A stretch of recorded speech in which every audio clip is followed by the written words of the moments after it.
Good morning, everybody. You are streaming live now from Fox on this Thursday, June 2nd. My name is Regina Gonzalez with you live from our Orlando, Florida studios. I'll be with you for the next several hours as we bring you breaking news, top stories, and all of the latest information coming not only from here in the United States, but we are live and worldwide very early this morning, and that is because we are going to take you to London right now.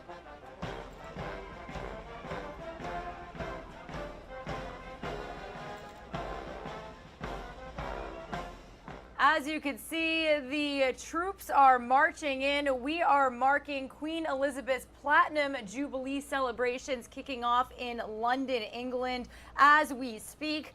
This is going to be a 4-day event, multiple festivities marking 70 years for the Queen's monarch, also her 96th birthday, which happened months ago. A once-in-a-lifetime celebration for Queen Elizabeth II, who ascended to the throne on February 6, 1952, following the death of her father, King George. Now, starting today, the Platinum Jubilee celebration will include everything from the traditional Trooping the Color birthday parade, which is what you are currently seeing right now, to a star-studded concert led by Diana Ross, to thousands of street parties across the country. Now, this is getting underway right here at the top of the hour. You just heard some of the music playing. You could see just how large this parade is here on Buckingham Palace property. Prince Harry and his wife Meghan, the Duke and Duchess of Sussex, will join royal family members to watch this parade from Buckingham Palace. So whether or not we get shots of them, we'll certainly be showing you that here on Live Now from Fox. They look forward to watching from the Major General's office, so maybe we'll get a little glimpse inside that window. Who knows? Who doesn't love a good royal family shot, right? Well, we do know that around 8 a.m. Eastern time, that is where they are all expected to come onto the balcony. That money shot, that shot that we see at royal weddings. So again, this is going to be quite a celebration. 4 days worth of festivities. Lots of people lining the street, lots of people traveling to the United Kingdom for the Queen's Platinum Jubilee. So to give you a little insight, a little perspective of what these festivities are all about, what we can expect here, I do want to bring you one of our stories from a Fox News correspondent, Anna Iliopius. She is out there in London covering all of the action for us here on Live Now from Fox this morning.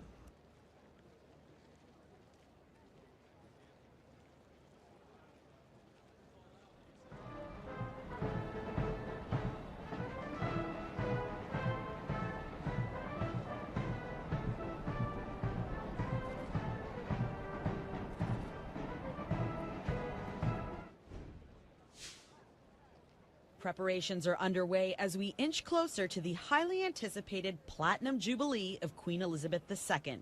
Celebrations for Her Majesty's record-breaking 70 years on the throne will kick off on Thursday. The 4-day historical event will begin with a traditional military parade in central London, followed by an air show featuring modern and historic aircraft. The Queen is just such an icon and people love her, and even more since she has become older and is sort of like this cute grandma with such style and still such soft power. Royal family fans, some traveling from as far as New Zealand, are already camping out to catch a glimpse of the once-in-a-lifetime event. We're certainly excited about it. Yeah, but I think New Zealand is definitely interested in it. Yeah. We're just loving it. We don't have anything like this. We've got no history to speak of in our country, and this is just wonderful. And all eyes will be on the Queen, though it's not clear how many actual appearances she will make yet. The Queen has missed several public engagements in recent months in what Buckingham Palace describes as, quote, episodic mobility issues. I mean, this is what I love when I come to England. I just love the pageantry.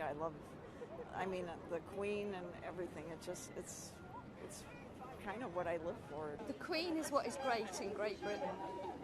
Without the Queen, Britain would be Britain, but she makes it great. You can catch the opening ceremony for the Platinum Jubilee beginning at 6 a.m. Eastern right here on Fox. Anna Eliopoulos, Fox News.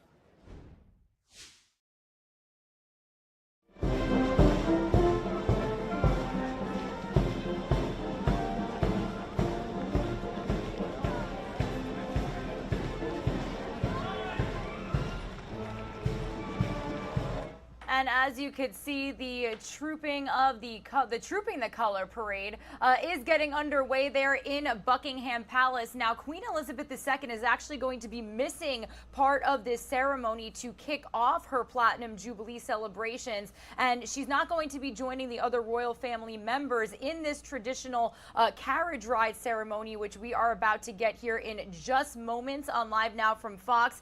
This is the cool thing about our show, everybody. Raw, unfiltered feeds when major events, both here in the United States and internationally, like this unfold. We are able to give you a front row seat. Now, she's not going to be joining the other royal family members in these carriage rides to the horse guards, because she is instead going to appear on the balcony of Buckingham Palace to give that signature wave to mark 4 days of festivities. Prince Charles, the heir to the throne, will take the royal salute on the parade ground and inspect the troops on the Queen's behalf. He's going to be joined by his son, Prince William, and his sister, Princess Anne. Now, the Queen will take a salute from the cavalry as they go past Buckingham Palace on their return from the parade. So this is the first time in Elizabeth's 70-year reign that she will take a salute from the balcony at Buckingham Palace, and the first time Prince Charles will stand in for her on the parade ground. Now, this is actually a traditional parade. This happens every year to mark the Queen's birthday, but because this is the Platinum Jubilee and we are also celebrating 70 years on the throne, this is a much larger scale of an event, and we actually do have two different vantage points to bring you here on Live Now from Fox this morning. A little wider shot and then a view from the stands. We're going to have all sorts of angles from these celebrations here throughout these next couple of days. So be sure to tune in to all the action here on Live Now from Fox. And while they are marching in, I'm going to make you listen in here a little bit, because this is just some raw, unfiltered music, celebrations, and just such a great day for the people of London, for the people of England. Let's listen. I'm going to raise the volume for you for just a minute.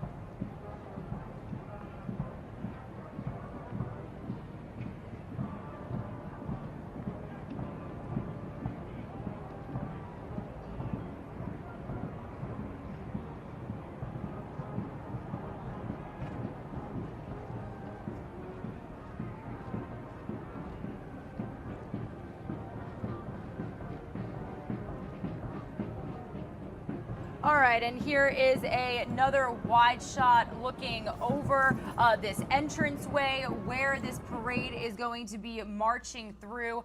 We've got several different vantage points coming to you here on Live Now from Fox. Again, this Trooping the Color parade, this is a very common annual ceremony to mark the Queen's birthday, but like I said, on a much larger scale due to the fact that this is the Platinum Jubilee. Now, I do want to show you this photo of Queen Elizabeth II, and that is because Buckingham Palace shared this photo and this message from Queen Elizabeth to mark the start of celebrations for her Platinum Jubilee. Again, marking 70 years on the throne. She is now the longest reigning monarch in England, in the United Kingdom. Her message to her people, she said, quote, "Thank you to everyone who has been involved in convening communities, families, neighbors, and friends to mark my Platinum Jubilee in the United Kingdom and across the Commonwealth. I know that many happy memories will be created at these festive occasions.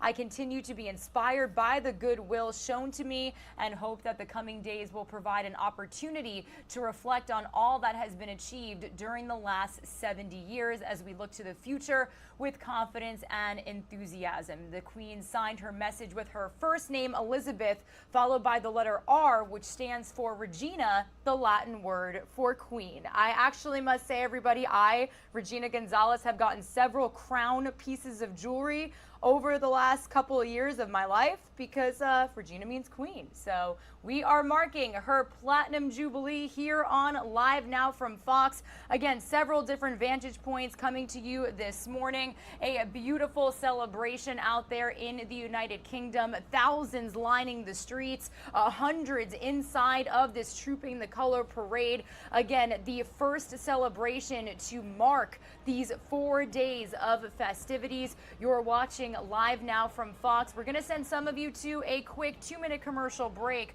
When you return, while we are going to keep a very close eye on the Platinum Jubilee celebrations getting underway there in the United Kingdom, we are also going to get you up to speed on all of the other top stories that we are following here on Live Now from Fox this morning.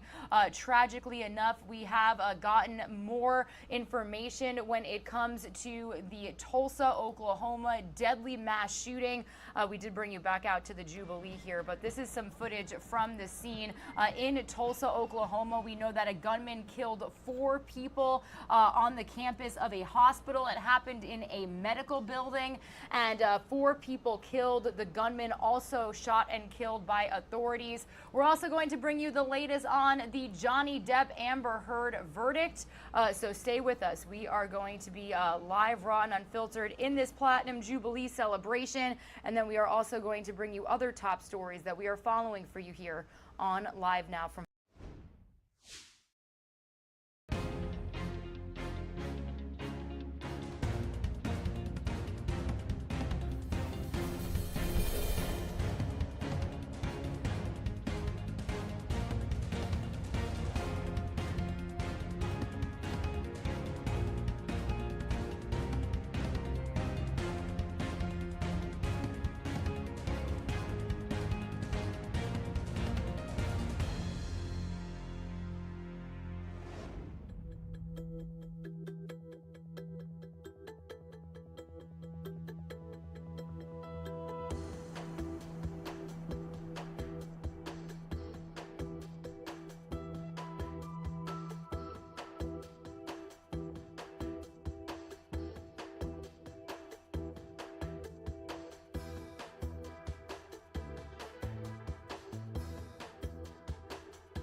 Good morning, everybody. You are watching Live Now from Fox. We are live and worldwide to kick off the start of our show this morning as the United Kingdom is marking 70 years of Queen Elizabeth II's reign on the throne, celebrating her Platinum Jubilee out there in London.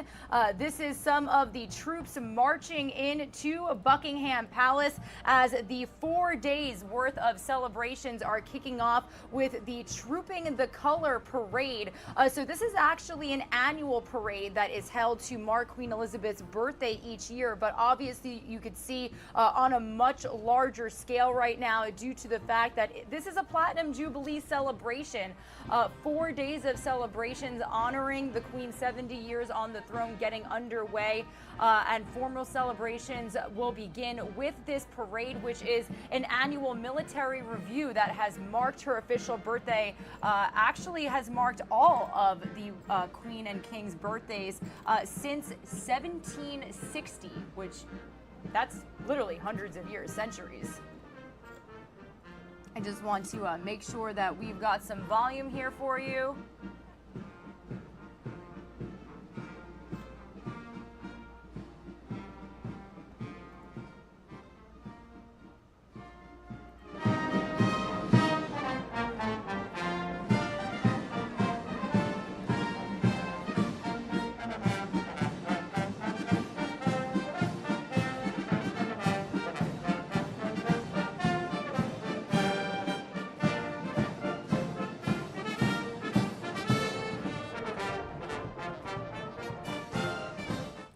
So you could see thousands of people lining the streets. This Jubilee is actually being commemorated with a 4-day holiday weekend for the people in London. The celebration includes a service of Thanksgiving tomorrow at St. Paul's Cathedral in London, a concert at Buckingham Palace on Saturday, and a pageant staged by thousands of performers drawn from schools and community groups around the country on Sunday afternoon. Now, throughout the weekend, neighborhood organizations and individuals are expected to hold thousands of street parties around the country, repeating a tradition that began with the Queen's coronation back in 1953. Now, the 96-year-old Queen is Britain's longest reigning monarch and the first to reach the milestone of 7 decades on the throne. This Jubilee giving many people, even those often indifferent to the monarchy, a chance to reflect on the state of the nation and the huge changes that have taken place during her reign. Former Prime Minister John Major, one of the 14 prime ministers of the Queen's reign, said the monarch's stoic presence has helped steer the country over the decades. He said the Queen has represented our better selves for over 70 years. Now, in a written Jubilee message, the Queen thanked people in Britain and across the Commonwealth involved in organizing the celebrations. For many, this occasion is the first opportunity for a big bash since the start of the coronavirus pandemic more than 2 years ago. And, you know, the Queen herself has made very little public appearances around the globe and around the nation, tuning into a lot virtually in recent years because she is 96 years old. She's elderly, she's fragile, and she was taking very, very extensive precautions during the COVID-19 pandemic. So she did say that in a message to her people, I know that many happy memories will be created as these festive occasions begin. So this is one of the raw, live, unfiltered vantage points that we are getting from Buckingham Palace this morning as the Trooping the Color parade, this military ceremony, is officially starting to get underway. We are going to listen in for just a little bit here on Live Now from Fox, and then shortly here we'll get you up to speed on a lot of other top stories back here in the United States as well as in Ukraine also that we're following here on this Thursday morning.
All right, everybody, if you are just tuning into our stream, good morning. Happy Thursday, June 2nd. You are hearing the voice of Regina Gonzalez with you here on Live Now from Fox. Good morning, everybody. I'll be with you for the next several hours, bringing you top stories, breaking news, and live and worldwide events. We are out live in the United Kingdom as Queen Elizabeth II is officially starting 4 days of celebration for her Platinum Jubilee, not only marking her birthday, but also marking 7 decades on the throne.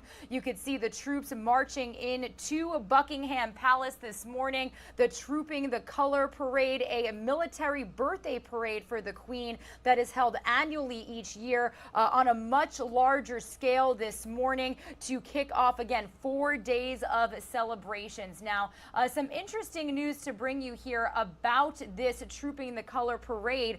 Queen Elizabeth II is actually going to miss part of this parade, kicking off her Platinum Jubilee celebration at Buckingham Palace, and she's not going to join the other royal family members because she's instead going to appear on the balcony of Buckingham Palace. Now, Prince Charles, the heir to the throne, will take the royal salute on the parade ground and inspect the troops on the Queen's behalf, joined by his son Prince William and his sister Princess Anne.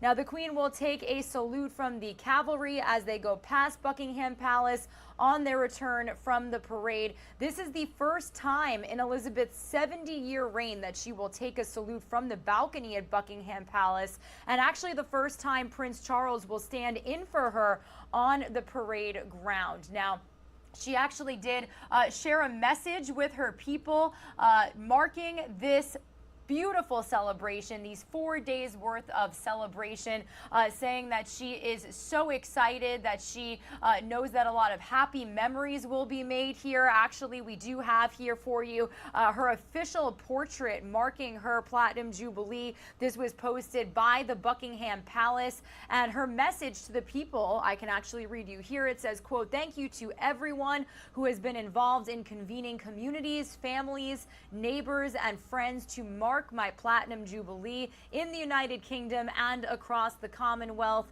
I know that many happy memories will be created at these festive occasions. I continue to be inspired by the goodwill shown to me and hope that the coming days will provide an opportunity to reflect on all that has been achieved during the last 7 years as we look to the future with confidence and enthusiasm." The Queen signed her message with her first name, Elizabeth, followed by the letter R, which stands for Regina, the Latin word for Queen. Feeling pretty special today. I, Regina Gonzalez, doing this coverage for you for a little bit.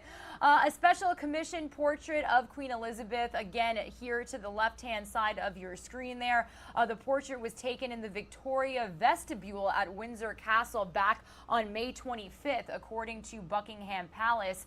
In the background of the portrait, viewers can actually see Windsor Castle's round tower if you really look out that window, and a statue of King Charles II. So a grand day out there, a grand weekend out in the Commonwealth in the United Kingdom. People living out there actually get a 4-day holiday weekend to mark the Queen's Platinum Jubilee. So quite a celebration, 4 days of festivities. Now, obviously a lot of people have interest in the royal family. Well, to answer some of your questions, yes, Prince Harry and his wife Meghan, the Duke and Duchess of Sussex, will join royal family members to watch this parade, actually from a Buckingham Palace office that overlooks the parade ground. That's according to a spokesperson for the Duke and Duchess. Now, the Sussexes look forward to watching from the Major General's office. So hopefully we will get maybe some camera views from inside of that window. You never know where the cameras are lurking. And obviously all eyes on the royal family today. Now, senior working members of the royal family, including Harry's brother, Prince William, and his wife Kate, along with their 3 children, will watch Trooping the Color. They also called the Queen's birthday parade from the balcony of Buckingham Palace. Alongside Queen Elizabeth II herself. Because they are no longer senior working royals, Harry and Meghan are not part of the traditional balcony appearance, which is a decision made earlier this year by the Queen. So very interesting note there. Prince Harry and Meghan Markle are invited to the ceremony. Obviously, this is Prince Harry's grandmother, but they are not allowed to be on that balcony next to the Queen for that money shot because they are no longer working members of the royal family. So again, quite a sight to bring you here on Live Now from Fox. This is the beauty and magic of our show. When major events like this happen, when they unfold, we are able to bring you a front row seat to all of the action. Some of you are going to see a quick 2-minute commercial break. When we return, as promised earlier in our show, we are going to tackle some of the other top stories that we are following for you here on Live Now from Fox this morning. Tragically enough, we are following another mass shooting, this time out of Tulsa, Oklahoma, where a gunman killed 4 people in a medical building on the campus of a hospital. The shooter was shot and killed by authorities. Also, you could see on our screen another top story that we brought to you, we broke to you when we got that verdict yesterday. The Johnny Depp Amber Heard trial officially coming to an end.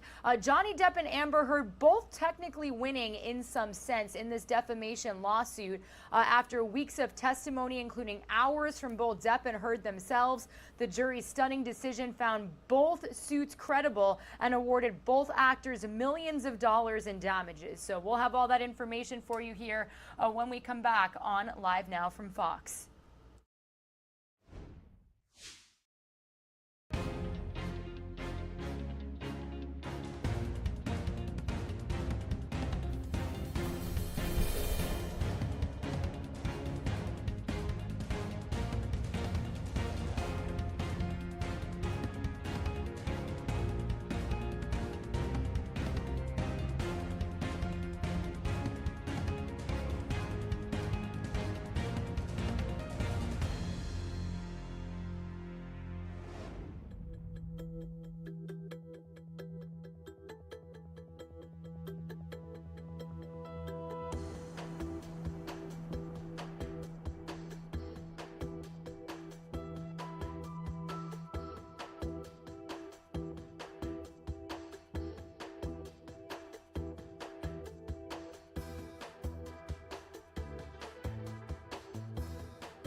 Good morning, everybody. You are streaming live now from Fox on this Thursday, June 2nd. My name is Regina Gonzalez with you live from our Orlando, Florida studios. But as you can see to the side of me here, we are live and worldwide in the United Kingdom this morning as a once-in-a-lifetime celebration for Queen Elizabeth II is officially getting underway at Buckingham Palace. You can see the troops beginning to march in as the Trooping the Color Parade is kicking off 4 days of festivities for the Queen's Platinum Jubilee. She is not only celebrating her birthday, but she is also marking 7 decades on the throne.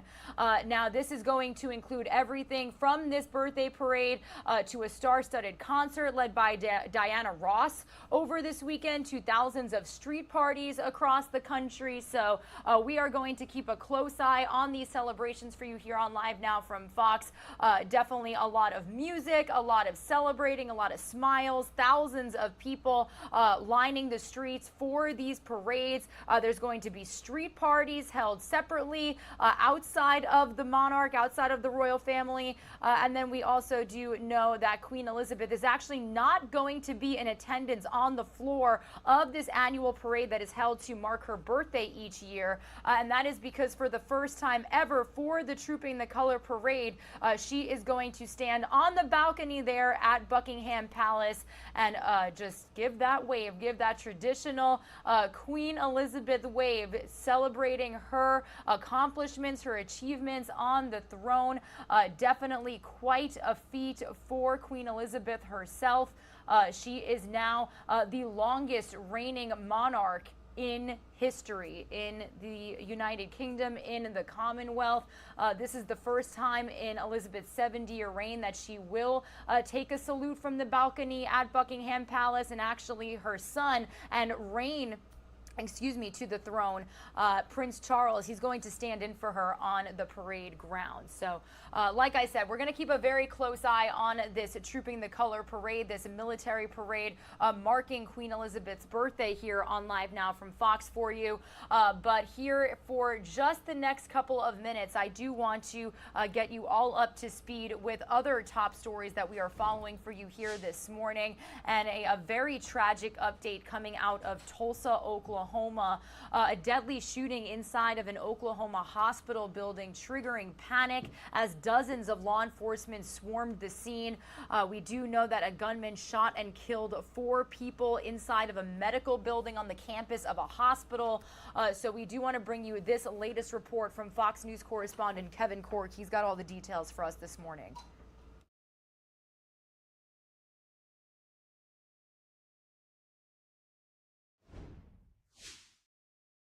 Tragedy in Tulsa, Oklahoma. At least 4 people are dead and multiple others injured after a gunman opens fire inside a medical building on the campus of St. Francis Hospital Wednesday, sending fear and panic across the property as staff and patients went into survival mode. Had to hide in the closet and make sure that we were safe. Police officials say officers quickly arrived on scene within about 3 minutes after receiving the first call for help and immediately jumped into action, entering the Natalie building where they located victims and made contact with the shooter. The officers that did arrive were hearing shots in the building, and that's what directed them to the second floor. Law enforcement says the alleged gunman died from what they believe is a self-inflicted gunshot wound. He is a black male, estimated to be 35 to 40 years old, and we have confirmed he had 1 long gun, a rifle, and 1 handgun. With the active shooter threat eliminated, officers then focused on securing the premises and searching for any additional victims. So we are doing a floor-by-floor, room-by-room search to make sure that we don't have anybody else outstanding in the building. Meantime, survivors are trying to cope with their shock. I'm very shaken up. I mean, I've seen it on TV this last couple of weeks, and it's startling to just have to go through that. President Biden received a briefing on the shooting. White House officials say they are closely monitoring the attack as the investigation into the suspect and possible motive continues. I'm Kevin Cork, Fox News. All right, thank you to Kevin Cork for that report. We did get an update from authorities last night that we will play for you later on in our broadcast here on Live Now from Fox. But in the meantime, I do want to continue on with some more top stories that we are following for you here. The latest when it comes to the Johnny Depp Amber Heard verdict. This is actually Johnny Depp getting a standing ovation from the crowds last night inside of a club in England when that verdict came through.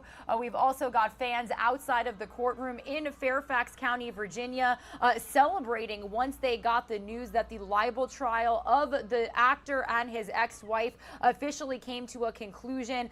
Johnny Depp and Amber Heard both technically winning in part these defamation lawsuits, and we do know that Heard is to pay Johnny Depp $15 million and Johnny Depp is going to pay Heard $2 million. So let's break that down for you a little bit. Here's this latest report from Fox's Ashley Dvorkin. Do you find that Mr. Depp has proven all the elements of defamation? Answer, yes. The jury has ruled in favor of Johnny Depp in his $50 million libel lawsuit against Amber Heard, awarding Depp a total of $15 million in damages. The judge later reduced $5 million of that to $350,000. Do you find that Ms. Heard has proven, by clear and convincing evidence, that the statement by Mr. Waldman was made with actual malice? Answer, yes. The 7-person civil jury found in favor of Amber Heard on one count of her $100 million counterclaim, awarding her $2 million. Unanimous decisions on the third day of deliberations. Heard was in court for the verdict. A source close to Depp says due to previously scheduled work commitments, Depp was not present and in the UK. We ask you to give Mr. Depp his life back. This concludes over 6 weeks of closely watched high-profile courtroom drama, with a court of public opinion simultaneously alongside it. During the trial, both sides presented accusations of assault. Heard testified Depp physically and sexually assaulted her on multiple occasions. Depp denied the claims and said Heard was the abuser in the relationship. She wrote in this article. At the center of this trial was a 2018 Washington Post op-ed in which Heard described herself as a public figure representing domestic abuse. While Depp's name isn't mentioned, his attorneys claimed it was a clear reference to him. Attorneys made statements directly following the outcome of the case. Now that the jury has reached its conclusive verdict, it's time to turn the page and look to the future. The actors have accused each other of destroying their careers. Both sides have said they want their lives back. In Hollywood, Ashley Dvorkin, Fox News. And we will have some more insights, some more breaking down this verdict for you a little bit later in our show. We were joined by several legal experts once the verdict came in just yesterday. The jury basically deliberating for a total of 12 hours over the span of 3 days, coming to that conclusion just yesterday. So we'll continue some coverage of that major breaking news here a little bit later in our show on Live Now from Fox. But taking you back out to London in the United Kingdom, Buckingham Palace, the Queen's Platinum Jubilee celebrations officially kicking off with the Trooping the Color Parade. So this is an annual military parade that's held every year to mark Queen Elizabeth's birthday. But as you can see, it's happening on a much larger scale due to the fact that she is also marking 7 decades on the throne. So we can see the troops lining up here. We've got some action for you, and that is what we are all about live, raw, and unfiltered. So I'm going to raise the volume and let you enjoy the show.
All right, everybody. Of course, when I want to raise the volume for you, that's when the music stops. But if you are just tuning into our stream, we are live and worldwide this morning in London at Buckingham Palace. The Queen Elizabeth II's Platinum Jubilee officially kicking off 4 days of events, beginning with this event right here in front of you, known as the Trooping the Color Parade. So this is happening. The color will be trooped by the 1st Battalion Irish Guards and more than 1,200 officers and soldiers from the Household Division, putting on a display of military pageantry on horse guards. You can see that kind of happening right in front of you here. here live, raw and unfiltered. This all going down together with hundreds of Army musicians and around 240 horses. This annual event has now marked the official birthday of the British sovereign for over 260 years. Now, during the Queen's birthday parade, a royal gun salute will be fired. Tickets for seated viewing of Trooping at Horse Guards Parade were sold out in minutes, but there is an opportunity, as you can see, for people to view the display from outside in the streets. Thousands gathering, as you can see right in this shot for you here. I do want to bring you another vantage point that we've got coming in from Buckingham Palace. This is more horses, more troops lining up outside of this statue. In the front of the property, there is going to be a fly past to coincide with the royal family's balcony appearance. So interesting information to note here. So usually the Queen partakes in this ceremony on the ground there, but she is actually not going to today. She's actually going to miss part of today's Trooping the Color parade right here in front of you, and she's not going to join the royal family members in this traditional carriage ride ceremony that we are about to see, because she is going to take the royal salute from the balcony, and she's going to give that traditional, that iconic Queen Elizabeth wave. It's the first time in her 70-year reign that she's going to be taking a salute from the balcony at Buckingham Palace, and the first time that Prince Charles, her son and heir to the throne, will stand in for her on the parade ground. So some interesting information to note there. Now, also, obviously, everybody wants to know the royal family tea. Well, if you have some questions, Meghan Markle and Prince Harry, who are now here in the United States, they are in attendance. They are here. And as you can see, this royal family carriage ceremony is getting underway right here in front of you. You can see some of Prince William and Kate Middleton's children there. All of the royal family dressed to the nines, nothing like their fashion to kick off a four-day celebration, four-day celebratory event here.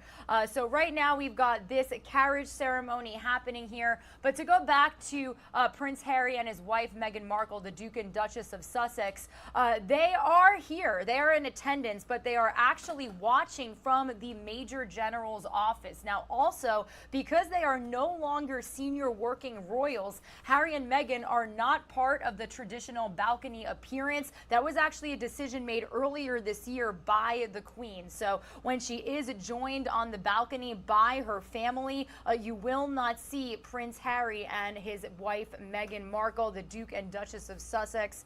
They will not be in that event. But as you can see, there you got Princess Kate Middleton. Prince William is going to be tailing behind here. You can see some of their children. I'm going to raise the volume here to let you continue listening in to all of the action, all of the cheering, all of the celebrating there at Buckingham Palace as the Queen's Platinum Jubilee is officially kicking off.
You are streaming live now from Fox, everybody. We are live and worldwide this morning,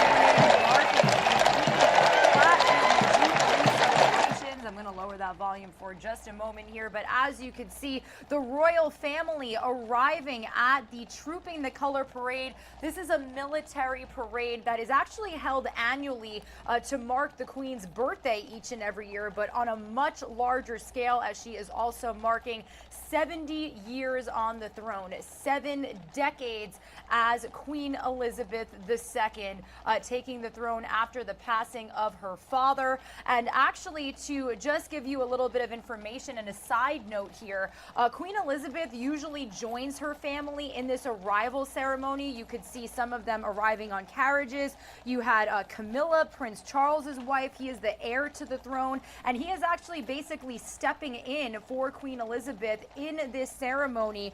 We also had the Duke and Duchess of Cambridge, Prince William and Princess Kate. You also saw their children, George, Charlotte, and Louis. They are all arriving right now at this military ceremony that is officially kicking off 4 days of festivities marking the Queen's Platinum Jubilee, a once-in-a-lifetime celebration. But basically, we do know that Queen Elizabeth II, she for the first time is actually going to be missing a part of this parade, and she is not joining other royal family members in the traditional carriage rides to the Horse Guards, because she is instead going to appear on the balcony of Buckingham Palace. That was actually confirmed by Buckingham Palace earlier this week. So Prince Charles, like I said, the heir to the throne, is going to take the royal salute on the parade ground and inspect the troops on the Queen's behalf. He's going to be joined by his son, Prince William, and his sister, Princess Anne. So the Queen will take a salute from the cavalry as they go past Buckingham Palace on their return from the parade. This is actually the first time in Elizabeth's 70-year reign that she will take a salute from the balcony at Buckingham Palace, and the first time Prince Charles will stand in for her on the parade ground. Let's continue to listen in. Live, raw, and unfiltered. Sit back and relax. Enjoy that morning coffee. This is quite a show.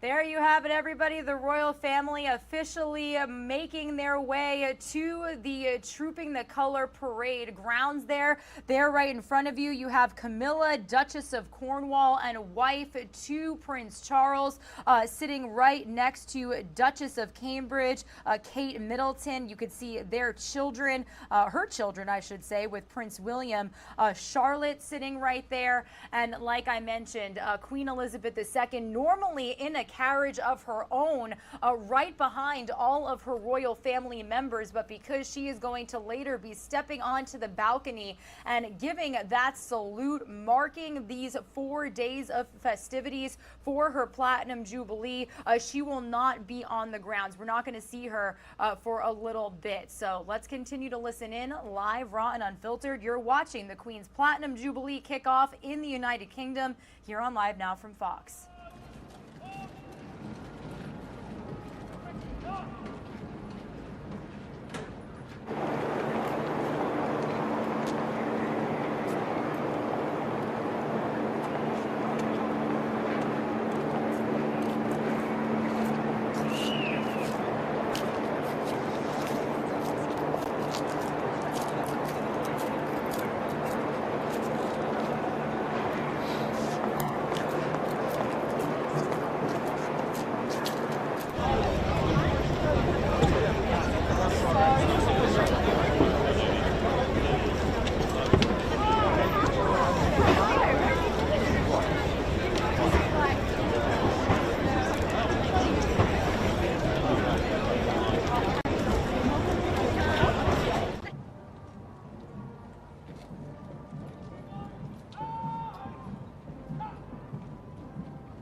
right, everybody. So we have several different camera angles on the grounds here at Buckingham Palace as this parade is getting underway. The Trooping the Color Parade, also known as an annual military parade, held on a yearly basis to mark Queen Elizabeth's birthday. This is actually a tradition that has been going on for centuries. Former celebrations actually begin with Trooping the Color back since 1760. Now, like I mentioned several times, usually the Queen joins her family members in her own carriage to mark the beginning of this military event, but she is actually expected to join the working members of her family on the balcony of Buckingham Palace at the end of the event when 70 aircrafts are set to roar overhead. So again, quite a celebration marking 4 days of events. We do know that about 240 horses are partaking in this Trooping the Color ceremony alone. You can see them marching in, thousands of people surrounding them, lining the streets. These 4 days of festivities are actually marked as a 4-day official holiday for people in the Commonwealth. So everybody has off. Everybody is able to celebrate, whether they want to stand here and partake and watch some of these major festivities put on by the palace, put on by the royal family themselves. But we also do know there's going to be hundreds of private street parties, festivities, quite a time to be in London. This is going to be, again, 4 days of festivities. In a written Jubilee message, the Queen thanked the people in Britain and across the Commonwealth involved in organizing the celebrations. For many, this is the first big opportunity since the start of the coronavirus pandemic more than 2 years ago to have some sort of celebration. So former Prime Minister John Major actually said that this is a chance to reflect on the state of the nation and the huge changes that have taken place during Queen Elizabeth's reign, for really anybody, even those who often seem indifferent to the monarchy. So the 96-year-old Queen is Britain's longest reigning monarch and the first to reach the milestone of 7 decades on the throne. So you are witnessing history before your eyes here on Live Now from Fox, a once-in-a-lifetime celebration for Queen Elizabeth II. The Trooping the Color Parade officially underway. The royal family did just arrive. Prince Charles on the ground there taking the official salute in place of his mother. That is because we are not going to see Queen Elizabeth II until the end on the balcony, joined by the working members of her family to address the people, to give that iconic Queen Elizabeth II wave. You could see a camera placed to the bottom of your screen looking at the balcony that she will be stepping up on. That is going to be quite a photo op. So again, I've said multiple times throughout our show this morning, we've only been on for about an hour now, but this is the really cool thing about Live Now from Fox. When events like this unfold, not only here in the U.S., but internationally, historic events, I should mention also, we are able to give you a front row seat. Let's continue to listen in here on Live Now from Fox. I'm actually here in just a moment going to send some of you on a quick 2-minute commercial break, and then at the top of the hour, we'll get you all up to speed on what's going on out there for the Queen's Platinum Jubilee celebrations in the United Kingdom.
Good morning, everybody. You are streaming live now from Fox on this Thursday, June 2nd. My name is Regina Gonzalez with you here from Orlando, Florida. But we have been live and worldwide since we first kicked off our show an hour ago on the dot, taking you out to London in the United Kingdom as celebrations for Queen Elizabeth II's Platinum Jubilee are officially getting underway out there. She is marking 70 years on the throne.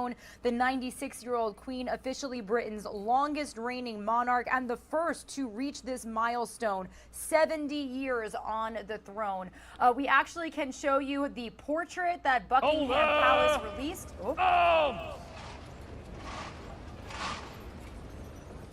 And you can hear some of that sound there in the background. We are bringing you live specifically to something called Trooping the Colors. So this is actually an annual military parade that marks Queen Elizabeth's birthday each year. As you can see, the royal family beginning to line up on this balcony. They were just in carriages drawn by horses for a traditional ceremony where they enter this military ceremony and really just make their way to Buckingham Palace. Queen Elizabeth II usually right behind them riding in her own carriage, but we actually didn't see her. We are not going to see her until she officially walks out on that balcony at Buckingham Palace to wave, to say hello, to address all of the people in the Commonwealth, officially kicking off 4 days of festivities that begin right here in front of you with this Trooping the Color parade. So live, raw, and unfiltered, a front row seat to all the action. I'm actually going to raise the volume for you here as this ceremony is officially getting underway. You've got thousands of military members, more than 200 horses partaking, so quite a show to start off your Thursday morning live, raw, and unfiltered.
So as mentioned, everybody, you are watching live, raw, and unfiltered as 4 days worth of festivities for Queen Elizabeth II's Platinum Jubilee are kicking off with something called Trooping the Colors. So this is an annual military parade which has actually been held for centuries, marking the birthday of the British sovereign, over 260 years to be specific.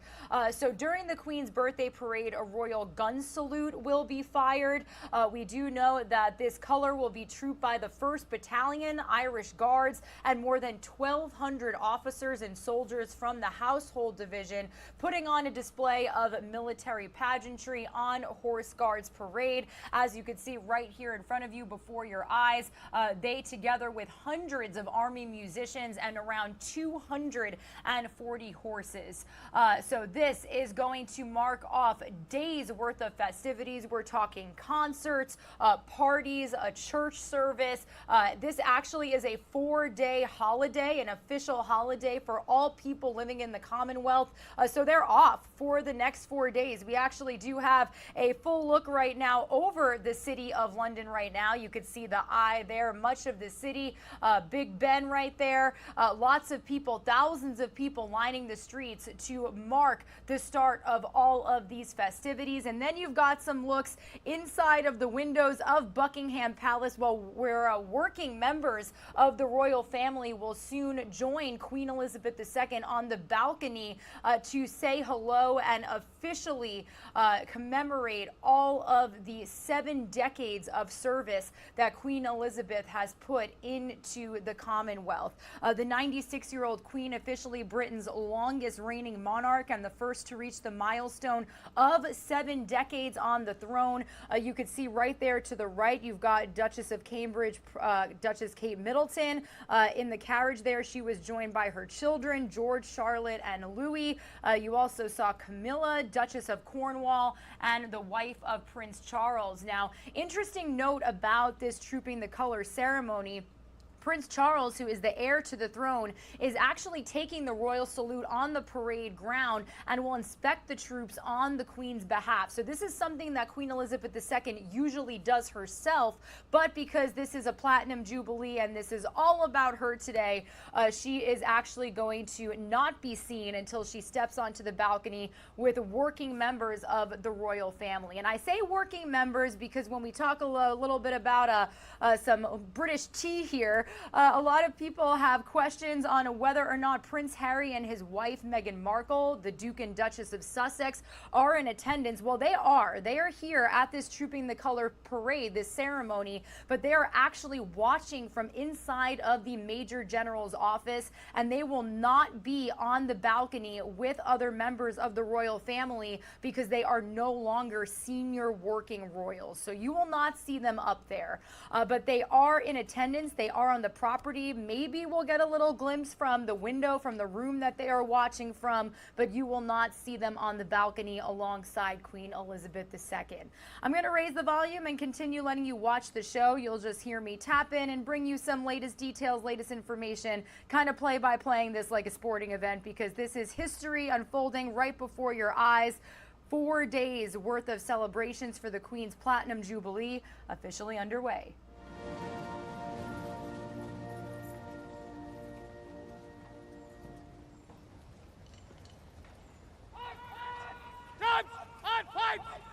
By the center! Go! March!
Escort for the colour.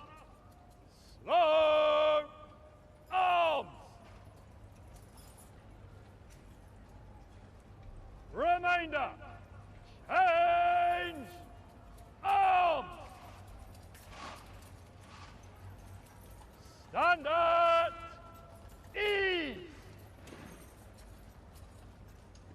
Escort for the colour. In close order.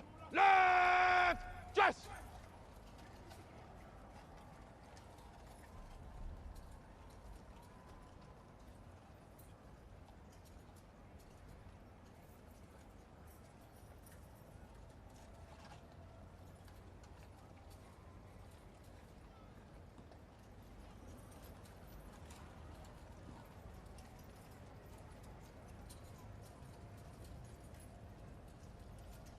Good morning, everybody. Happy Thursday, June 2nd. You are streaming live now from Fox, and we are live and worldwide this morning inside the grounds of Buckingham Palace as 4 days of festivities marking Queen Elizabeth II's Platinum Jubilee. Not only a birthday celebration, but also a celebration marking 7 decades on the throne, getting underway here with something called Trooping the Colors. So this is an annual military parade that is held each year to mark the sovereign's birthday. It's actually been held for about 260 years total. Usually Queen Elizabeth II is on the ground with them, but she will not be today. We are going to see her later on in this event, officially walking onto the balcony there in Buckingham Palace, joined by working members of the royal family, 4 generations of family members. You've got her children, their children's children, the Duke and Duchess of Cambridge, their children, Charlotte, George, and Louis. You also have the Duke and Duchess of Sussex, Prince Harry and Meghan Markle. They are in attendance, but they're actually watching from inside of Buckingham Palace, and you will not see them there on the balcony for that major photo op, that major wave to the Commonwealth, marking these festivities, the official start of 4 days worth of parties, parades, events, church services. We do know Diana Ross is singing at one of the parties, so a historic time in history there in the Commonwealth, in the United Kingdom, officially underway. That is the cool thing about our show. We're bringing you a front row seat to all of the action as it unfolds, but we do want to let you know we are continuing to monitor several other top stories here in the United States. The latest when it comes to a gunman who was shot and killed himself by authorities after killing 4 people inside of a medical building on the campus of a hospital in Tulsa, Oklahoma. We're also going to be bringing you the latest on some insight into the Johnny Depp Amber Heard verdict that we got yesterday. Both of them paying each other money in libel, this defamation lawsuit. But also, too, we are going to update our side panel here in just a moment, but we're also monitoring the latest state of the economy. We do know that the average price for a gallon of gas here in the United States went up another nickel overnight, so that's 10 cents in 2 days. AAA now confirming an even higher national average, and then just yesterday, we were out in states like California where that was not even the case. That was probably cheap to them because some of those gas stations were having people pay up to $8 for a gallon of regular. So that's just a look at some of the top stories that we're going to get to later on in our show, but we are all about the live, the raw, and unfiltered. So we're going to continue listening in to the Trooping the Color parade, the official military parade marking Queen Elizabeth II's 96th birthday.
Escort to the colour! Present up!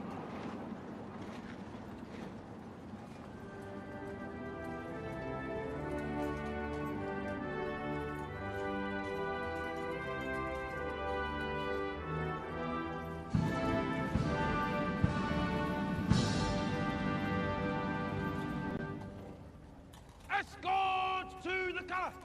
Slow arms!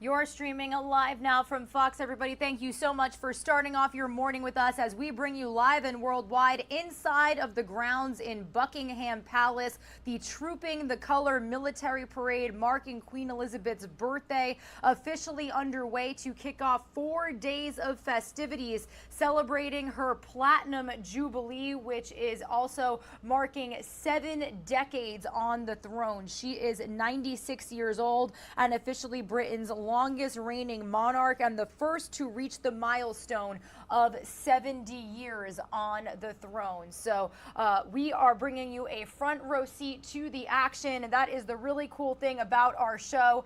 And we do know that Queen Elizabeth, who is normally on the ground there, joining her family, the working members of the royal family in that carriage ceremony that you saw a little bit earlier. She normally has her own carriage. She's normally on the ground checking the troops that participate. But Prince Charles, the heir to the throne, is actually standing in for her on the ground today because in just a little bit, actually scheduled for about 8 a.m. Eastern time, we are going to get a shot of her as well as other working members of the royal family standing on this balcony outside of Buckingham Palace, likely Queen Elizabeth doing that iconic wave, celebrating her achievements, her service to the Commonwealth for 7 decades. There is going to be parties in the streets. We do know that cities across the Commonwealth are going to light beacons to mark the Queen's Jubilee. There's going to be church services, parades throughout the weekend. 4 days of festivities actually marked as a national holiday out there in England. So everybody has the day off, 4 days off, I should say. Thousands of people lining the streets for this Trooping the Color, again, a military parade officially marking Queen Elizabeth's 96th birthday, which was actually a couple of months ago back in, I do want to, April 21st. It is April 21st. I should know that. I'm an April baby too. And Regina means queen. So we're just going full circle today here on Live Now from Fox. We actually do have her official photo from Buckingham Palace to show you here this morning too. This was actually posted by the palace with her official Jubilee message that she left for the people. She signed it with her first name, Elizabeth, also ending with an R, which stands for Regina, the Latin word for queen. That message read, I have it here for you. It says, quote, "Thank you to everyone who has been involved in convening communities, families, neighbors, and friends to mark my Platinum Jubilee in the United Kingdom and across the Commonwealth. I know that many happy memories will be created at these festive occasions. I continue to be inspired by the goodwill shown to me and hope that coming days will provide an opportunity to reflect on all that has been achieved during the last 70 years as we look to the future with confidence and enthusiasm." That is her message to the people. Again, her not participating in the festivities on the ground there in Buckingham Palace because she is later going to be standing on that throne, officially saying hello to all of her people across the Commonwealth, marking these 4 days of festivals, of parties in the streets, of parties inside the palace. Diana Ross actually singing at one of these parties. Also church services happening on Saturday and tomorrow as well.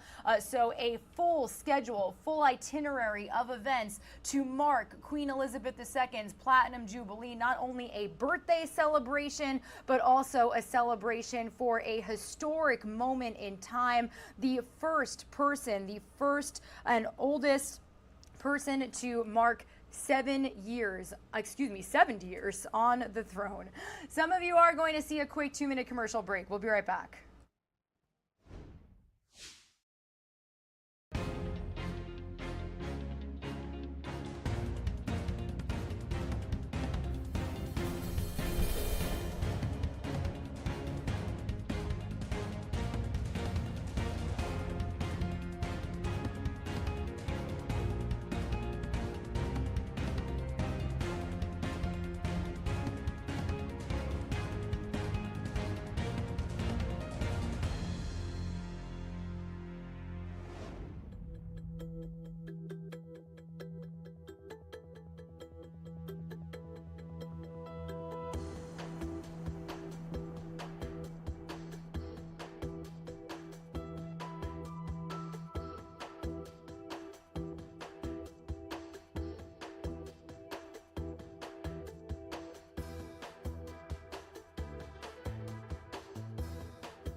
Good morning, everybody. You're streaming live now from Fox. It is Thursday, June 2nd, and we have been live and worldwide since we kicked off our broadcast this morning inside the grounds of Buckingham Palace as the Queen's Platinum Jubilee is officially underway. 4 days of celebrations kicking off out there in the United Kingdom.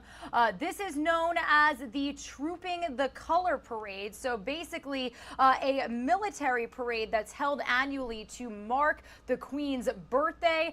She is 96 years old. She actually turned 96 back on April 21st, but because she was also marking 70 years on the throne, all of the celebrations are officially being held within these next 4 days. And unfortunate to mention, so heartbreaking to mention, but these celebrations are actually the Queen's first without her husband, Prince Philip, who died last year.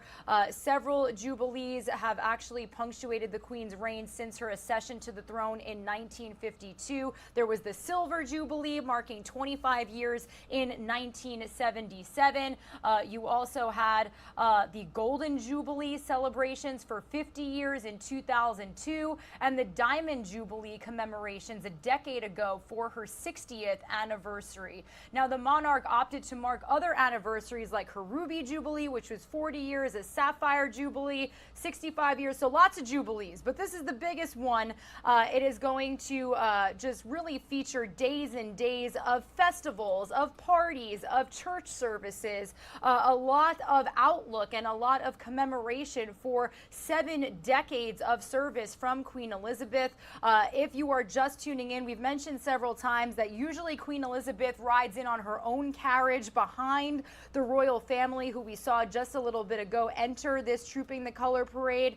but because she is actually going to make an appearance from the balcony of Buckingham Palace. That is expected to happen at around 8 a.m. Eastern time. So if you're looking for that money shot, that iconic Queen Elizabeth wave, that is expected to happen at around 8 a.m. Eastern time. There's also going to be a military Air Force flyover to commemorate her 70 years of service. I keep wanting to say 7, but that's definitely not the case.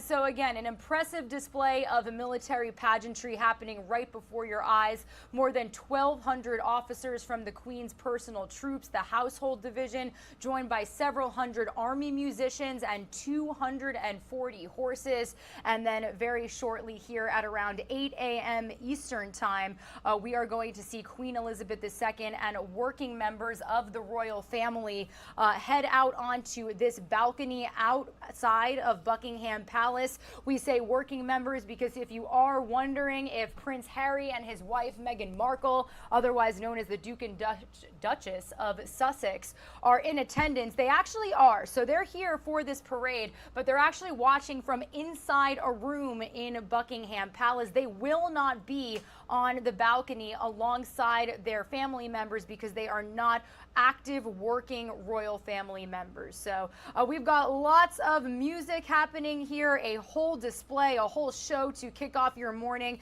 So I'm going to stop talking and I'm going to raise the volume so you can continue listening in.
A festive morning for all of you viewers tuning in to Live Now from Fox on this Thursday, June 2nd. We're live and worldwide in the United Kingdom, kicking off Queen Elizabeth II's Platinum Jubilee here on Live Now from Fox.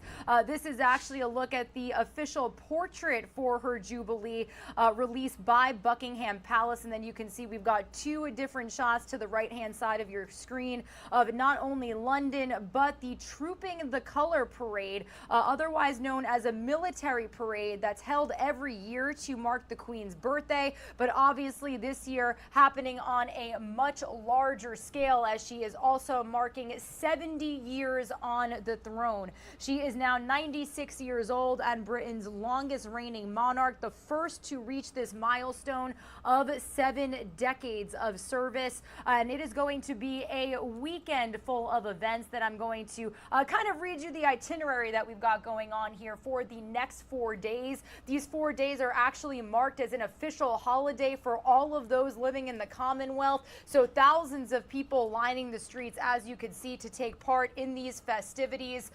It is going to be quite a weekend of parties, of church services, of a derby race on Saturday that I'm going to bring you some more details on here in just a moment. But to kind of give you some more insight as to what the Trooping the Colour Parade is right here in front of your eyes.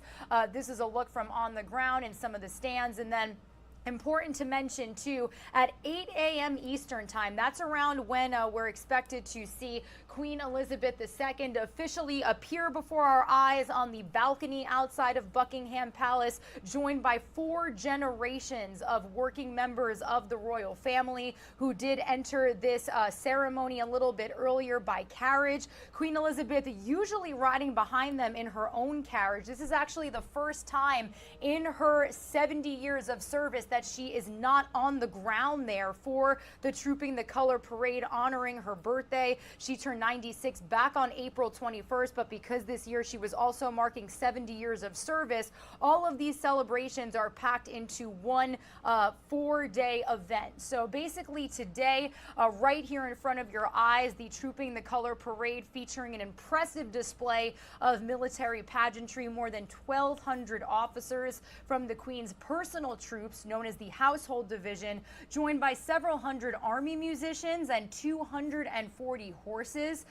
The color, or regimental flag, will be trooped by the 1st Battalion Irish Guards, a procession starting at Buckingham Palace, moving down the Mall to Horse Guards Parade, joined by members of the royal family on horseback and in carriages, so that happened a little bit earlier.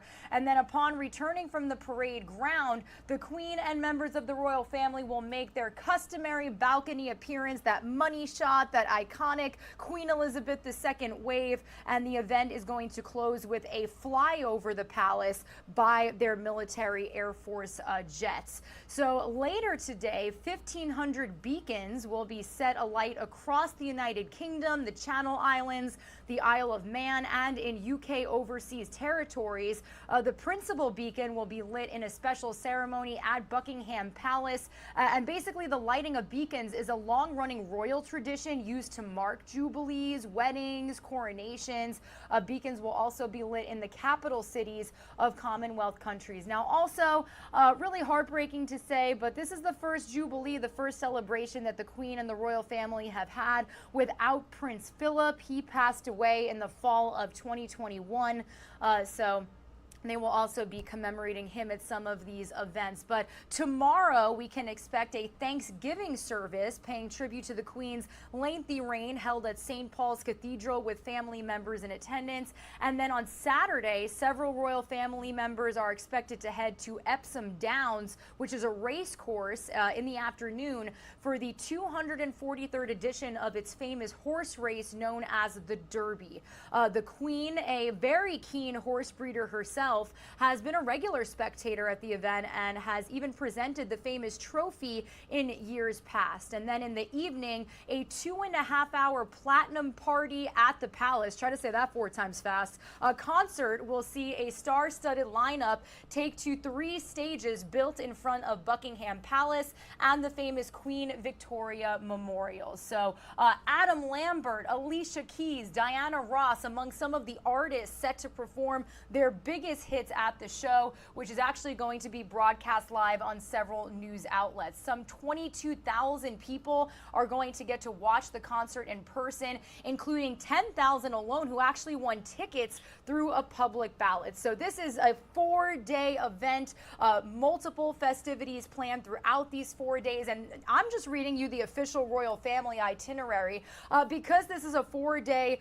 holiday for the people of the Commonwealth. There are private celebrations, parties in the streets, lots of festivities planned for throughout the city, other cities in the Commonwealth. So again, a historic time in history. 96-year-old Queen Elizabeth II, now Britain's longest reigning monarch and the first to reach the milestone of 7 decades on the throne. I'm going to continue listening in. I'm going to continue letting you listen in to this Trooping the Color Parade, a military parade honoring Queen Elizabeth's 96th birthday, here on Live Now from Fox, a front row seat on this Thursday morning.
Shoulder! Arms!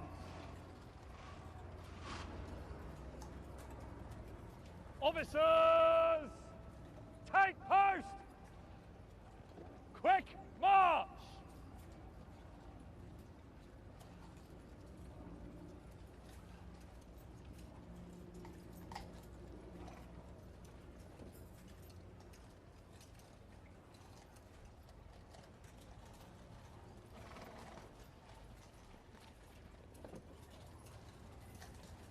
In open order, left and right, dress.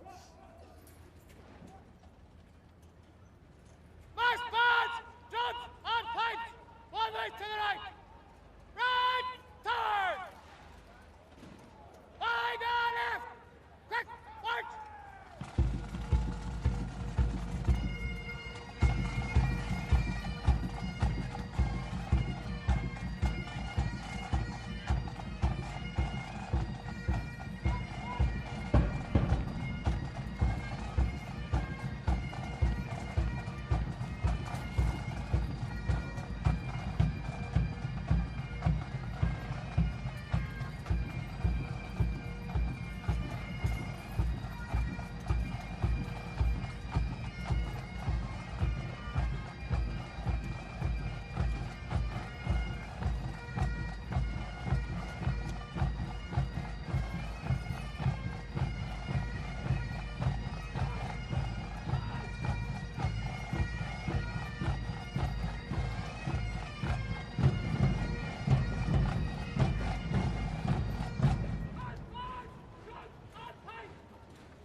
And if you are just joining us, welcome into Live Now from Fox. We are live in London, England, just outside of Buckingham Palace, as we are tuning in live, raw, and unfiltered into the Trooping the Color. This is an official celebration for Queen Elizabeth's birthday. This is the first event in a weekend of events celebrating the Queen's Platinum Jubilee. The Queen celebrating 7 decades, 70 years of service. British history is unfolding before our eyes.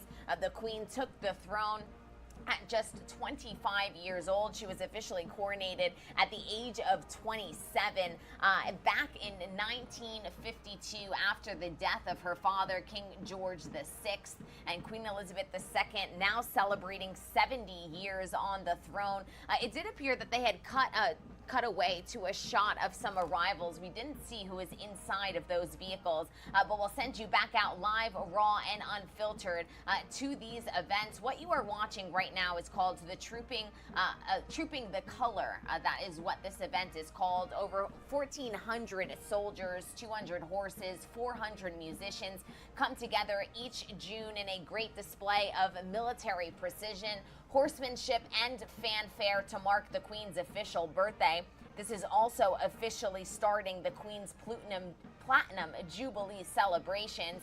The streets, as you see, are lined with crowds waving flags as the parade moves from Buckingham Palace down the Mall to Horse Guards Parade. Members of the royal family are not only on horseback, but also in carriages. And what you are witnessing now is once the Queen arrives, and unfortunately she will not be partaking in the way that she usually does because of her old age.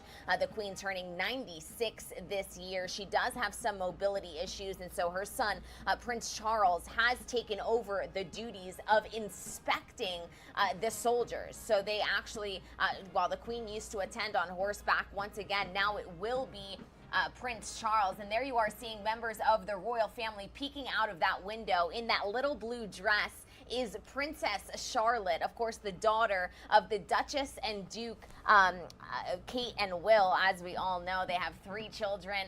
And that little girl, Princess Charlotte, has made quite a stir each and every time that she's appeared on that balcony. We all remember that photograph of her making a funny face at one of these royal events. But the Duke of Cambridge, the Duchess of Cambridge are expected to feature on that balcony in just a bit. But as I said, let's head back out live to London to listen in live, raw, and unfiltered here to Trooping the Color.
Left field, 4 more.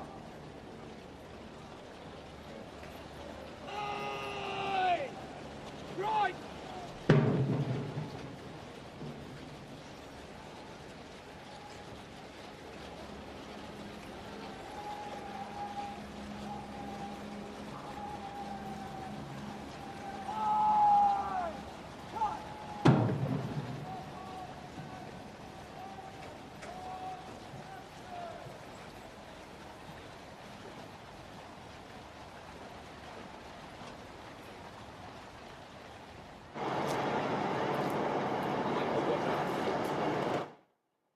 And if you are just joining us, welcome into Live Now from Fox. We are live outside. This is an outside look of Buckingham Palace, that famous balcony where all of the royal family is going to convene in just a matter of time here this morning. We are expecting them all to be on that balcony within the hour, celebrating the first event here in the Queen's Platinum Jubilee weekend celebrations. Queen Elizabeth II celebrating 70 years of service. When Queen Elizabeth II became the British monarch, Harry Truman was president, Winston Churchill was prime minister. Elizabeth II was just 25 years old when her father passed. She was officially coronated at the age of 27 and has served ever since. 70 years on the throne. She became the longest reigning British monarch back in 2015, beating the time spent on the throne by her great-great-grandmother, Queen Victoria, who ruled for 63 years. And there is a live look at the royal family. We did just get a glimpse there of the Duke and Duchess, Kate and Will. We also just got a look there at Prince George, Princess Charlotte, and the baby Prince Louis. I don't think we saw him, but the Duke and Duchess of Cambridge are going to be on that balcony along with Queen Elizabeth II. I know many of you tuning in have one big question: will Harry and Meghan be on that balcony? They unfortunately will not, for many of you tuning in. We do know that they are present at these festivities, but they will not be on that balcony. That balcony, in that photographic moment, the Buckingham Palace had announced back in May that only working members of the royal family would be present on the balcony, which means that Prince Andrew and the Duke and Duchess of Sussex, and that is Harry and Meghan, will not be on the balcony, but they are in London here for the Queen's Jubilee, Platinum Jubilee celebrations. And we do want to send you out back live, raw and unfiltered, to listen into what we are witnessing, which is called the Trooping of the Color. And to give you kind of a breakdown of what you are witnessing, usually it is the Queen who arrives by horseback, and she carries out an inspection of the troops, who are fully trained and operational soldiers wearing these ceremonial uniforms. After the military bands have performed, the escorted color or flag is processed down the ranks of soldiers. Over 100 words of command are used by the officer in command of the parade to direct the several hundred soldiers. Once the foot guards have marched past, the Queen, which unfortunately will not be the Queen this year because of her mobility issues, and her son Prince Charles has stepped up to fulfill those duties, he is going to ride back to Buckingham Palace at the head of the soldiers before taking the salute again at the palace. And so that is when then we will see the royal family on the balcony. So this is a ceremony. It is a ceremony that happens each and every year to celebrate the Queen's birthday. And this year it is particularly special because it is the kickoff celebration for the Queen's Platinum Jubilee. So let's listen back in live, raw, and unfiltered here on Live Now from Fox. Will retire. About time.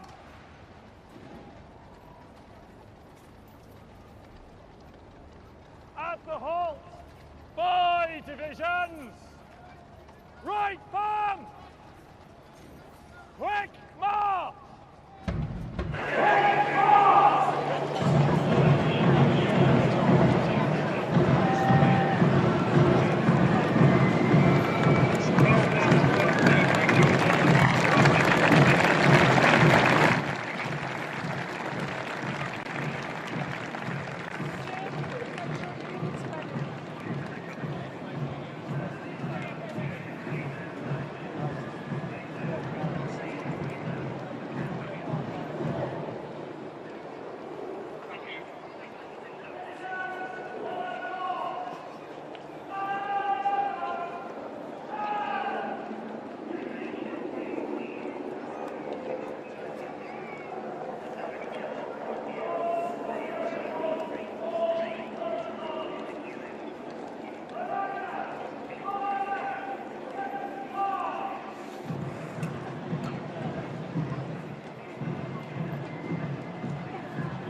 a photographer there.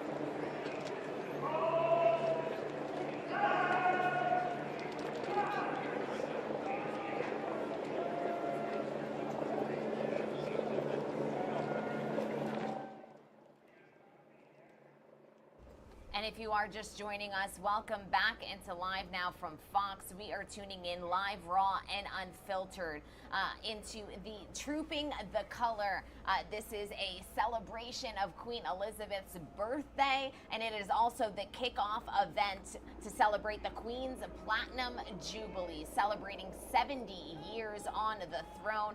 I am not sure exactly what we are witnessing at this very moment, but I do believe that this could potentially be Prince Charles, the heir to the throne, who is filling in for Queen Elizabeth II. She is going to miss part of this Trooping the Color, the kickoff to this Platinum Jubilee celebration. The Queen is not going to traditionally fulfill her role of riding in the carriage and inspecting the guards, as I just outlined what exactly happens at this event. But instead, Prince Charles, the heir to the throne, is going to take the royal salute on the parade ground. He is going to inspect the troops on the Queen's behalf. He's going to be joined by his son, Prince William, and his sister, Princess Anne. So the Queen is going to, of course, partake, but in a new way this year. She's going to take the salute when they go back to Buckingham Palace. And, of course, we'll bring you that iconic image of the royal family on the balcony. This is actually the first time in Queen Elizabeth II's 70-year reign that she will take a salute from the balcony at Buckingham Palace, and the first time Prince Charles will stand in for her on the parade ground. So yet another piece of history that we are witnessing here on Live Now from Fox. We'll continue to listen in as we celebrate 70 years on the throne for Queen Elizabeth II.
We are listening in live, raw, and unfiltered here on Live Now from Fox to Trooping the Color, the kickoff ceremony in the Queen's Platinum Jubilee celebration as Queen Elizabeth II becomes the longest reigning British monarch in history, celebrating 70 years of service. And to help me break it all down, I do want to welcome into the show Professor Nicoletta Gulace, an associate professor of history at the University of New Hampshire.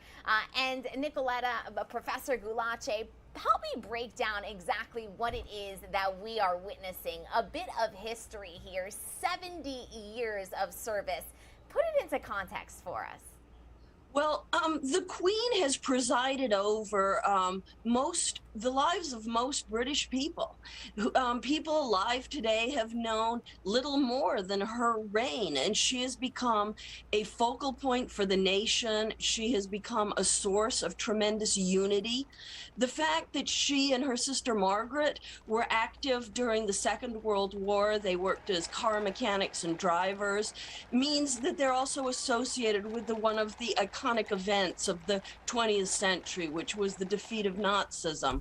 And so she is associated with Britain's power at its best, and her reign is one that many members of the public, as many as 60%, just think is tremendous, and they revere her. So she has been quite a force over the last 70 years. She really has, and she's not only the longest serving British monarch in history, but she's also the second longest in the entire world, if I'm not mistaken. I mean, put into context what an achievement this is.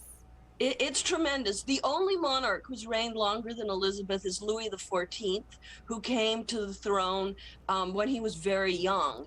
So if she can last, just a bit longer, she could end up the longest reigning monarch in world history.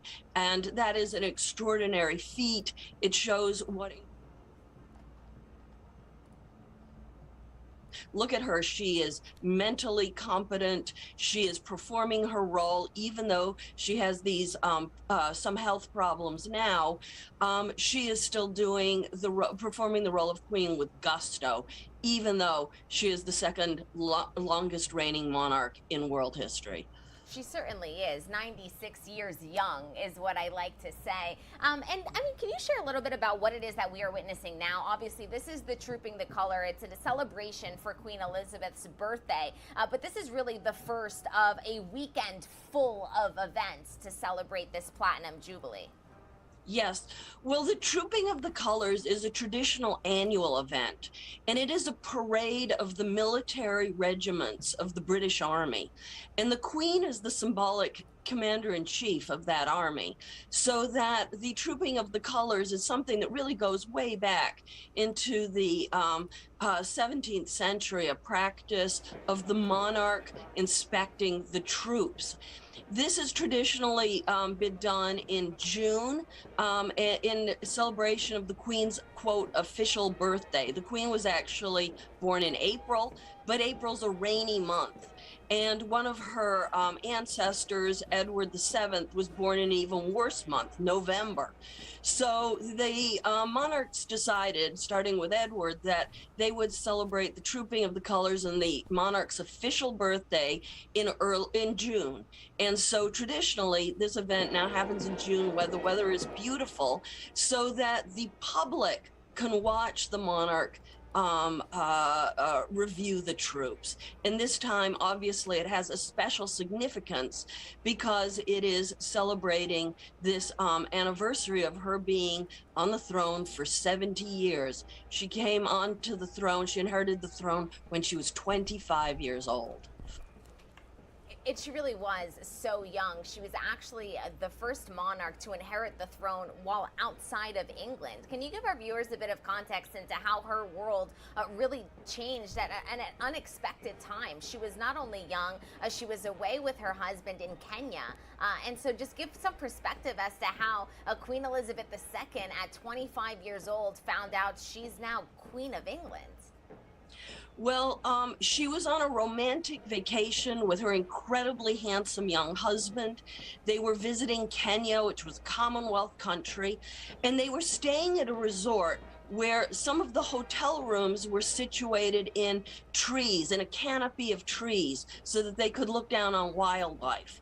And there's a very famous account that Elizabeth and Philip went up into their room in the canopy. She went up a princess and she descended the next day a queen. Because basically the anointing of a queen, it happens during the coronation, but she actually becomes the queen sort of spiritually and metaphysically the moment the preceding monarch dies. So she became queen probably while she was asleep and descended this beautiful canopy in Kenya and discovered, sadly, that her father had died, but that she was now on the throne.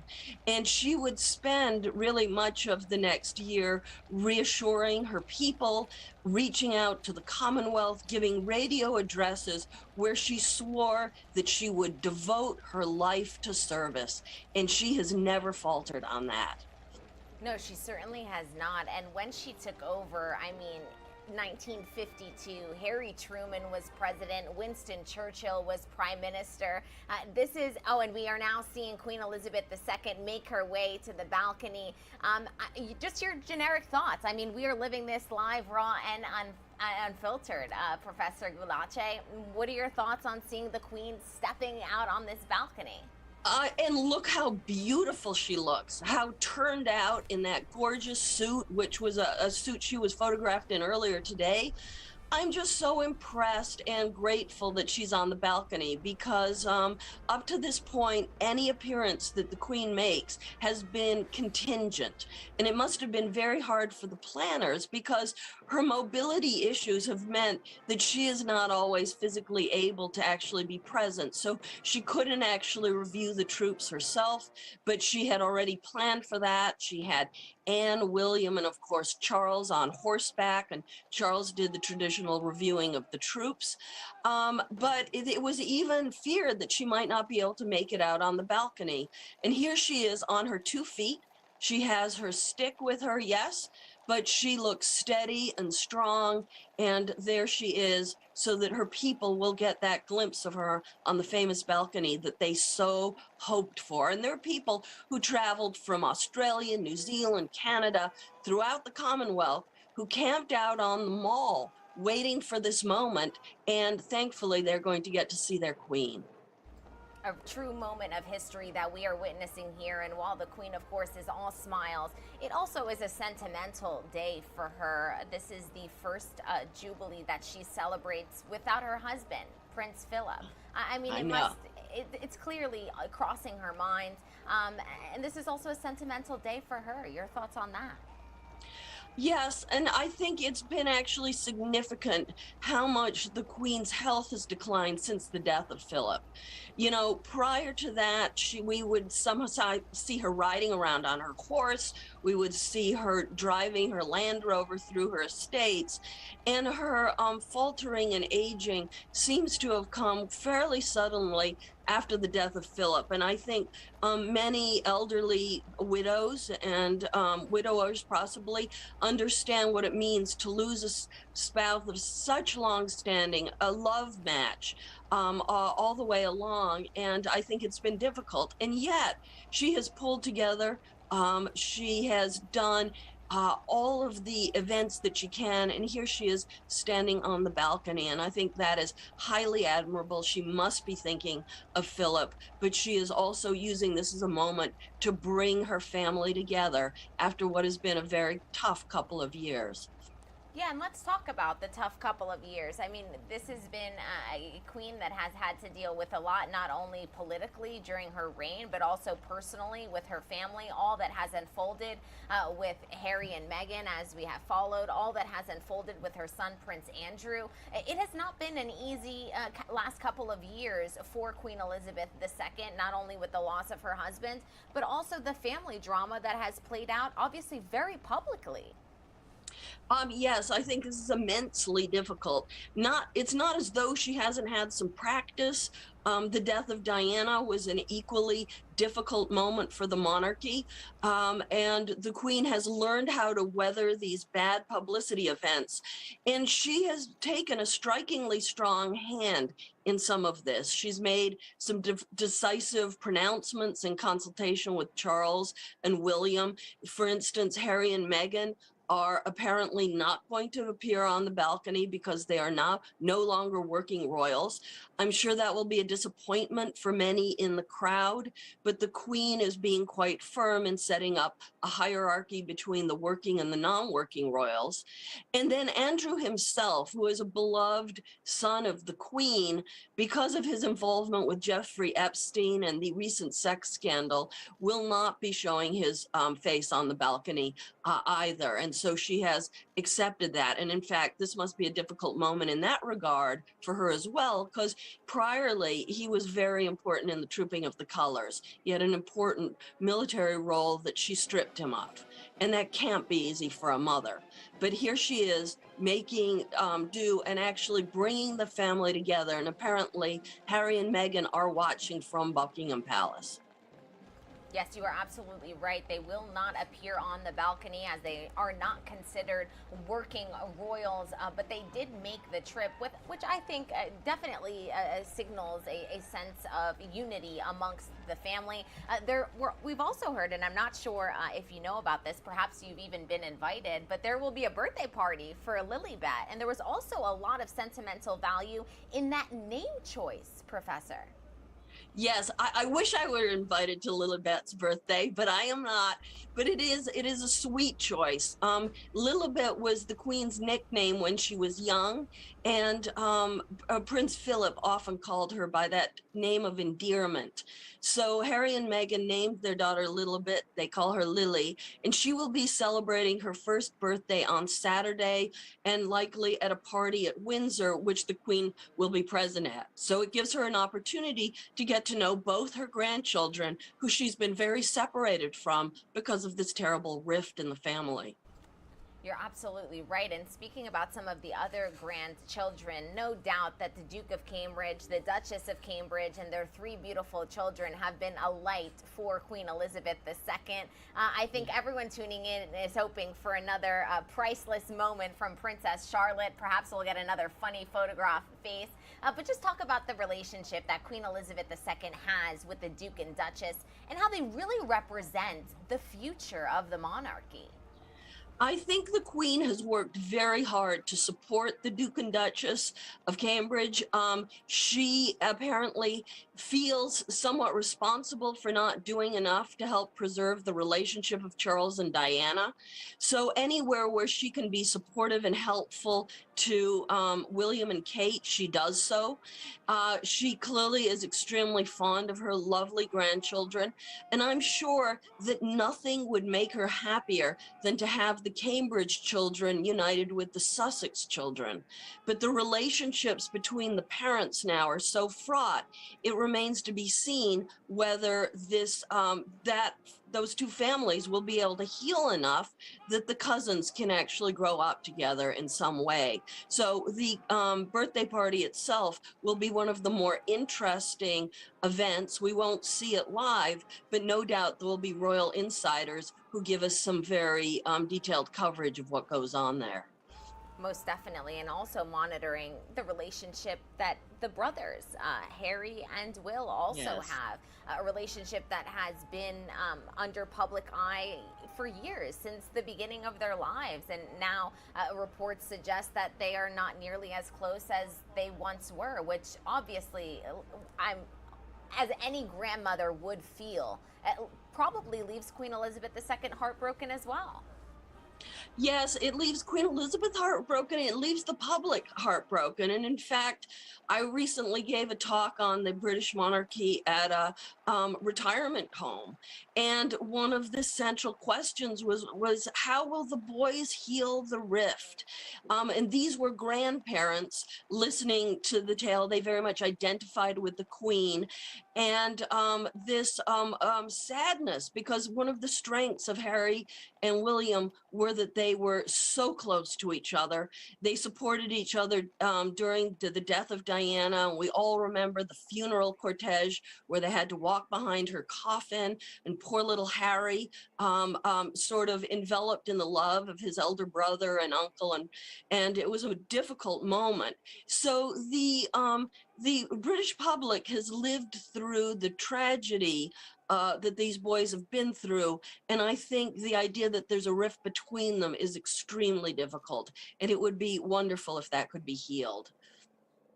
It certainly would be. And as we continue to look at this image of Queen Elizabeth II on the balcony, I do want to talk about her reign. What would you consider, and we'll get to the lows because we just touched on some of them, but what would you consider as some of the highs over the course of the last 70 years? Well, I think one of the highs was her coronation. The coronation threw back to the most elaborate of royal ceremonies. She pulled out all the stops. And what she did in the, in the early 1950s, after the country had suffered so much during World War II, there was austerity, there was rationing, and she recreated the mystique of the monarchy in a very powerful way. Another extremely important contribution of Queen Elizabeth was building on her father's commitment to the Commonwealth. Commonwealth countries are formerly imperial nations that after the Second World War, many of them gained their independence. But to keep them united in a sentimental fashion with Britain, many of them retained the Queen as head of state. And she visited Commonwealth countries with Prince Philip. She showed her devotion to subjects, not just in Britain, but all over the world. And I think that was another tremendous contribution. Also, she and Philip themselves became a sort of symbolic married couple in that through difficulties, trials and tribulations, separations, the two of them remained devoted to each other and to the nation. And so in that way, I think one of the highlights of her reign is also the way she ruled by example. Certainly is, and the way she also moved the monarchy forward. This was a monarchy that obviously is historic by nature, and as we move into modern times with new technology, social media, she was always someone who was thinking ahead since the very beginning. She wants the monarchy to move forward along with the times while still keeping some of its traditional elements. Well, apparently a lot of that monarchy moving forward was Prince Philip. He is the one who first invited a camera crew into the palace, and he thought it was important to show the people that the royal family was a real family.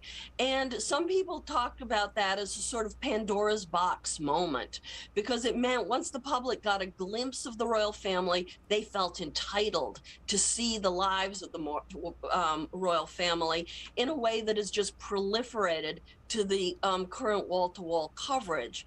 But this modernization was important to him, and we have seen her change over time. When I was growing up, I remember being a child in 1977, going to her silver Jubilee, which my family was celebrating. My mother is English. And the Queen, I remember being a very dignified and serious figure. But in recent years, we see her smiling a lot. We have seen her putting forward the warm, cuddly grandmother look. And so she's been taking cues and, in fact, modernizing herself to help make the monarchy more approachable, more convivial, and in some ways, while maintaining her lofty elegance, also a little more down to earth. And we're seeing that trend also continue on with the Duke and Duchess of Cambridge. We are seeing Will and Kate also having to shift a bit in their approach to certain duties. We just saw them make a trip to the Caribbean that perhaps did not go over as they had anticipated. And these are also changes that we'll continue to see. Exactly, and I think that's a very, very important point. Will, I think, is naturally somewhat reserved, particularly, I think, since the break with Harry. I don't think he's been as happy as he was when he had the friendship with his brother. And Kate has had a lot on her shoulders with her just electrifying smile and her ability to project a warmth to people who see her. So I think you can see the struggle a little bit in trying to maintain this genial ease at a moment of tension within the family. We also saw that tension in the Commonwealth on the trip to the Caribbean, when the Kate and Will were met not so much with adulation, but with protests. And in fact, at one of the banquets, the Prime Minister said that they were going to be electing a president soon, and the Queen would no longer be the head of state. And Kate and Will had to accept this with dignity. I think it came out of nowhere for them. I don't think their courtiers had prepared them properly for what they might meet, but they did receive this criticism with dignity, and Will's managed to make some good speeches, regretting slavery, regretting the role Britain had played in the oppression of Caribbean peoples, particular people of color, and they returned. But I think we're going to see a new way of addressing the Commonwealth. I don't think anybody anymore has the dignity of the Queen in being able to actually go abroad and not remind people of the horrors of the British Empire. It certainly does appear that way. Could you walk through walk our viewers through, I should say, what we are witnessing now? There is a line of cannons. What portion of the celebration is this that's happening live on Unfiltered? We're watching now military salutes. They'll fire the guns. They won't really fire the guns, but there'll be a loud bang. And these are all done in honor of the Queen, again, as a reminder of Britain's formidable military history. And they appear to be in a sort of Napoleonic uniforms and cannons, reminiscent of wars and British victories going all the way back to that Napoleonic period. So this is also a very exciting moment, a moment where children can put their fingers in their ears or can jump up and down with excitement. And I think you've also noticed all the Union Jacks, the traditional British flag, like the one I have behind my head. In recent years, these have fallen out of favor a bit, in part because of tensions between Scotland and England, because of discussions of some of these kingdoms which are part of Great Britain wanting independence or some sort of separation in the wake of Brexit. But the display of the Union Jacks is also a way of signifying the unity of Great Britain under the Queen. And in fact, the trooping of the colors, a featured regiment this time will be an Irish regiment. Fascinating information.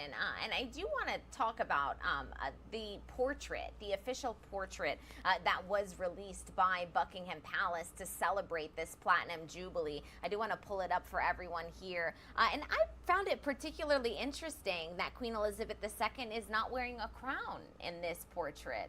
What do you make of this photograph? I have, it's so interesting that you asked that, because I have been wondering where the crowns and tiaras are. Right. And Kate's been looking great, but where's the tiaras? Diana had always had tiara on. The Queen usually wore a crown. And I wonder if this is a gesture, again, of this humanizing of the monarch, the making her first among equals in some odd way, and that perhaps it shows an awareness of a fairly significant Republican sentiment in Britain.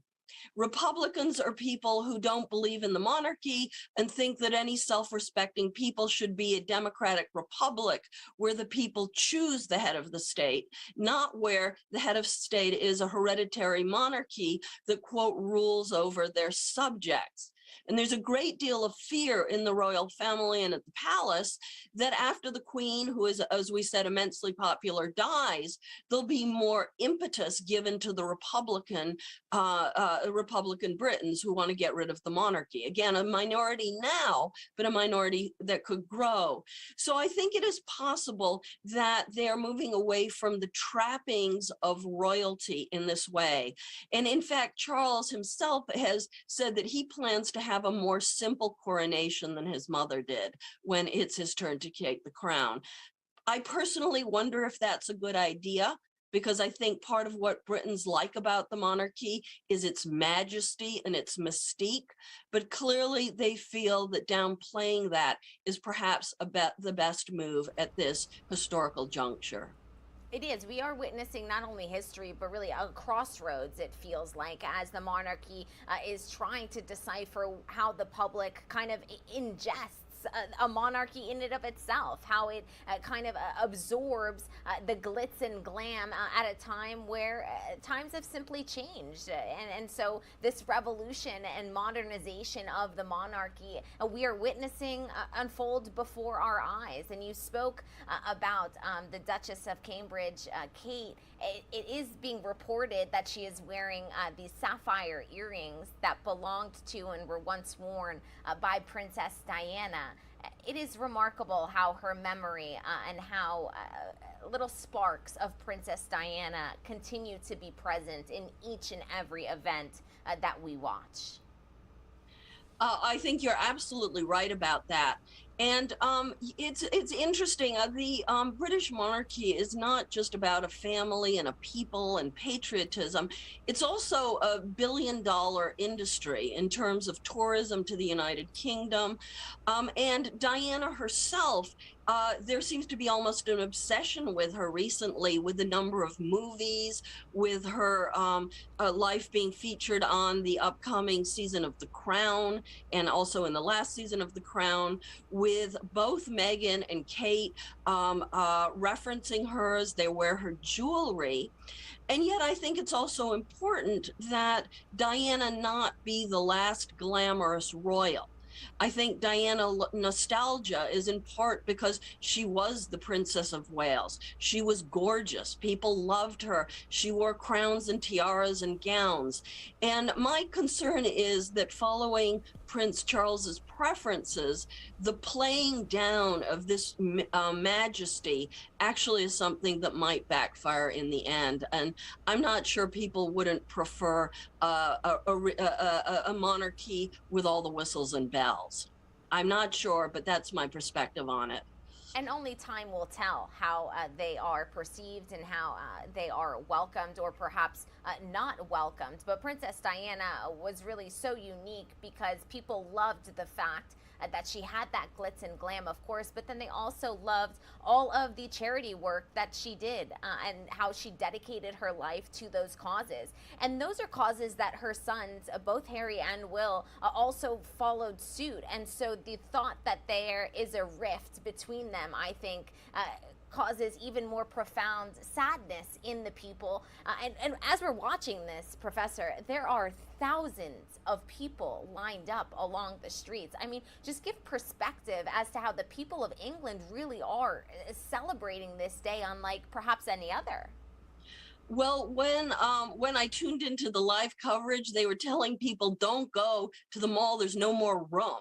So this is an absolute bumper crowd of people from Britain, from the Commonwealth, from all over. And I think for many, they worry, and not without foundation, that this is certainly going to be the Queen's last Jubilee, I imagine. but it may be the last time she's on the balcony, the last time she's present at a Trooping of the Colors.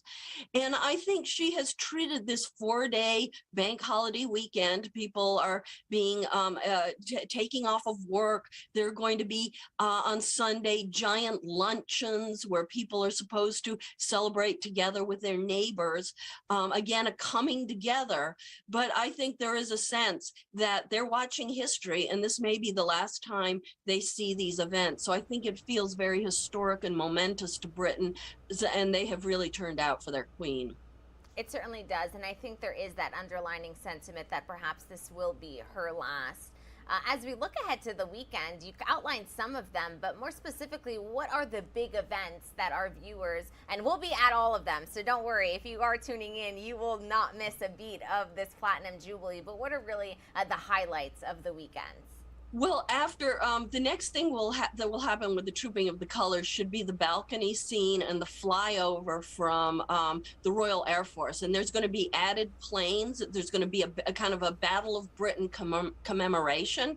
So again, another harking back to a particularly heroic moment in World War II when the British Royal Air Force fought off German planes that wanted actually to create a corridor over the English Channel so that the Germans could invade Britain. And they failed in part because of the bravery of the Royal Air Force and also because the British had invented radar, which was a big help in doing that.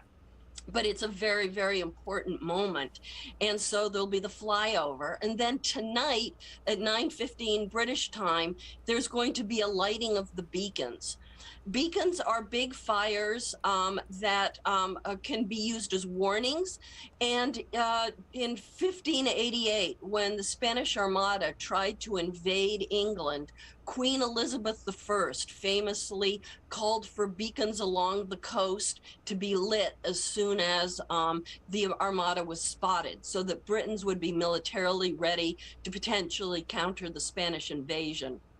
And as historians know, the weather was bad, and the Spanish ultimately failed to invade Britain, and that made the first Queen Elizabeth an incredibly revered monarch, like this Queen Elizabeth, her namesake. So there's a harking back in that way to that Elizabethan tradition of these two Elizabeths and their important role of head of state during difficult and dangerous military times when Britain was in threat of invasion.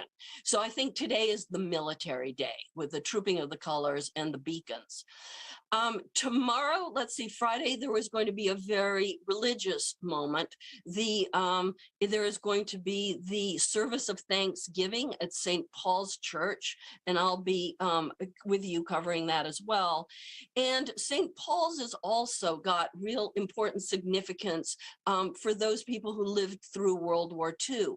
Germans tried to bomb out the entire city of London and the Docklands, but St. Paul's Dome stood there as a beacon, and there's very famous photographs of the dome of this enormous church by Christopher Wren, one of the greatest architects of Britain, sticking out through all the clouds of smoke caused by the bombings, and yet St. Paul's stood, and that is where she is going to have the service of remembrance tomorrow. I think on Saturday, there's going to be a horse race at the Epsom Downs. She usually loves horse races, but I think she is going to choose to spend it in Windsor with her family and celebrating Elizabeth's birthday. And then Sunday, there'll be parties and carnivals, and there's going to be a rock concert in there somewhere as well. Can't have a celebration without a concert. Let's be real, Professor. Right. But I wanted to talk about the horses because this has been a long-standing connection with the Queen. We've heard of her love of not only animals, we know about the corgis, but also of horses primarily and horse racing. Just share some of the context there because it is quite sentimental for her to have an event at the horse track on her Platinum Jubilee celebration. Yes, that's true. The queen adores horses. She always has. She's been a rider since she was a young child. There was a horse that was given to her by the Canadians that she herself rode in military uniform during the Trooping of the Colors, well into her old age. I mean, quite amazing. And my favorite of the Jubilee photographs is a picture of the queen.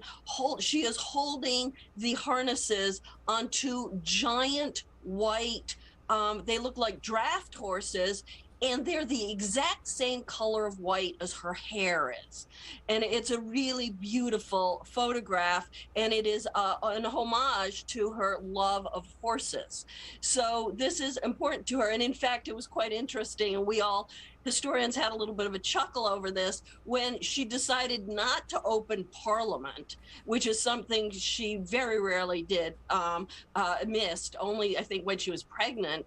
But she did manage to go to a horse show later in that week. And clearly she's doing what a lot of grandmas do, is doing what she wants now. Now I'm 96, you know, and so the horses are a very important part of British tradition. In fact, it was interesting to note that it was an animal rights group that tried to cause a disruption of the Trooping of the Colors this morning and had to be carried off. So on some level, perhaps they didn't approve of the use of these horses, but they are an important part of British military tradition and very important to the Queen. Yeah, you're absolutely right. There was a bit of a disruption during this event earlier this morning, and you are spot on. It was animal activists. As we look perhaps behind at her 70-year reign, but also look ahead to the legacy that she left behind, we're seeing thousands of people lined up on the streets. How will Queen Elizabeth II be remembered? I think she's going to be remembered as the last great monarch of Great Britain. And that's a sad thing to say, and I don't want to be mean, but I feel like Charles's desire to slim down the monarchy, I think he wants to modernize it almost too much. And his father lived to 99. His mother obviously is going to live into her 90s. He could last for a while. And who knows what the state of the monarchy will be by the time he hands it over to Will and Kate, who I think are very popular. There's been a lot of discussion about could they ever skip Charles and go straight to Will and Kate.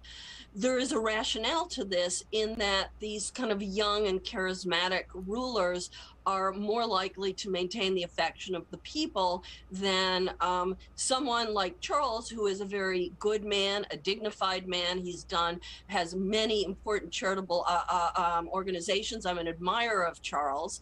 And I think actually even Camilla, he's showed that somebody can make a second marriage work. And while Britons have been hostile to Camilla because of their memory of Diana, in fact, the reality is that he has made a modern second marriage and a modern blended family work. These are all laudable. But the thing is, when Charles shows up instead of the Queen, it's disappointing. And he and Camilla went to Canada recently. It didn't get even a fraction of the publicity that Kate and Will got in Jamaica and in the Caribbean. And so I think there is a little worry that this is the Queen's swan song, and after her, the monarchy is unlikely to have the glamour that it once did. It certainly is interesting to see how the next generations will not only take over but shape the monarchy. We are within 10 minutes of that iconic balcony shot. Professor, you've given us absolutely astounding insight into what we're witnessing, what we've witnessed over the course of the last 70 years. So we're going to step away for a quick 2-minute commercial break. We'll be right back here on Live Now from Fox.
Welcome back into Live Now from Fox. We are live in the UK, in London, in the opening ceremony of the Queen's Platinum Jubilee celebrations.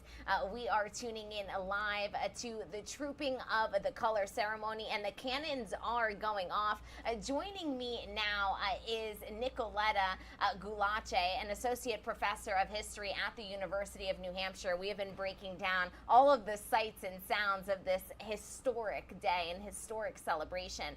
And now we're seeing the cannons go off. Can you give us a little bit of perspective as to the significance that with this? You did earlier on in the show, but for those of you just tuning in, perhaps we'll start there. The shooting of the cannons is a reminder.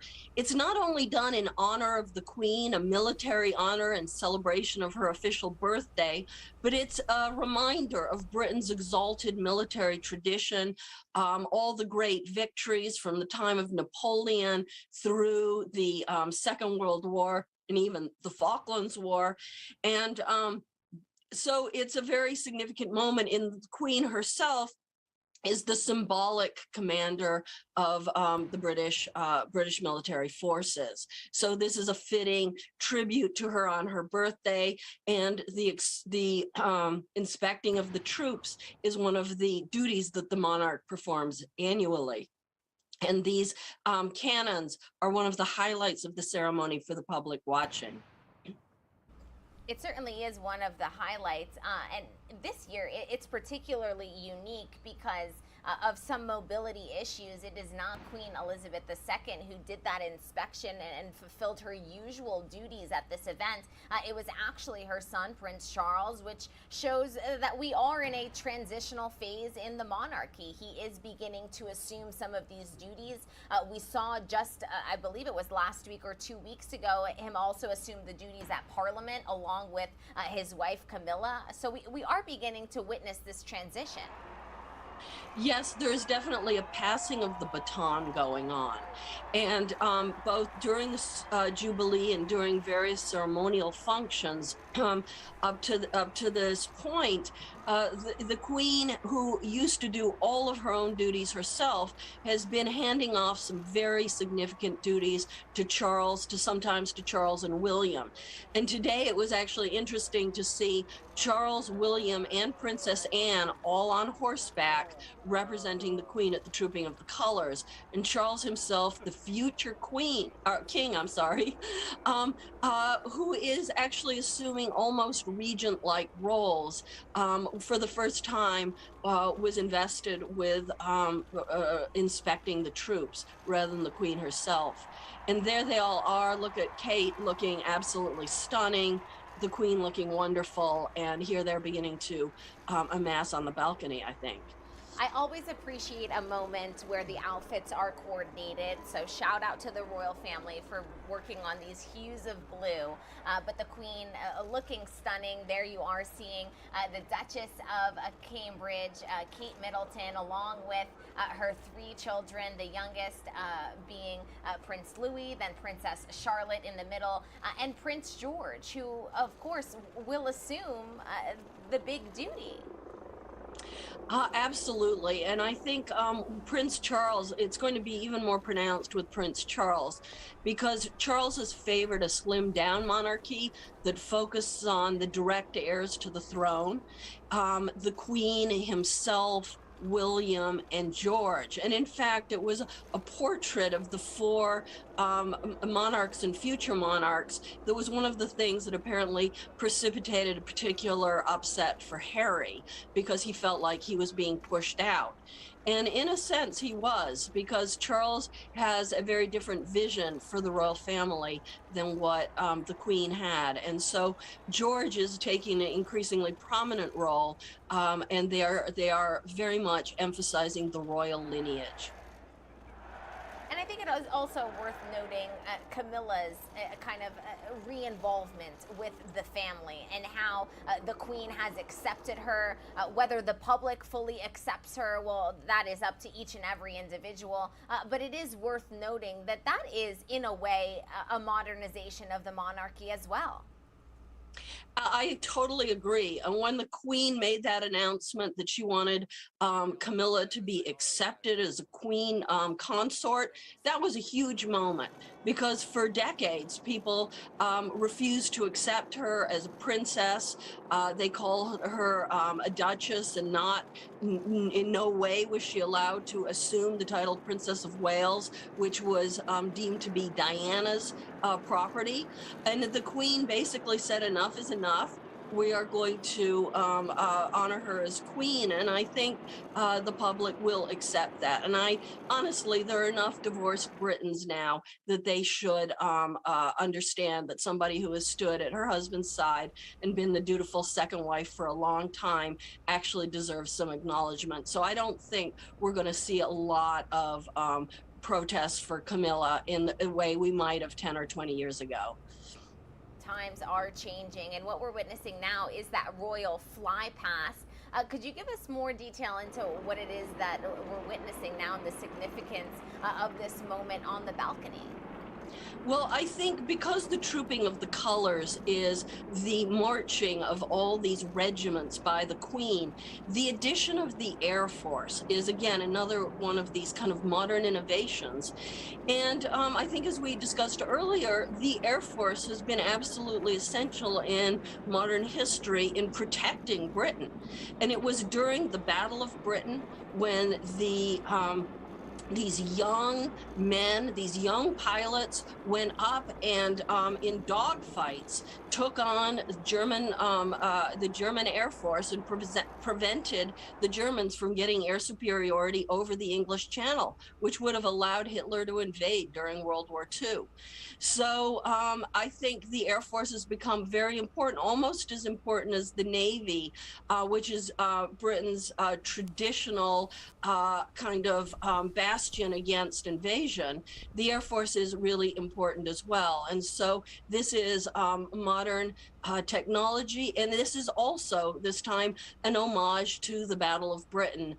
They're going to have more planes. Usually they have a formation of fighter pilots, which are ejecting red, white, and blue smoke. But this year they're going to have more representation of the Air Force in this tribute to the Battle of Britain. And it is really so touching to kind of take in these moments. Again, this is what we do here on the show, live, raw, unfiltered. The Queen Elizabeth II exchanging words with her grandchildren. It does feel just so natural to these kids. She's grandma, and that it does appear that that's what we're witnessing. Yes, they call her Granny, and it is sweet. And she does seem to really have an engagement with them, and they feel completely comfortable with her. And I think it's also a very important step of modernization and of publicity to forefront the children, because people like corgis and people like children, and showing this array of lovely kids is also one of the ways of humanizing the monarchy, and one of the things that people, I think, care about. They're keepers, and we want to see them. And Kate and Wills have accommodated the public by bringing out the children more and more often, more than they used to. The two older ones are doing quite a few functions now, and the fact that Louis is included is also significant. It certainly is, and I did want to bring up the double box view here, not only of the planes flying above and that closer shot of the Queen and Prince Charles, but also the wider angle, because for those of you just joining us, perhaps for this balcony moment, it is worth noting some absences on this balcony. Harry and Meghan are not present, and Prince Andrew also not present. So if we just could reframe as to why those individuals, who many are tuning in to see if they would ultimately be present, and the answer is they are not. Well, I think the Queen made the decision to exclude Harry and Meghan for the balcony scene because they are not working royals anymore. They stepped back from the monarchy, and I think she has created a dividing line between the working royals, who are supporting her with doing many, many, many boring functions like ribbon cuttings and planting trees and going all over and engaging with the public, which are very, in some ways, exhausting duties, but they're the duties that are the public face of the monarchy and are done in service of the country and the Queen as she sees it. She is distinguishing these working royals from the Sussexes who stepped back, and while they're involved in a lot of charitable work and such, there has been some suspicion, some feeling that it's done more for their own celebrity and the augmentation of their own status rather than for the Queen and the country. And so they're watching from the palace. They're not invited to the balcony. Prince Andrew obviously has just had to pay 16 million pounds to Virginia Giuffre who alleged that he molested her when she was a 17-year-old trafficked child in the stable of Jeffrey Epstein. And ultimately, the Queen tried very hard to defend him, but ultimately she had to strip him of his military honors and banish him from the balcony. And look at that incredible fighter display. Here comes the red, white, and blue smoke. And that perfect formation. This must be making the Queen feel very proud. It certainly is incredible to watch. I do want to bring it up for you in full. This is a celebration, definitely with the label platinum. It is a momentous occasion. Once again, for those of you just joining us, this is a celebration of 70 years of service. That is what this weekend signifies. She is becoming the longest reigning British monarch in history. Once again, I just can't say this enough. It is such a momentous occasion. Put into context this legacy, this milestone that Queen Elizabeth II is celebrating. It's an extraordinary milestone, a testament to her longevity, also to the relative youth at the time, her youth at the time she assumed the throne. She was a 25-year-old newlywed young woman, and her father died of very tragically. She was very close to him, died of cancer, and all of a sudden she was queen. And for the last 70 years, she has held that position honorably and with tremendous dignity, and you know, thanks in part to modern medicine, to her healthy lifestyle and her good genes, I suppose, she has now lived to the age of 96, 70 years on the throne. So her reign has covered the lifespan of most people living in Britain. And that's a very significant achievement. Most people don't remember a Britain without the Queen. She has been the one and only queen for a vast majority of the nation. I mean, that's beautifully put. There really is no better way to put it. And as this moment does come to a close, and we spoke about this earlier on in the show, but once again, for people perhaps just joining us, what do you think her legacy will ultimately be? I think her legacy is going to be as the last truly great and majestic British monarch. I think we're going to see after her with Charles, the slimmed down monarchy that he's promised us, a modernized monarchy, as you commented, a monarchy with fewer crowns and scepters and thrones, all in the name of showing the utility of the monarchy as opposed to the glamour of the monarchy. And as I think I expressed earlier, I'm not sure this is a good idea. I think what people really want from a monarchy is in the glamour of the monarchy. They also, though, of course, want a monarchy that cares. And I think Charles does care, but I think the Queen was able to beautifully fuse pageantry, glamour with caring, patriotism, and nation. And her ability to fuse the elegance and mystique of the monarchy with the service of the nation, I think is unique, and I'm not sure we'll see it again in our lifetimes. Only time will truly tell. This was, of course, the first really a big event of the Platinum Jubilee celebration that is going to last over the course of the next 4 days. We'll end on an entertaining and fun note. Which event are you most looking forward to? Or was it this moment? Was it the balcony? Well, you know, the funny thing is, I am most looking forward to the celebration of Thanksgiving at St. Paul's Cathedral tomorrow, in part because Harry and Meghan will be there with Will and Kate, and I believe Andrew may even make an appearance there. So I'm actually extremely interested in the family dynamics here and whether or not they can pull off being good to each other at a moment of such importance to the Queen. Professor Gulace, you're in it for the tea, as the kids say. You want the drama, you want the gossip, and we certainly will be there live, raw, and unfiltered here on the show. Thank you so much for the time, for your insight. As you said, you will actually be joining us tomorrow to be covering that event as well, so we look forward to it. Thank you very much. Lovely to be here. Yes, absolutely. Let's take a live look here back out in London, England. As this event has come to a close here, the event really was just quite the spectacle. The trooping of the color parade honoring the Queen's birthday, the first celebration of this Platinum Jubilee weekend that we are going to continue to cover live, raw, and unfiltered here throughout the weekend on Live Now from Fox. We're going to step away for a quick 2-minute commercial break. We'll be right back.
Welcome back into Live Now from Fox. I'm your host, Gabrielle Amato, live now from our Orlando studios. But we are actually taking a Live Now look in London, England, for Queen Elizabeth's 70 years on the throne celebration, otherwise known as the Platinum Jubilee. This has been quite the morning, and we have been live, raw, and unfiltered at the very first event of the weekend. The trooping of the color, otherwise known as the Queen's Birthday Parade. This is actually an event that occurs each and every year to celebrate the Queen's birthday. While her birthday is actually on April 21st, they have this event occur in June because, let's put it simply, the weather in April in England, not so great. The weather in June in England, much better. Let's throw the party in June. And that is what is done each and every year. But this year, it does take particular interest, and it is a particularly special because it is the kickoff event for the Queen's Platinum Jubilee weekend. A weekend celebrating British history, a new chapter written into British history as Queen Elizabeth II has achieved 70 years of service on the throne. She becomes the longest reigning British monarch. She did hit that title back in 2015, beating the time spent on the throne by her great-great-grandmother, Queen Victoria, who ruled for 63 years and 7 months. But this year officially marks 7 decades on the throne. She did celebrate a silver jubilee, marking 25 years back in 1977. She celebrated her golden jubilee for 50 years on the throne back in 2002. A diamond jubilee commemorating a 60th anniversary a decade ago. And this year is the Platinum Jubilee. We did just see Queen Elizabeth II along with her family members on the balcony for that iconic shot. And we will continue to cover all of the latest events when it comes to this weekend's Platinum Jubilee celebration. We do, of course, though, want to get you up to speed on all of the other top stories that we are monitoring on Live Now from Fox. Taking a look at the side panel on your screens, you will see 3 big stories that we are keeping a close eye on here, in addition to everything that's going on overseas in London. A gunman carrying a rifle and a handgun has killed 4 people at a medical center in Tulsa, Oklahoma. We're going to touch base with our reporters and get the very latest into this latest mass shooting in the United States. And we're also covering big business headlines. We know all of you at home are very interested. And when it comes to all of the elements affecting your wallets, not only are we monitoring inflation, but rising gas prices. And now a new warning by JP Morgan's CEO, warning of an economic hurricane and telling people to brace yourself. All of this as the national average for gas has jumped just 10 cents in just 2 days. It is now at $4.72 for a gallon of regular gas. That is the national average. Yesterday was at $4.67, so it's jumped 5 cents overnight. And the day before that, it jumped another 5 cents, which means 10 cents more than just 2 days ago. We're going to touch base with our Fox Business team for the latest details on that. But we do want to begin first and foremost with the latest out of Oklahoma. We are monitoring yet another mass shooting, a deadly shooting inside of an Oklahoma hospital building, triggering panic as dozens of law enforcement officers have swarmed the scene. Our Fox News correspondent, Kevin Cork, he has the very latest in this investigation. Tragedy in Tulsa, Oklahoma. At least 4 people are dead and multiple others injured after a gunman opens fire inside a medical building on the campus of St. Francis Hospital Wednesday, sending fear and panic across the property as staff and patients went into survival mode. Had to hide in the closet and make sure that we were safe. Police officials say officers quickly arrived on scene within about 3 minutes after receiving the first call for help and immediately jumped into action, entering the Natalie building where they located victims and made contact with the shooter. The officers that did arrive were hearing shots in the building, and that's what directed them to the 2nd floor. Law enforcement says the alleged gunman died from what they believe is a self-inflicted gunshot wound. He is a black male, estimated to be 35 to 40 years old, and we have confirmed he had 1 long gun, a rifle, and 1 handgun. With the active shooter threat eliminated, officers then focused on securing the premises and searching for any additional victims. So we are doing a floor-by-floor, room-by-room search to make sure that we don't have anybody else outstanding in the building. Meantime, survivors are trying to cope with their shock. I'm very shaken up. I mean, I've seen it on TV this last couple of weeks, and it's startling to just have to go through that. President Biden received a briefing on the shooting. White House officials say they are closely monitoring the attack as the investigation into the suspect and possible motive continues. I'm Kevin Cork, Fox News. And thank you to Kevin for that update. That was pretty much all we know right now. A gunman carrying a rifle and a handgun killed 4 people just yesterday at a Tulsa medical building on a hospital campus. this is just the latest mass shooting across the country in recent weeks. We do actually have the latest police update. This is what we do here on the show. We bring you the story and then directly the details from the officials themselves. So we do want to play that out for you in full. Let's take a listen. Location at 4:56, so a 3-minute response time, and made contact with victims and the suspect at 5:01. And that was them making their way to the second floor. The officers that did arrive were hearing shots in the building, and that's what directed them to the second floor. Right now, we have 4 civilians that are dead. We have 1 shooter that is dead, and right now, we believe that is self-inflicted. Officers have not been interviewed, but we're certain that's a self-inflicted gunshot wound on his part. The scene is fairly limited to 1 section of that floor on the second floor, and officers are currently and detectives interviewing witnesses that were throughout the building, and especially those on the second floor. No officers were injured. We have a reunification center set up at Memorial High School in the auditorium on the north end of Memorial High School for families that may have had somebody in this building at the time and have not been able to make contact. That is a location they can check in with for information. Right now, the suspect, we do not have an identity. That we believe we're getting close on the identity of the suspect. He is a black male, estimated to be 35 to 40 years old, and we have confirmed he had 1 long gun, a rifle, and 1 handgun on the scene at the time. That's what I have, and I will turn it over to. Can you confirm? I'll come back for those questions. Okay, thank you. What was yours? Well, you said 5 people total dead. Yes, 4 innocents, 1 shooter. Thank you. Yes. I'm Dr. Cliff Robertson. I'm the CEO of the St. Francis Health System. And as you can imagine,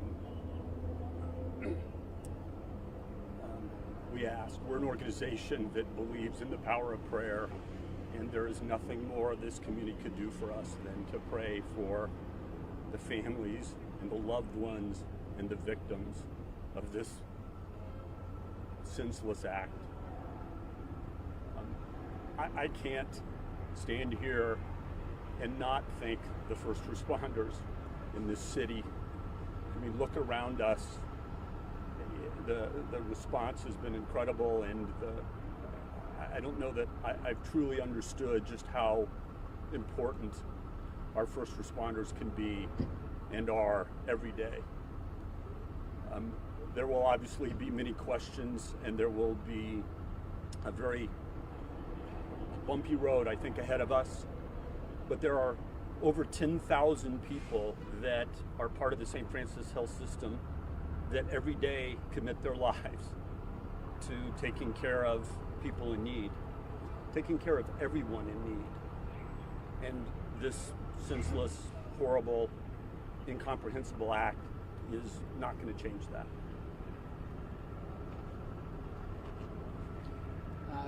I want to start by echoing Dr. Robertson's comments.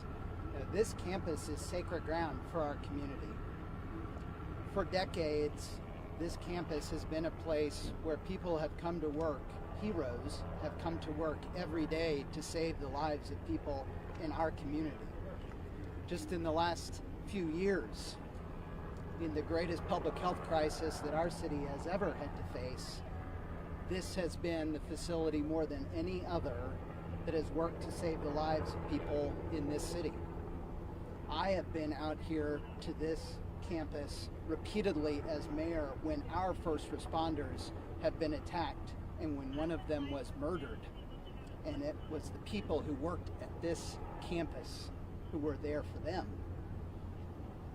So I know, because I know Tulsa, I know there are so many people out there right now that want to know what you can do to support the people at St. Francis Health System in the midst of this tragedy.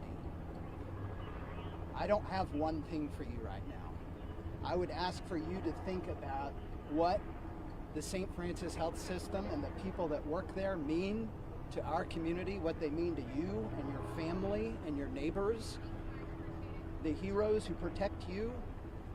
Think about what they mean to you, and think about in your own way what you can do to show your support for them in the midst of this tragedy. I also want to express our community's profound gratitude for the broad range of first responders who did not hesitate today to respond to this act of violence. The men and women of the Tulsa Police Department did not hesitate, and when you look around today, you see personnel from federal law enforcement, the Tulsa County Sheriff's Office, the Oklahoma Highway Patrol, the Tulsa Fire Department, EMSA. They are all here to provide the support and their own skill set that they can bring to support the people who work on this campus. And all of us in Tulsa have a responsibility to do the same. Thank you. We'll turn it back to Chief Daglish for any questions that you might have. Mayor, while you're up there, could we get your response? I mean, we're now in a club of cities that had to deal with something like this. What is your response to what happened here? Right now, my thoughts are with the victims in here, many of whose families don't even know about this yet. So if we want to have a policy discussion, that is something to be had in the future, but not tonight. Not tonight. Do we know if the victims were employees of the hospital or patients? From what we do know, it could be a combination, both of employees and visitors. Do we know if he was a patient? We do not. With everything that's happened recently, was he wearing body armor? Not that I'm aware of. That has not been mentioned. Chief, you said he had two weapons with him, a pistol of some sort and a long gun. Do we know which weapon or both weapons? What did he use, or do we know that yet? It appears both weapons at one point or another were fired on the scene. Do we have any reason to believe he was targeting anybody specifically? We don't have that yet. Investigators, the building not long before we came down here was officially secured, and homicide and crime scene detectives were just making their way in. So all of the investigation and investigative portions and those types of questions are just getting looked into right now. Can you talk about what's on that second floor? I don't have there is an orthopedic center, or orthopedic office there, but I'm unaware of if that occupies the whole floor, or if there are other offices on the floor. Do we know if that's where this happened, in that orthopedic center? At least part of the same. Is everybody, cleared out of the closets, the cubbies, and yeah, they've gone floor to floor, office to office, and has gathered keys from St. Francis and have essentially cleared, and we utilize officers from those other agencies as well to help get that job done. There was one witness, potential victim, that was found late in the process, locked in a closet. So worth their efforts to make sure that was very methodically done. How long was this shooter active from the first shot to him inflicted wound on himself? There was a 3-minute response, so I don't know how long the call took to come in, but it appears as though the whole thing was a 4-minute or so time span from the time they came in to the time officers made contact, 4 to 5 minutes. And all the gunfire occurred in that same area on the second floor, as far as we know? The best we believe right now. Do we know who called? I do not. After everything that happened last week, was active shooter training refreshed on y'all's mind? And this was just almost second nature for you? Yeah, I think that's probably fresh on everyone's minds. I will say Tulsa revisits that topic regularly. So I was very happy with what we know so far regarding the response of our officers. And as the mayor mentioned, the citizens of Tulsa, I think, should be proud. This parking lot was difficult to get to for some of those officers who were here just minutes after it came in. It was difficult. due to the amount of cars that had responded from all sides of town. And then federal agencies, I believe every federal agency is represented here. Light Horse are here. I've been contacted by surrounding sheriff's offices, Sheriff Regalado, Sheriff Chris Elliott, offering to help cover calls for service while we dealt with the scene. So the response, I cannot overstate how proud I am of the area response to this incident. Do you believe he acted alone? We're going to have a press conference tomorrow. Yep. We're still unpacking a lot of this. We can ask questions all night. I've got a question for Dr. Robertson. If you want to answer the question, sure you can, or else we can wait till tomorrow. We don't know. We are still trying to confirm his identity, and the intelligence and the investigative side will take off after that. Do we know if there's any There'll be no more questions today. We'll have a press conference tomorrow. We'll get you all the information you need. Thank you. Yes.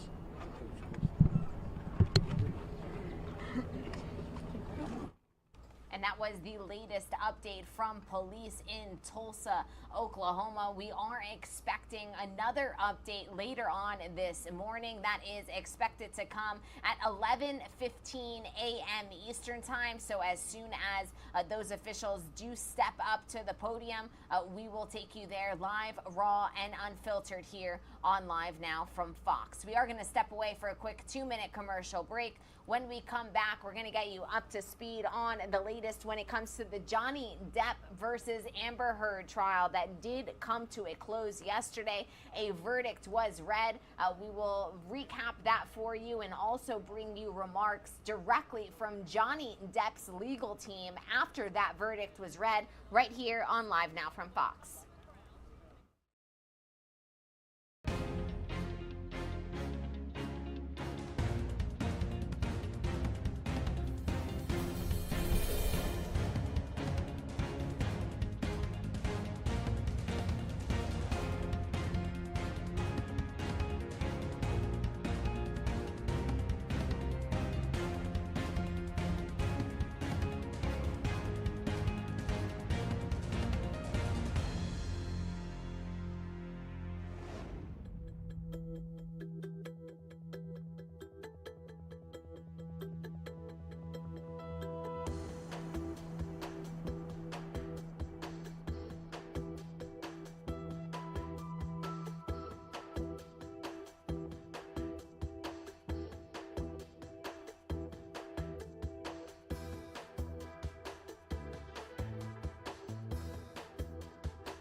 Welcome back into Live Now from Fox. These were the scenes outside of the courtroom yesterday in Fairfax, Virginia, after a verdict was read in the libel and defamation trial between Johnny Depp and Amber Heard. It has come to a conclusion. Johnny Depp and Amber Heard both won, in part, their defamation lawsuits. A jury announced just yesterday, after hearing weeks of testimony, including hours from both Johnny Depp and Amber Heard themselves, the jury's decision ultimately found both defamation suits credible and awarded both actors millions of dollars in damages. Heard now has to pay Johnny Depp $15 million. Depp must pay Amber Heard $2 million. So the jury siding more with Johnny Depp, but ultimately both won in part their defamation cases. We do want to bring you a full recap of yesterday's decision. Our Fox's Ashley Dvorkin has this. Do you find that Mr. Depp has proven all the elements of defamation? Answer, yes. The jury has ruled in favor of Johnny Depp in his $50 million libel lawsuit against Amber Heard, awarding Depp a total of $15 million in damages. The judge later reduced $5 million of that to $350,000. Do you find that Ms. Heard has proven, by clear and convincing evidence, that the statement by Mr. Waldman was made with actual malice? Answer, yes. The 7-person civil jury found in favor of Amber Heard on one count of her $100 million counterclaim, awarding her $2 million. Unanimous decisions on the third day of deliberations. Heard was in court for the verdict. A source close to Depp says due to previously scheduled work commitments, Depp was not present and in the UK. We ask you to give Mr. Depp his life back. This concludes over 6 weeks of closely watched high-profile courtroom drama, with a court of public opinion simultaneously alongside it. During the trial, both sides presented accusations of assault. Heard testified Depp physically and sexually assaulted her on multiple occasions. Depp denied the claims and said Heard was the abuser in the relationship. She wrote in this article. At the center of this trial was a 2018 Washington Post op-ed in which Heard described herself as a public figure representing domestic abuse. While Depp's name isn't mentioned, his attorneys claimed it was a clear reference to him. Attorneys made statements directly following the outcome of the case. Now that the jury has reached its conclusive verdict, it's time to turn the page and look to the future. The actors have accused each other of destroying their careers. Both sides have said they want their lives back. In Hollywood, Ashley Dvorkin, Fox News. Thank you to Ashley for those details. I do want to lower this audio for you because those were the live, raw, and very unfiltered reactions of Johnny Depp fans outside of the courtroom celebrating that verdict. In Ashley Dvorkin's piece, you did hear a little excerpt of the full statement made by Johnny Depp's legal team after, obviously, what they are going to assume as a win. Amber Heard must pay Johnny Depp $15 million. While Depp was also found guilty on one of the charges, he only has to pay $2 million. So ultimately, the jury siding more with Johnny Depp, and we did hear from Johnny Depp's legal team right after that verdict was read, so I do want to play those remarks for you in full here on Live Now from Fox. Hi everyone. Today's verdict confirms what we have said from the beginning, that the claims against Johnny Depp are defamatory and unsupported by any evidence. We are grateful, so grateful to the jury for their careful deliberation, to the judge and the court staff who have devoted an enormous amount of time and resources towards this case. Our judicial system is predicated on each person's right to have his or her case heard, and we were honored, truly honored, to assist Mr. Depp in ensuring that his case was fairly considered throughout the trial. We are also most pleased that the trial has resonated for so many people in the public who value truth and justice. Now that the jury has reached its conclusive verdict, it's time to turn the page and look to the future. Thank you all so much, and thanks to the jury. Thank you so much. How is he feeling? How's Johnny feeling? Will Johnny and Amber ever speak to each other again? Is this the end of the matter? Miss Vasquez, will there be any more legal action?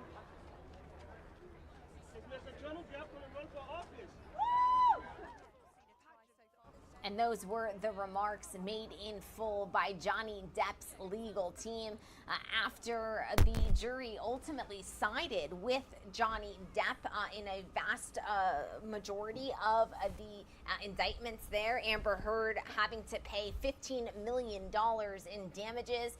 Depp also having to pay $2 million. So this Johnny Depp versus Amber Heard trial has officially come to a close.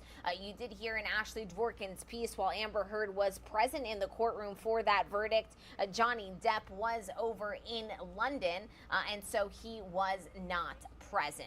It is unfortunate that we won't be inside of that courtroom in Fairfax, Virginia anymore, but this is a case that has officially been closed. We're going to step away for a quick 2-minute commercial break. When we come back, we'll get you up to speed on the other top stories that we are monitoring stateside, including the latest when it comes to the Uvalde school shooting investigation, the latest on gun legislation in this country, and also an update on the latest when it comes to the war in Ukraine, as we have hit day 99 of the Russian invasion of Ukraine. So all of those details coming up right after this break.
Welcome back into Live Now from Fox. I'm your host, Gabrielle Amato, live now from our Orlando studios. But we are taking a live now a look at the latest on the ground in London as Queen Elizabeth kicks off her Platinum Jubilee weekend. We were live, raw, and unfiltered this morning into the opening event that has since come to a close, but we will continue to monitor all of the events this weekend as Queen Elizabeth II celebrates 70 years on the throne.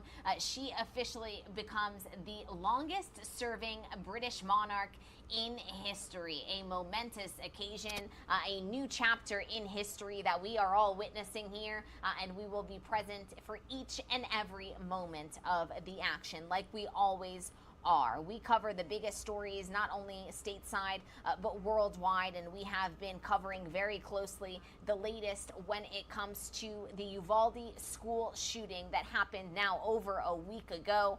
We continue to remember the names and faces of the innocent children that lost their lives last week after an 18-year-old gunman opened fire at the Robb Elementary School. That investigation is ongoing, and we want to touch base with our Fox News correspondent Casey Stiegel, who has the very latest on the investigation. But I didn't want to cry. Chloe Torres had to think fast when a gunman barged into her 4th grade classroom at Robb Elementary last week. And then he shot the girl next to me, and I didn't want to say anything because I didn't want him to come over and shoot me. Her 10-year-old eyes saw things that nobody should ever have to. He shot my friends and my teachers. Over the next 2.5 weeks, funerals are being held for the 21 who were killed, including beloved teacher Irma Garcia, whose funeral was today. She was laid to rest alongside her husband Joe, who died of a heart attack suddenly 2 days after the shooting. Our teachers are not our protectors, they're our educators. They deserve to go to work. Their students deserve to go to school and return home. As this community mourns, the investigation into how law enforcement responded that day moves forward. Specifically, the Uvalde School District Police Chief's call to instruct responding officers to wait on a SWAT team before confronting the gunman. On Tuesday, state authorities said Pete Arredondo had not returned their investigators' messages, seeking a follow-up interview since the first time he was questioned. Arredondo was sworn in as a newly elected city council member Tuesday. Today, he pushed back, saying that was false, and he's in touch with Texas DPS on a daily basis. For now, it's a back and forth until the federal DOJ investigation is complete, as so many who've suffered loss try and make it day by day. I really don't want to go back to school because of what happened. The Uvalde School District said today that students will not return to Robb Elementary School. When President Biden visited here, he suggested tearing it down and building a new one in its spot. In Uvalde, Texas, Casey Stiegel, Fox News. And thank you to Casey for that update. President Biden is weighing in on the prospects of gun control legislation in Congress, expressing some skepticism about whether an agreement can be reached. Meanwhile, the top Republican in the Senate and the top Democrat in the House shared their takes on where negotiations could be headed. Our Fox News correspondent Caroline Shively reports on this from Washington. To the survivors of gun violence, we are not going to stop until the job is done. House Speaker Nancy Pelosi sounded confident on Wednesday when she told a crowd in San Francisco that Congress would pass gun legislation. But back in Washington... Are you confident Congress will take action on gun legislation, sir? I served in Congress for 36 years. I'm never confident. Totally. On Thursday, the House Judiciary Committee is set to convene an emergency recess hearing to mark up gun control legislation. In this measure and others set to be introduced next week, House Democrats want to make a national red flag law allowing authorities to temporarily confiscate guns from those deemed a danger, create a grant program to buy back large-capacity magazines, and raise the buying age for semi-automatic rifles from 18 to 21. Had we had a red flag law plus a ban on those types of weapons being sold to men under the age of 21, I don't think the chances of us having a Uvalde shooting are way diminished. Most of those House bills have almost no chance of passing the Senate. We have a Second Amendment to the Constitution. We take it seriously. A bipartisan group of senators met this week looking for a compromise, but expectations on passing anything substantial remain low. In Washington, Caroline Shively, Fox News. Thank you to Caroline for that update. The big question that many parents continue to have is, when will I be able to feed my child? President Biden met with the heads of baby formula manufacturers looking for ways to solve the nation's critical shortage. On your screen is video of shipments coming in from overseas of baby formula. Hundreds of thousands of pounds of formula will fly into the United States in the coming weeks, but experts say it will be months before supplies are fully back to normal. Our Fox News correspondent Caroline Shively also has the details on this from Washington. The Biden administration announced Wednesday that Operation Fly Formula will deliver several more plane loads of baby formula across the U.S. in the next 3 weeks. Partial relief for the shortage that has plagued the U.S. since a February recall exacerbated by supply chain problems. Flights from Great Britain and Australia will deliver enough formula to fill 8.3 million bottles in the next 3 weeks, with more flights from Australia to be announced in the coming days. President Biden spoke with leading manufacturers at a virtual meeting on Wednesday. Here's the deal. I became aware of this problem sometime after April, in early April, about how intense it was. And so we did everything in our power from that point on. The administration has also reached an agreement with the Food and Drug Administration to reopen an Abbott facility in Michigan that had been closed due to health concerns, and invoke the Defense Production Act to make sure manufacturers have the raw materials they need. but many families are simply running out of time. We're going to have to just, ride out as much as we can and actually try to transition them to the new formula as best we can and just hope for the best. While previous shipments have gone to hospitals and doctors' offices, these deliveries will be sold at retail stores and online. In Washington, Caroline Shively, Fox News. And thank you to Caroline for that update. The big question, will masking on airplanes be making a comeback? Many of you are asking yourselves that question. It's the answer many Americans are waiting for after the DOJ filed an appeal asking a federal court to restore the travel mask mandate. While some say it would be a step backwards, others say it would be a small price to pay. Our Fox News correspondent Jonathan Siri has more on this story from Atlanta.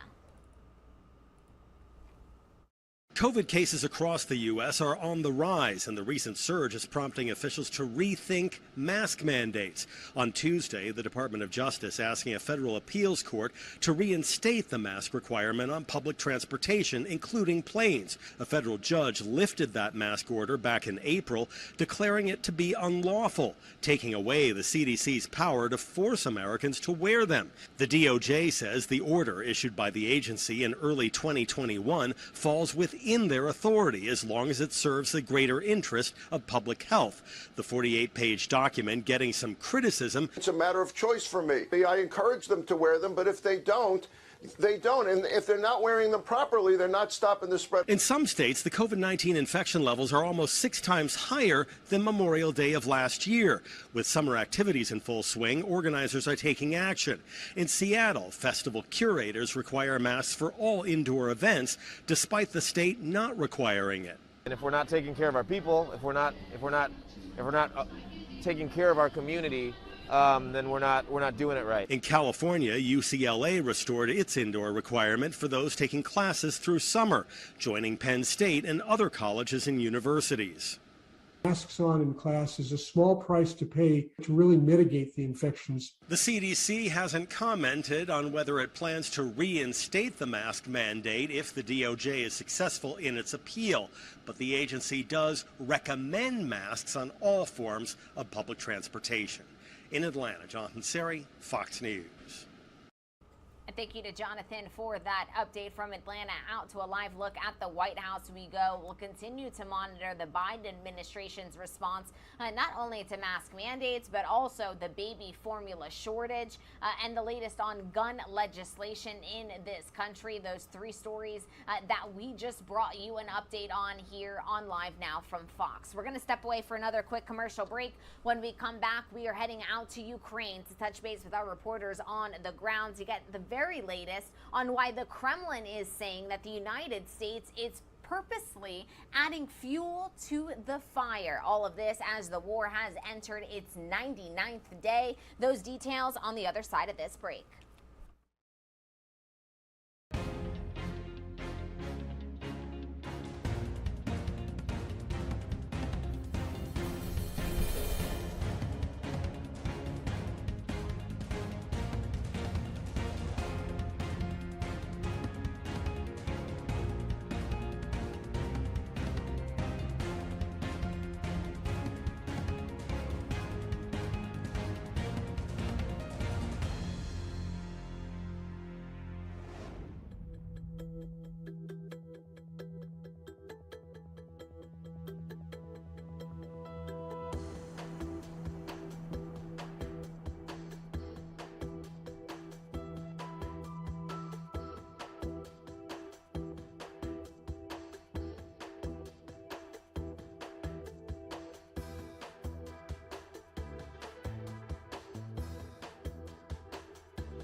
Welcome back into Live Now from Fox. I'm your host, Gabrielle Amato, and we are taking a Live Now look at the White House on this Thursday, June 2nd, 2022.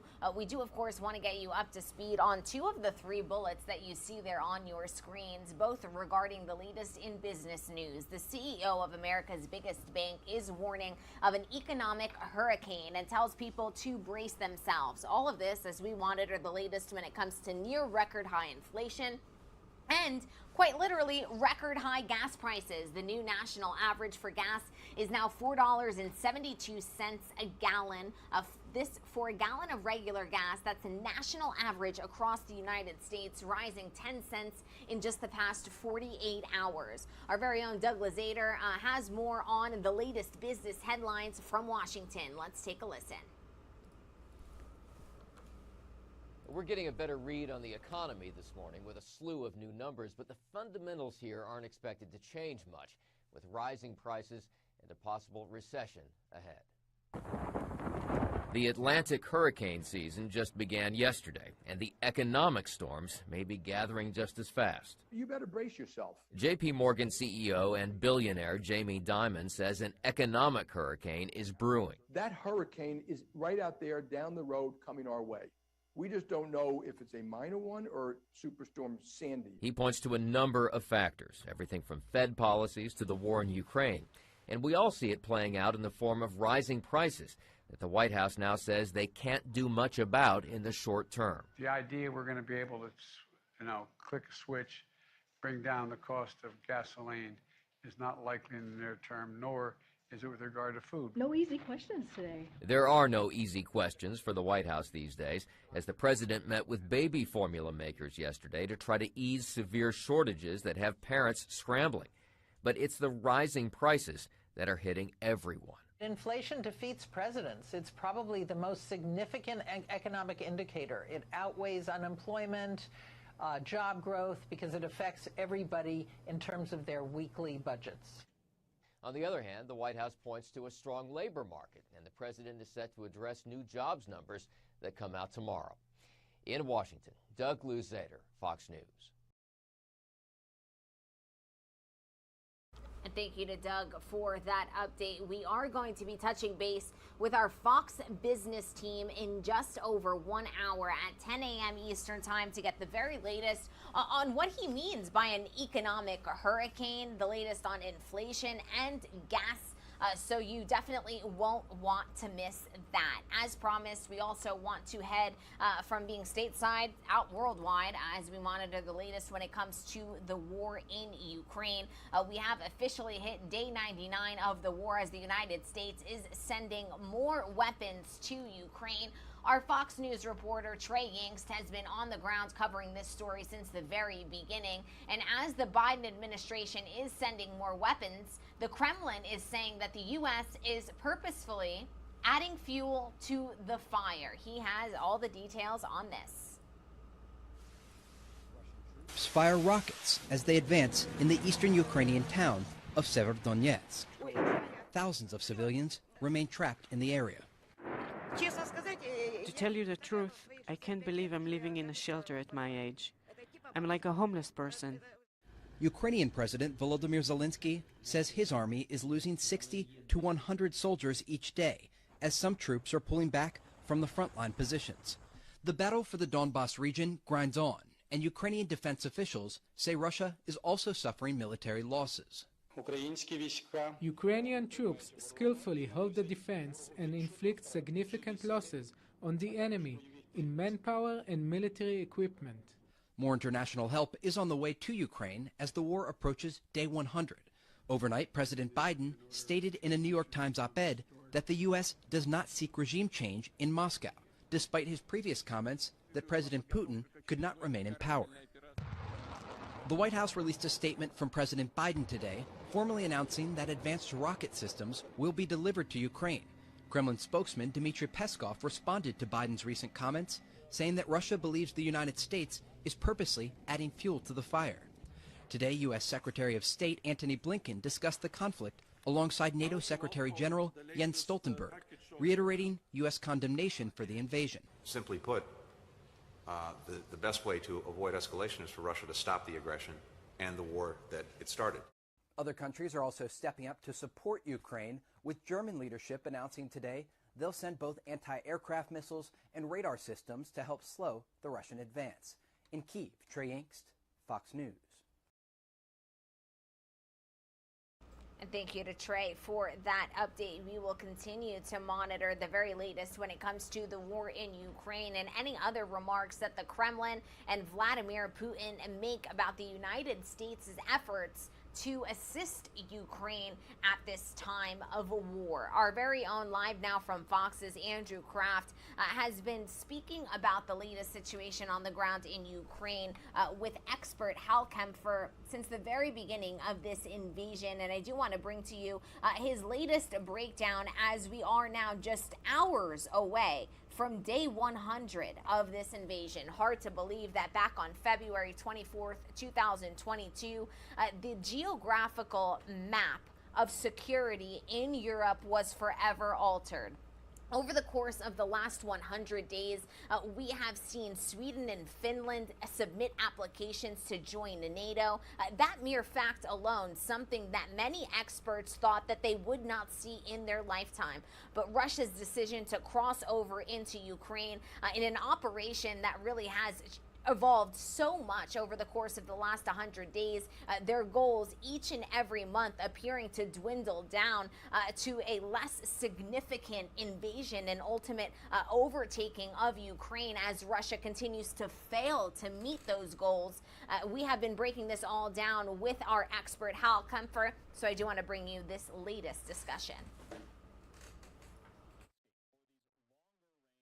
Systems for some time. They're finally getting them. We don't know when they're going to arrive, and they were asking if this is going to make a dramatic difference on the battlefield in Ukraine's favor. Joining me now to discuss all of this is national security expert Hal Kempfer. Hal, good to see you. Thanks for being with us here. That is what the commitment Ukrainians gave to the Americans, that they would not strike Russian targets Russian targets inside Russia, rather, with these long-range weapons systems. What does it take to get them to commit to that if their existential threats are on the line? They're facing, extinction. This is a fight to the death, and so the U.S. got them to commit not to strike inside Russia. How'd they do that? Well, Andrew, basically what they did was they just had a dialogue. And let me just put it this way. There's lots of things to do. All right, there's no shortage of targets for them to employ. That 70-kilometer range with the missiles that they're giving, that's kind of a standard missile package that we use when we've used HIMARS in various places in the Middle East and elsewhere. So that's not an exceptional thing that would be the standard package that we give them. We did not give them these extremely long-range missiles that you can launch from those systems, the HIMARS and the M270. Those things can go out 300 kilometers. I think there's one missile system that can actually range out to 500 kilometers. Theoretically, from Ukraine, you could actually hit Red Square with one of the longer range missiles. So that gives you an idea of just how long that is. However, I will tell you, if Ukrainian missiles start falling on Red Square, this entire war could change, and not in a good way. The 70-click range, or the 70-kilometer range, what that does, and I thought that was kind of explained pretty well, is if you look at where the Russians are in the Donbass, in southern Ukraine, 70 kilometers within the Russian lines covers a lot of stuff. There's command and control nodes, unit headquarters, higher unit headquarters, artillery batteries, rocket batteries, air defense batteries. There are all sorts of targets that are ideal for employment of this weapon system to destroy. And with this weapon system, in addition to the M77 155 howitzers, which are also extremely accurate, but don't have the range to target some of those deep targets. For example, a division headquarters or maybe a combined arms army headquarters might be further back, but it will be in range of the HIMARS. These HIMARS complement it. Now with 4, you're talking about really a kind of a small battery of HIMARS. So it's not a large force, certainly in terms of systems, not comparable to the 108 M77 howitzers that we have provided them. But they have a lot of capability. They have a lot of range. They have a lot of unique munitions, which are exceptional. And I think the thing that we're probably going to see is, number one, we're going to see them very, very well defended by the Ukrainians. I would imagine that they would be surrounded by a lot of air defense capabilities, a lot of ground defense capabilities as well, to make sure that those HIMARS systems are being preserved and kept safe, or safe as possible. But I think what you're going to see them doing is going after what we call high value targets and high payoff targets as well. So with those missiles, they're going to go after things like command and control, but they're also going to go out, basically start causing heavy attrition on their artillery. If they can start causing high attrition on their artillery and on their multiple launch rocket systems, without that heavy fires, bombardment, if you will, their ground maneuver will kind of ground to a halt. They just simply don't move forward unless they have these overwhelming fires. And if they can't get those overwhelming fires, it will stop their offensive movement. And then you go after the command and control mode, another Achilles heel of the Russians. They don't have a lot of initiative and self-starters at the lower ranks. It's just not the way they're structured. They're extremely hierarchical. They wait for higher headquarters to tell them what to do. You take out that command and control node, like a brigade headquarters or a division headquarters, literally battalions and companies stop moving in the field because they're just not sure what to do. So there's a lot of value this brings to the battlefield. Hell, but we've heard reports that the Ukrainians are taking a beating. They need these weapons. They're not necessarily losing territory or ground, but Russians are making incremental advances. And so do you worry that this is not going to get there in time? Do you worry that the tide could shift? I think, obviously we'd all love to see them there now. I mean, if I had our brothers, they would be in there, they'd be employed. I think what they did was based on the way he explained it, they've been training them up. They've been getting ready for this. So they're going to move them in as fast as possible. They're doing overlapping concurrent training, in that they're training the folks who are going to do the maintenance of, basically maintaining and taking care of the systems themselves. At the same time, they're training the folks who are going to be employing the weaponeering part of it. So you have the folks who are going to be actually firing the missiles. At the same time, you have the people who are going to be doing regular maintenance stuff, making sure the tires are filled. It's not quite that simple, but I'm just talking about all the maintainers. And by doing that, they're able to compress that total time frame. By the way, this is a lot faster than we train our forces in these systems. So my hat's off to them on whatever training program they put together. I imagine it's very intense, and those are very, very full days of whatever they're doing in terms of that training program. On the other side, though, is the Ukrainians, when they say incremental gains, a lot of times there's a sense that, we often think, it's just human nature, we think in sports analogies, like, oh, they're winning, they're losing. What the Ukrainians are doing is, under overwhelming Russian force presence, overwhelming firepower, what they're doing in certain key sectors, villages and stuff, is they're trading terrain in exchange for causing attrition of the Russian forces. What they're trying to do is not to get decisively engaged and, as we used to call it, die in place, all right? They're not trying to do Alamos. What they're doing is they're trying to hold, and then pull back at just the right time. And then, of course, when they move forward, try to do everything you can to make that as painful an offensive movement for the Russians as possible. That's what the Ukrainians are doing. And with that said, the thing they have is they have a lot of terrain, and the Russians have a lot of forces because they've concentrated on two major sectors, whereas before they were all over the place. Now they're down to these two. So they have done one thing, is they've achieved mass in critical locations. However, the Ukrainians are smart. They know how to employ their forces. And by the way, we've been training them for 8 years. Right. And there's in fact, today there was a headline talking about a program where they're actually in Europe right now with special forces, and they're doing something to help the Ukrainians in terms of planning, preparation, things like that. As a training thing, it's a distance learning or distance of application of it. They're not actually in the field with them. But this is sort of stuff we're doing, and they're doing smart tactics. Smart tactics doesn't mean, you have to hold them in place and get bowled over. I mean, it looks great in the movies, but in reality, getting wiped out is not cool. All right, to use a military expression there. So they pull back, let them expose themselves, let them put themselves in danger, and trade a little terrain. And at the end of the day, and it's something that was out today, they were talking about this. At the end of the day, okay, the Russians move forward a little bit. Their supply lines are a mess. Their command and control still a mess. Everything. They're waiting, biding their time, and then they'll do a counteroffensive.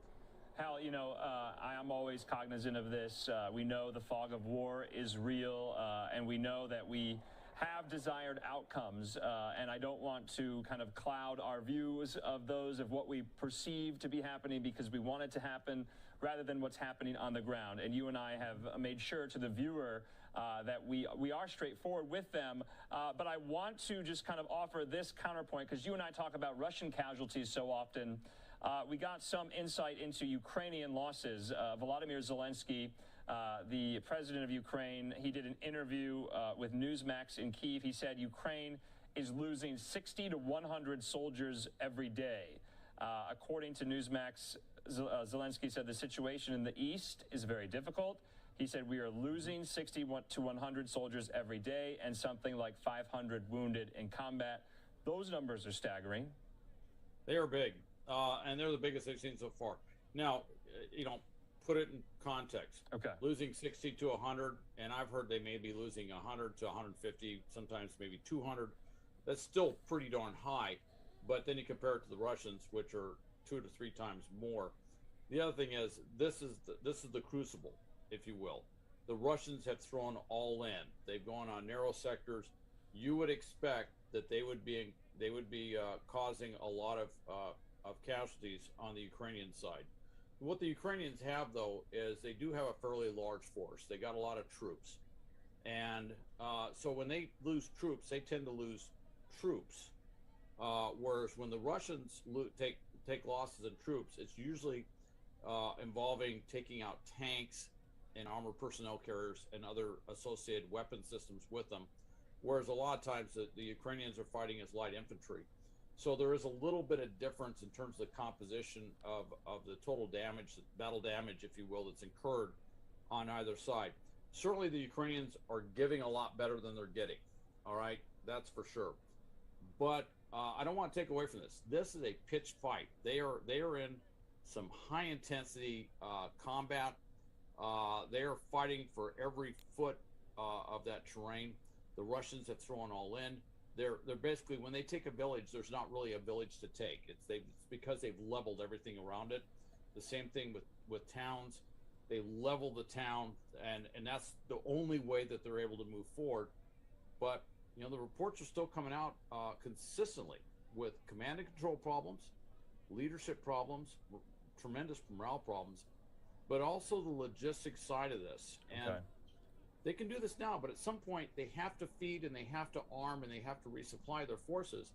And if they can't get that forward, that front, that offensive combat is going to start to diminish due to lack that they can't feed their troops and they can't arm them. And that's the problem they had in Kyiv. And I think at some point here, I don't know when, that'll happen in the Eastern Front. Okay, well, Hal, the Kremlin is responding to the U.S.'s announcement today about these longer-range weapons systems, saying, quote, "We believe that the United States is purposefully and diligently adding fuel to the fire." And before this authorization was made, remember, you and I had discussed why there was confusion in the White House about the particular range of the weapons themselves and whether they could hit targets inside Russia, to the point where President Biden penned an op-ed in the New York Times titled "What America Will and Will Not Do in Ukraine." And I want to get your thoughts on if you think finally President Biden took the time to explain what we are going to do going forward when it comes to Ukraine. He said, quote, "We will continue cooperating with our allies and partners on Russian sanctions.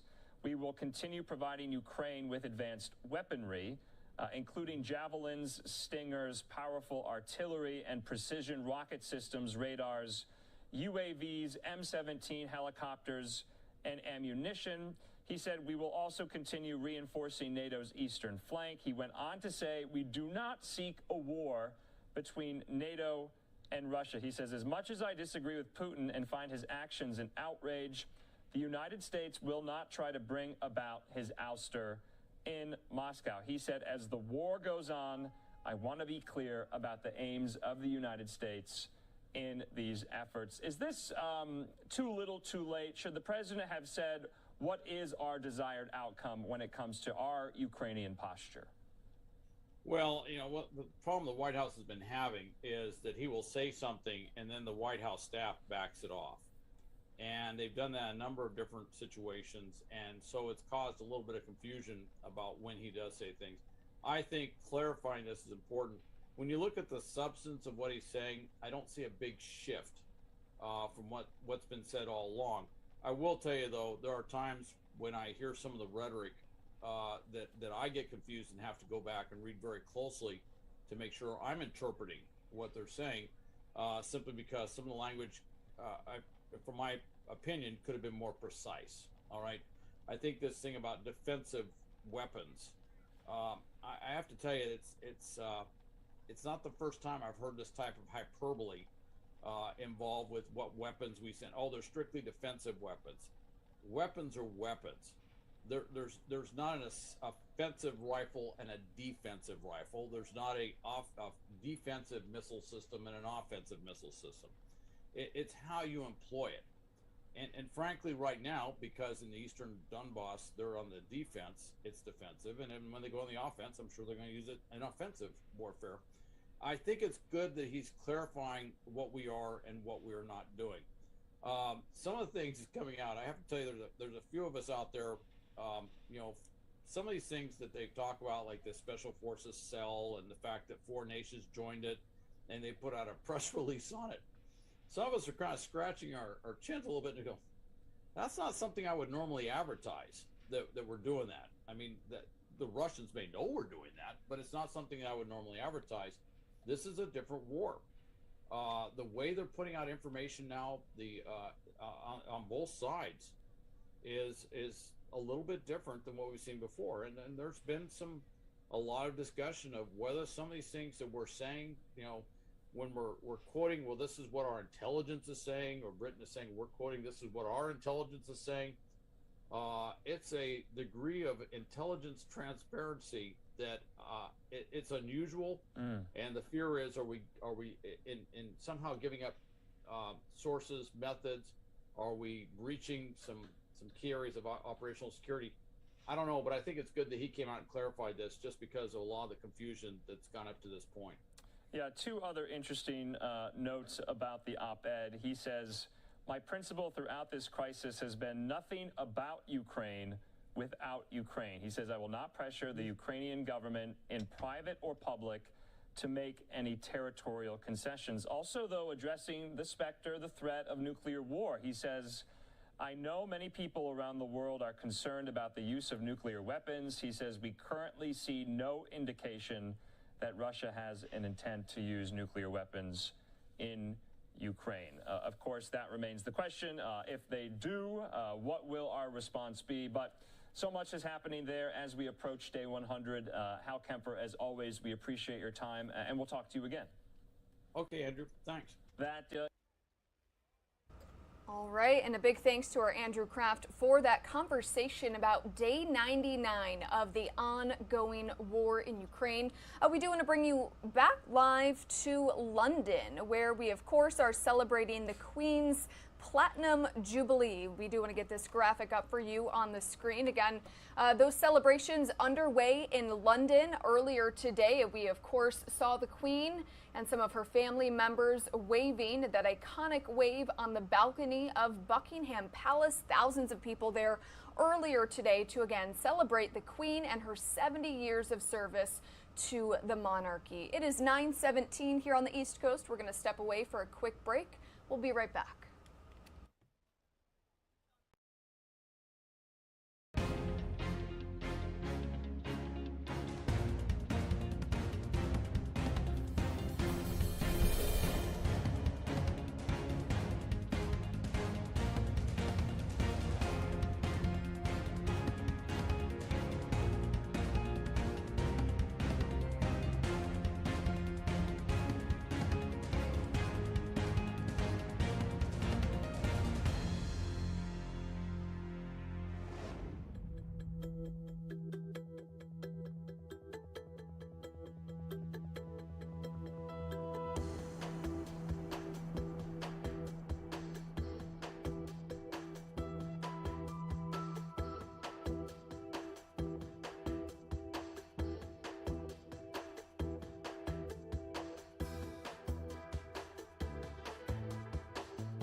Welcome back to Live Now from Fox, everybody. Thank you so much for joining us here on the show. We again are taking you back out live to Buckingham Palace, where we, of course, are celebrating Queen Elizabeth II's Platinum Jubilee, marking 70 years on their throne. One of many top stories we are covering today. If you look to the side of your screen, we also know that Tulsa police are expected to provide an update on the mass shooting that left 4 people dead at a medical center in Tulsa, Oklahoma. That update is expected at 11:15 this morning Eastern Time. We, of course, will bring that to you as soon as we get it. Also, economy-related news. The CEO of JP Morgan Chase, America's biggest bank, is warning of an economic hurricane and is telling people to brace themselves. Also related to the economy, the new national average for a gallon of regular gasoline up 10 cents in just 2 days,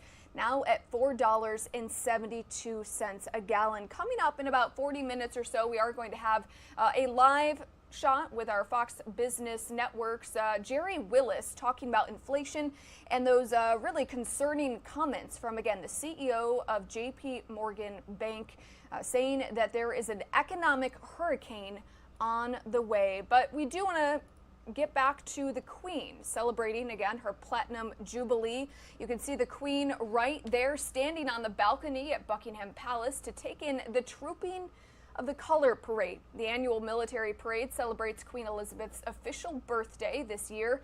It's the kickoff event for the Queen's Platinum Jubilee, again marking her 70 years on the throne. The 96-year-old was accompanied on the balcony by her first cousin, that's the Duke of Kent. She was later joined by other working members of the royal family, including her son, Prince Charles, his wife Camilla, Prince William, Kate, and their children. Queen Elizabeth took the throne in 1952 when she was just 25 years old. And back in 2015, that's when she became the longest reigning British monarch, besting her great-great-grandmother, Queen Victoria. And here's some video of the royals that we showed you earlier today here on Live Now from Fox. You can see the royal family members arriving by traditional carriage to Buckingham Palace to again celebrate the Queen's Platinum Jubilee. One carriage carried Kate, the Duchess of Cambridge, and her 3 children, Prince George, Princess Charlotte, and Prince Louis, as well as Camilla, the Duchess of Cornwall. And the long weekend will include a number of public and community events, a horse race, and a star-studded concert. And coming up in about an hour or so, we're going to take you live to Buckingham Palace, where we have our Fox's Alex Hogan covering the Queen's Platinum Jubilee. So definitely you will want to stay tuned for that. We also have our Fox's Madeline Rivera, who is also live there celebrating the Queen's Platinum Jubilee. Millions across the globe celebrating it over the next 4 days. Our Fox News correspondent Madeline Rivera has more. Preparations are underway as we inch closer to the highly anticipated Platinum Jubilee of Queen Elizabeth II. Celebrations for Her Majesty's record-breaking 70 years on the throne will kick off on Thursday. The 4-day historical event will begin with a traditional military parade in central London, followed by an air show featuring modern and historic aircraft. The Queen is just such an icon and people love her, and even more since she has become older and is sort of like this cute grandma with such style and still such soft power. Royal family fans, some traveling from as far as New Zealand, are already camping out to catch a glimpse of the once-in-a-lifetime event. We're certainly excited about it.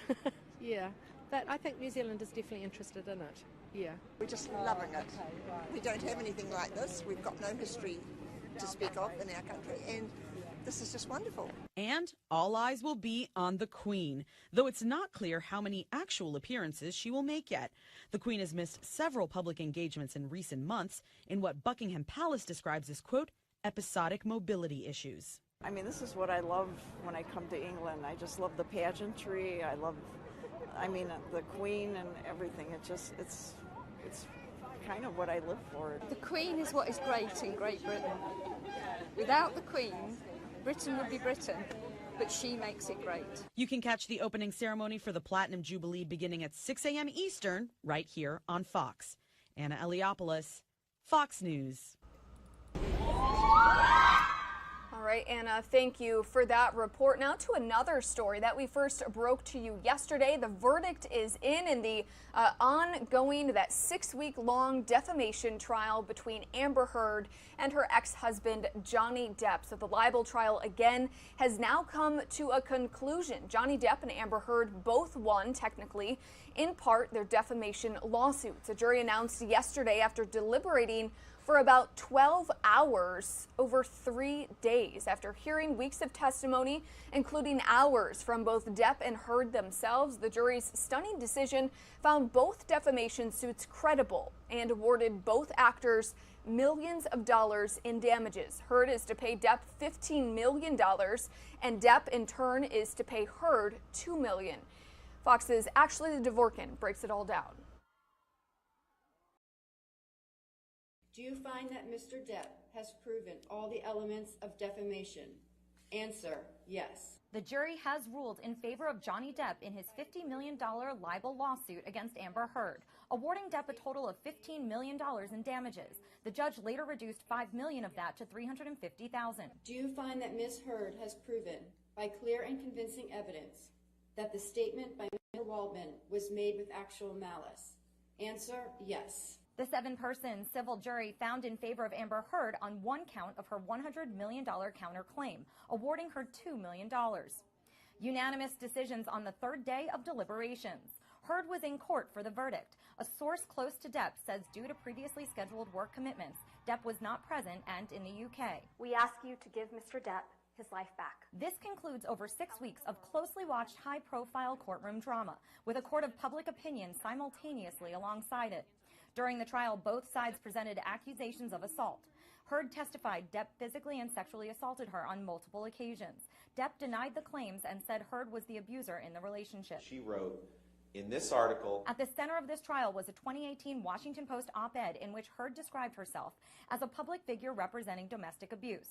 While Depp's name isn't mentioned, his attorneys claimed it was a clear reference to him.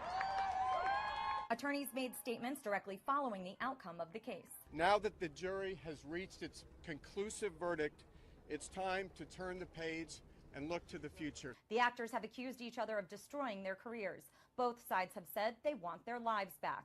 In Hollywood, Ashley Dvorkin, Fox News. Ashley, thank you for that. And to go a little bit more in depth about the verdict, our LiveNow's Andrew Kraft spoke to a legal expert to provide some analysis, again, about that verdict. You're on Live Now from Fox is trial attorney Mark Tate. Mark, good to see you. Thanks for being with us. Wanted to get your thoughts on this today. This was quite interesting in your career, and you've covered a lot of defamation cases. Have you ever known a jury to find both plaintiff and defendant somewhat at fault?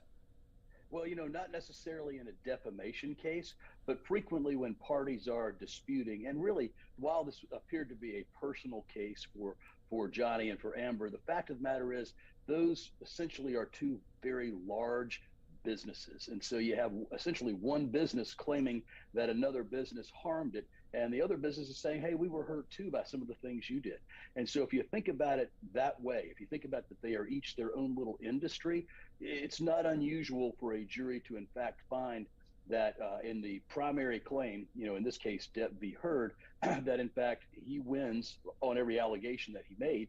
But they can also take a look at the counterclaim, which is a very difficult claim for Amber and her counsel to bring.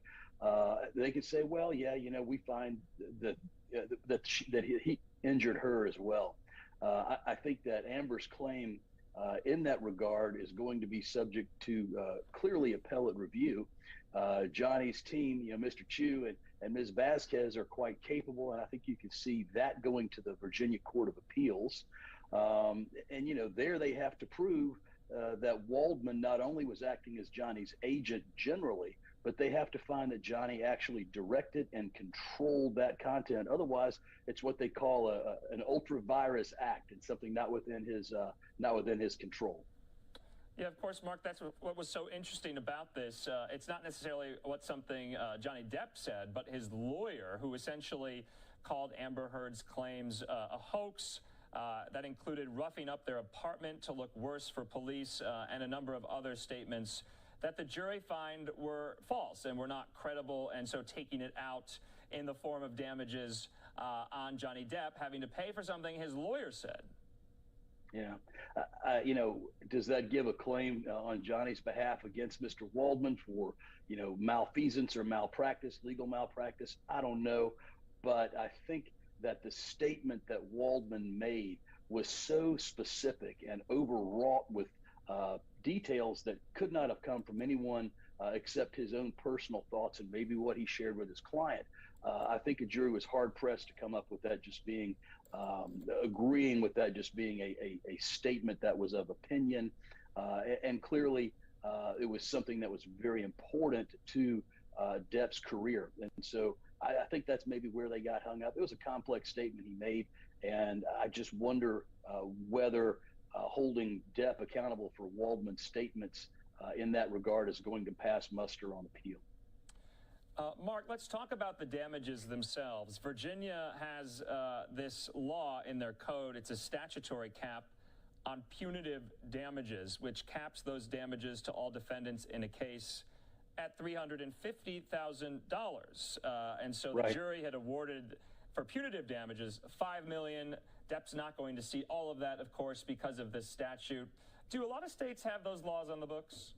Yeah, a number of states enacted caps on punitive damages, and that goes back to, and it's a silly history lesson to bring up here, but that brings up an old fundraising effort that was undertaken by a group of politicians, and it goes back 40 years now, where they said that the tort system is exacting a tax on corporate America and therefore exacting a tax on citizens. And it's just a piece of propaganda to raise money for a political party. And so many states caved to insurance company and corporate pressures and said, we have to cap punitives. And so that happened. In some states, those caps have been set aside as unconstitutional. In some states, they've not been challenged. In Virginia, the statute has passed muster. The jury doesn't know that your punitives are capped, but punitives at some point were seen as a windfall to injured plaintiffs and as unfairly hurting a defendant. But you have to remember that punitive damages are only awarded if the evidence is clear and convincing and the jury is convinced. The absolute majority, the absolute 100% agreement on this, that the punishment needs to be clear to the person committing the wrongdoing to deter them from future wrongdoing. Here, not even this jury's verdict was enough to convince Amber Heard to examine her language and be somewhat more circumspect before she puts her mouth in gear. She went right back at it with her statement, where essentially she said again after this verdict that Johnny did this and that she came forward and that he continued to abuse her. Right there, right here today, what she said in writing after that verdict, after the jury punished her. And my notion, I would be, if I was Amber and Mr. Chu, I'd be Amber, I'd be worried I'm about to get sued. And if I was Mr. Chu and Ms. Vasquez, I'd say, hey, Johnny, we're sending a retainer agreement over. Let's go after her again, because she did it again right after the verdict. That punitive damages verdict did not sink in to Amber Heard. Furthermore, claiming that this verdict was a setback to her, I think should be offensive to anybody who is truly a victim and anybody who has had to stand up in the face of unbelievable odds against you and all of the shame and embarrassment that standing up may bring. Because the Me Too movement should not in any way be based upon countenancing false claims. And these were demonstrated to be false claims, and a jury unanimously found them to be false. So she's dealt herself a setback, and she demonstrated for the world to see that what this jury said does not matter to her. She still hasn't learned her lesson. Yeah, Mark, that was my next question, because, you know, this was a strict defamation case, but in it so often was whether or not, you know, physical or sexual abuse occurred. And so you kind of had these two strains throughout the duration of the trial. Jurors were trying to see whether defamation occurred, but it seemed like Amber Heard's attorneys wanted to prove that physical and or sexual abuse occurred to further along the defamation case. And to your point, Amber Heard's statement in part also said I believe Johnny's attorneys succeeded in getting the jury to overlook the key issue of freedom of speech and to ignore evidence that was so conclusive that we won in the UK. She did win in the UK on similar claims. But in your view, did they try to make this more into proving the claims of abuse or proving the claims of defamation?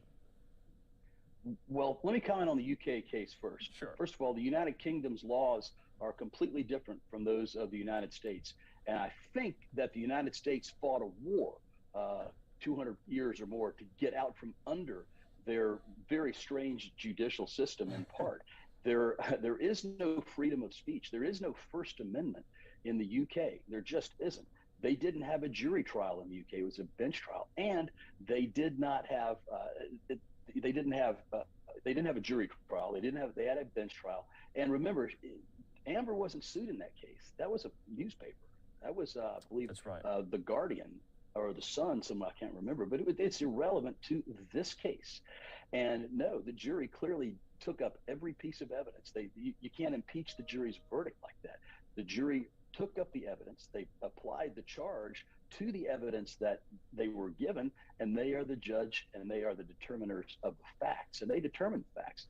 And so again, we have a situation where, Amber will not back down from the statements she's made that have now been found by a jury to be false.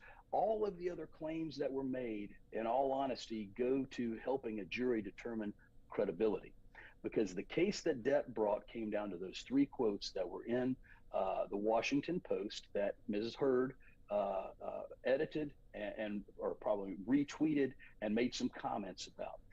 That's what the case is about. All of these other salacious details that we got to sit through, all of these other horrible allegations, from the bottle situation to the bed defouling by Ms. Heard, all of those things really have nothing to do with those three defamatory statements. All of that goes to credibility. And it clearly was determined that, Mr. Depp put on all of his folks, whether it be employees or not, and everybody was able to show that, listen, this just doesn't fit. Her statements don't make sense. It doesn't work. And so the jury made its determination. And juries generally get it right. And I think, unless they come forward and say we don't like our verdict, then impeaching their verdict by saying that the other side manipulated them. I mean, I'm just telling you, somebody needs to get a hold of Amber Heard and explain to her that the stuff that comes out of her mouth she can be held accountable for it. Right. With regard to free speech, her speech is free. You can say whatever you want to. However, there are consequences for what you say. You can do it, but you may have to answer for it. And by the way, freedom of speech is in the First Amendment of the United States Constitution, which only says that Congress shall make no law infringing your right to free speech, the freedom of the press, the right to peacefully assemble, the right to petition the government for redress of your grievances. Johnny Depp ain't the government. He's Johnny Depp. And the government didn't issue this punitive damages verdict, and the government didn't set up the system by which she was held accountable in compensatory damages. That's the civil justice system. Very good point, Mark. Last point I want you get to comment on, though, and here at LiveNOW from Fox, we've been covering this from start to finish.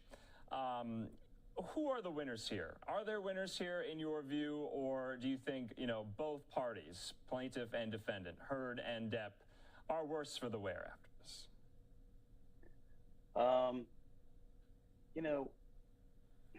When that verdict, when the jury knocks on the door and they tell you they've got a verdict, and your heart starts to race as a lawyer, and I'm sure as a litigant as well, it's very stressful. And so really, in my experience, one side will be the victor in terms of who got the verdict, but both sides have really, really gone through it. And so from that standpoint, neither's really a winner, but I'm going to tell you, Johnny Depp's conduct during the trial, Johnny Depp's very classy, very articulate, wonderful statement that he put together that attacks nobody, simply says he wants to close this chapter and move on. Johnny Depp is the winner in this case. His career, I believe, it will be back on track. I believe that Amber's not going to be very well received after this. I could be wrong. I'm just telling you, being alive for the last 6-8 weeks that this has been going on, and all of the coverage that you guys have put out there and all the commentary on it, I don't think she fared very well on this. And I think she's going to have a difficult time. I think Johnny fared very well. All right. Well, we shall see, of course. Mark Tate, as always, we appreciate your time and your insight into this, and we'll talk to you again. Have a good night. Thank you. All right, a big thanks to our LiveNow's Andrew Kraft for that conversation. We're taking you live out to the White House, where we know later today the Vice President will be announcing the U.S. Department of Education's plan to cancel all remaining federal student loans for borrowers, specifically only for those who attended Corinthian colleges. So that is expected to happen a little bit later today. We, of course, will carry that here on Live Now from Fox. Also, we do want to take you live out to what is happening on Wall Street today.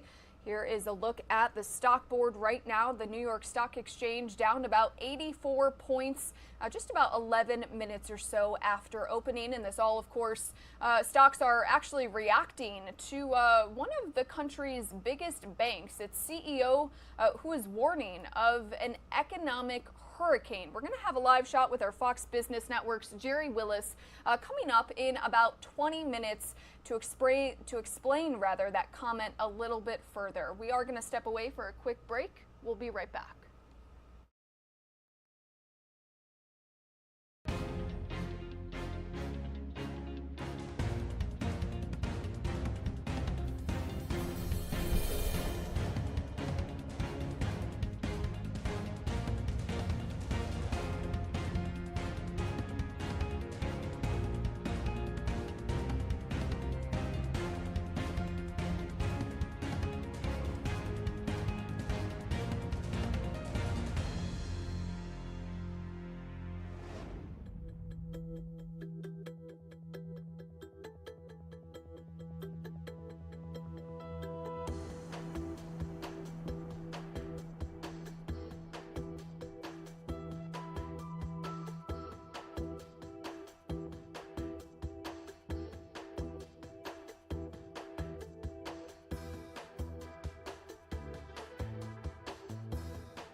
Welcome back to Live Now from Fox, everybody. Thank you so much for joining us here on the show. Here's a look at some of the top stories we are following today. Another mass shooting, this one happening in Tulsa, Oklahoma. Happened yesterday afternoon. We know that at least 4 victims are dead following that active shooter situation. You can see police on the roof of that medical building in Tulsa, Oklahoma. Police say that the shooter killed 4 people before reportedly killing himself inside the St. Francis Natalie Medical Building in Tulsa. We do know police arrived on scene following reports of a man armed with a rifle and a handgun inside of the building. Reports say that the shooting took place on a lower level floor. A nurse in the building spoke to one of our Fox News teams, saying that a coworker could hear the gunshots from the 4th floor. I mean, I've seen it on TV this last couple of weeks, and it's startling to just have to go through that. And again, that was one of the workers at that medical building in Tulsa, Oklahoma. The identities of the victims and the shooter have not yet been released, but we are expecting a live press conference from Tulsa police coming up at about 11:15 Eastern time. We, of course, will bring that to you here on Live Now from Fox, but our Fox News correspondent Kevin Cork goes a little bit more in depth as to what happened.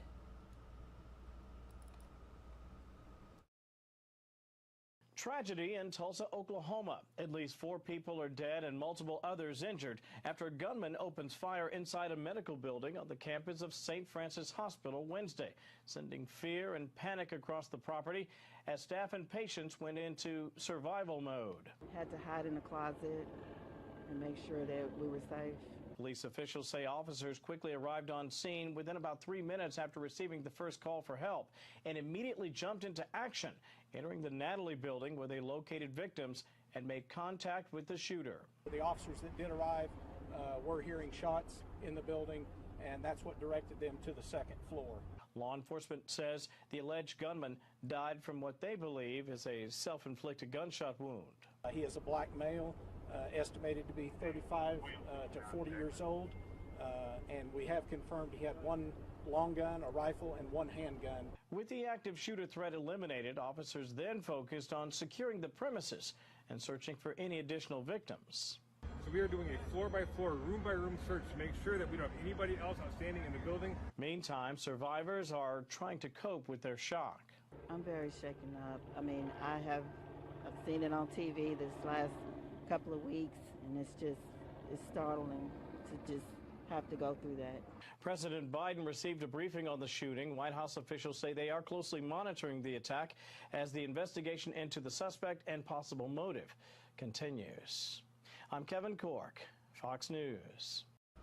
Kevin, thank you for that report. Again, we are expecting an update from Tulsa police in about an hour and a half. But for now, we're going to bring you the latest update from Tulsa police on this mass shooting that, again, took the lives of 4 people inside of a medical center in Tulsa, Oklahoma.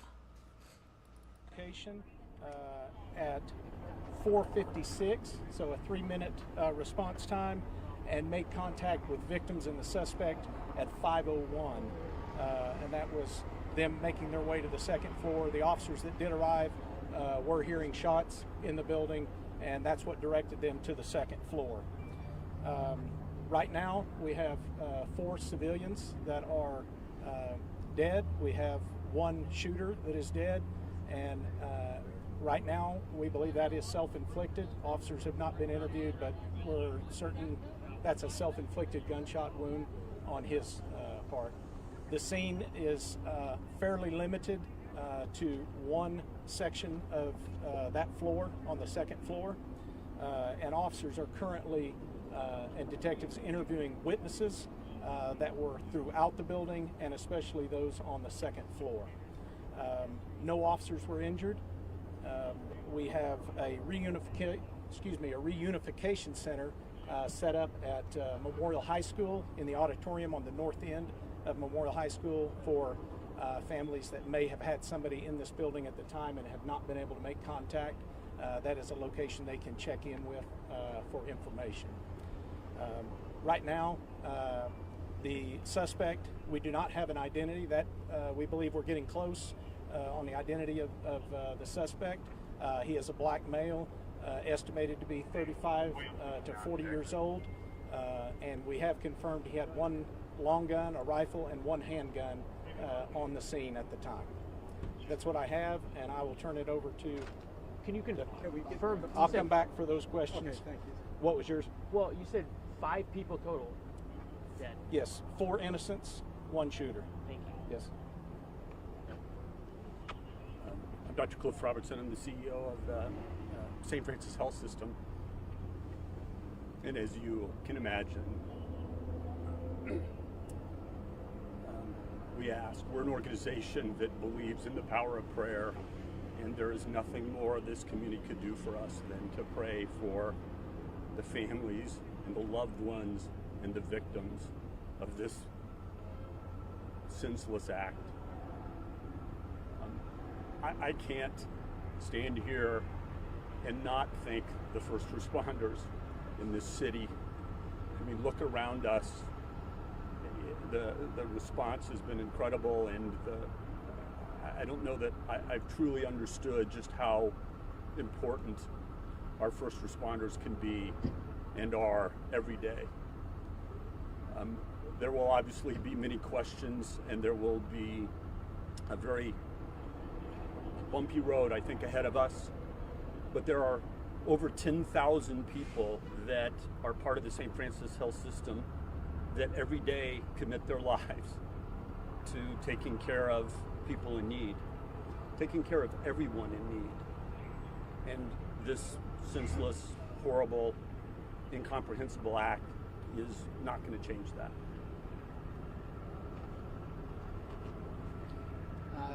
I want to start by echoing Dr. Robertson's comments.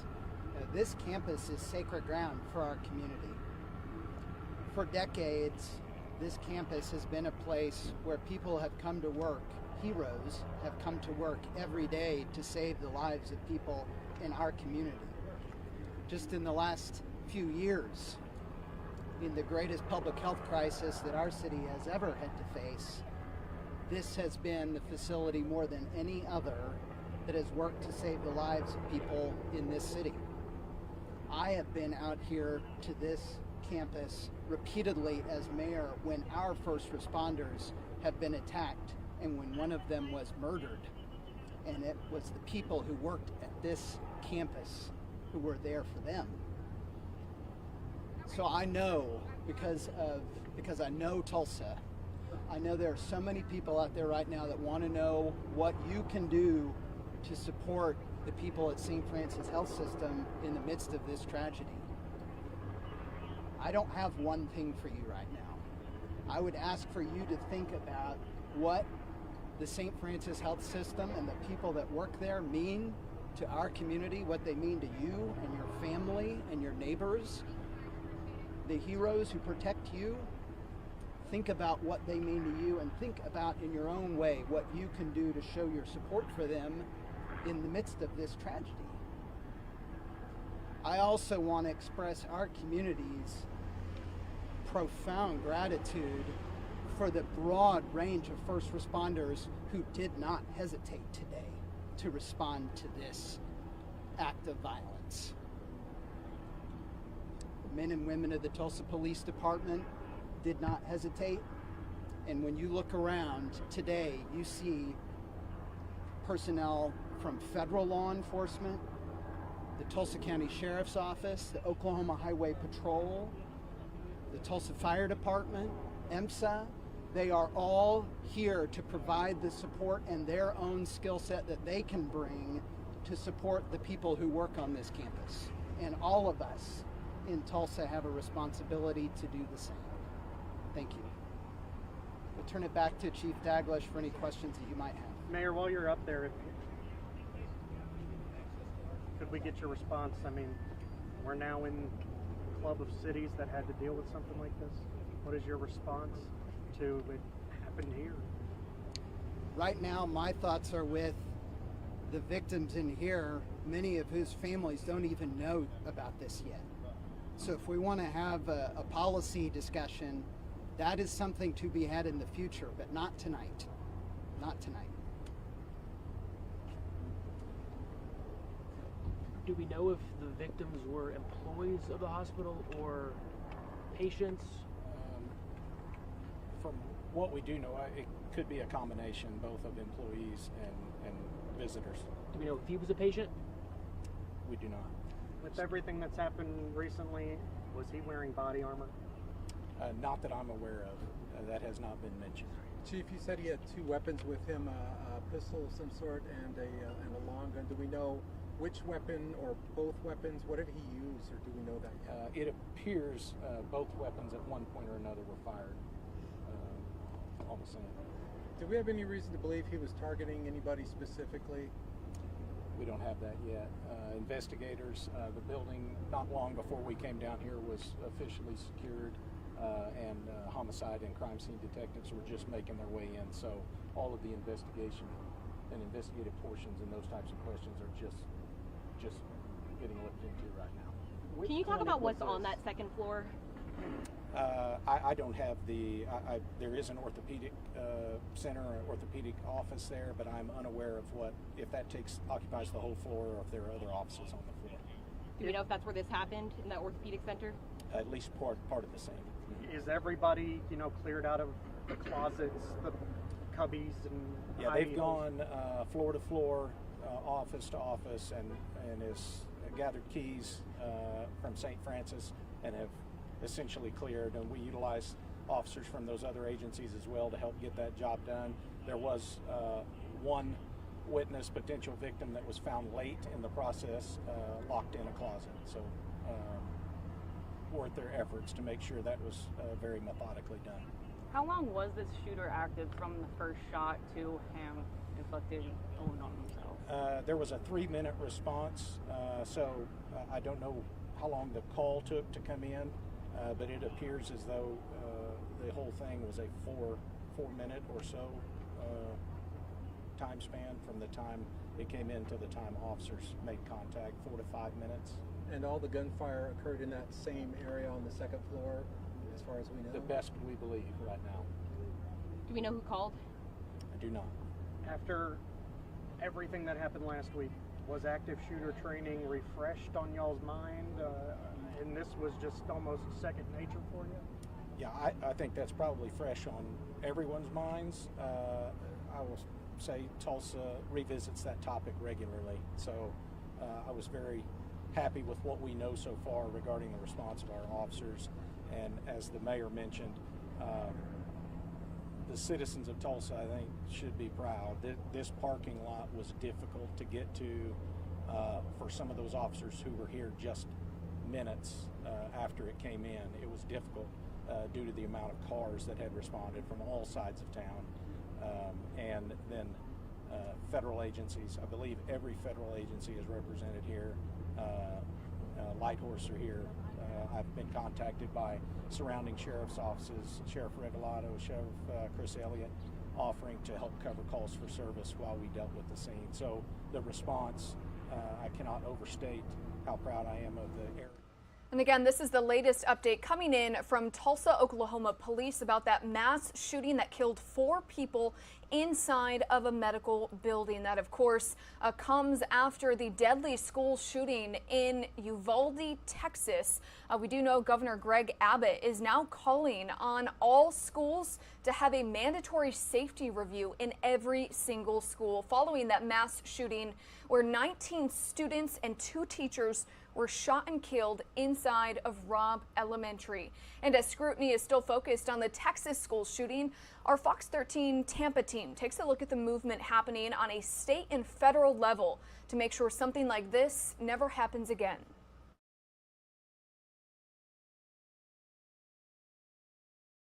We're learning more about what unfolded in Uvalde, Texas, when 21 students and teachers were killed in a mass shooting. There's been a lot of focus on the door the gunman used to get inside the school.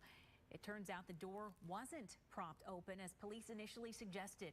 New video shows a teacher closing the door, but it never locked. And now we know that at least 2 doors at the school were not operating properly that day. As for why they weren't working, well, that's still under investigation. There are actually 2 investigations going on at the same time, one by the Texas Department of Public Safety, the other by the Justice Department. And the big question, of course, is why law enforcement waited so long to enter the school or enter the classroom and confront the gunman. The district's new police chief hasn't made any public statements about this in several days. Meantime, this will be a familiar scene for the Uvalde community for the next 2 weeks. The city's only 2 funeral homes are working overtime, trying to hold services for all the victims. The school district says that no one will be returning to Robb Elementary next year. It's really not clear what will happen to the school. President Biden has suggested that it be torn down and a new school be built in its place, and there are others who think that as well. When it comes to gun reform, Congress says it will take up plans to try to reduce mass shootings tomorrow.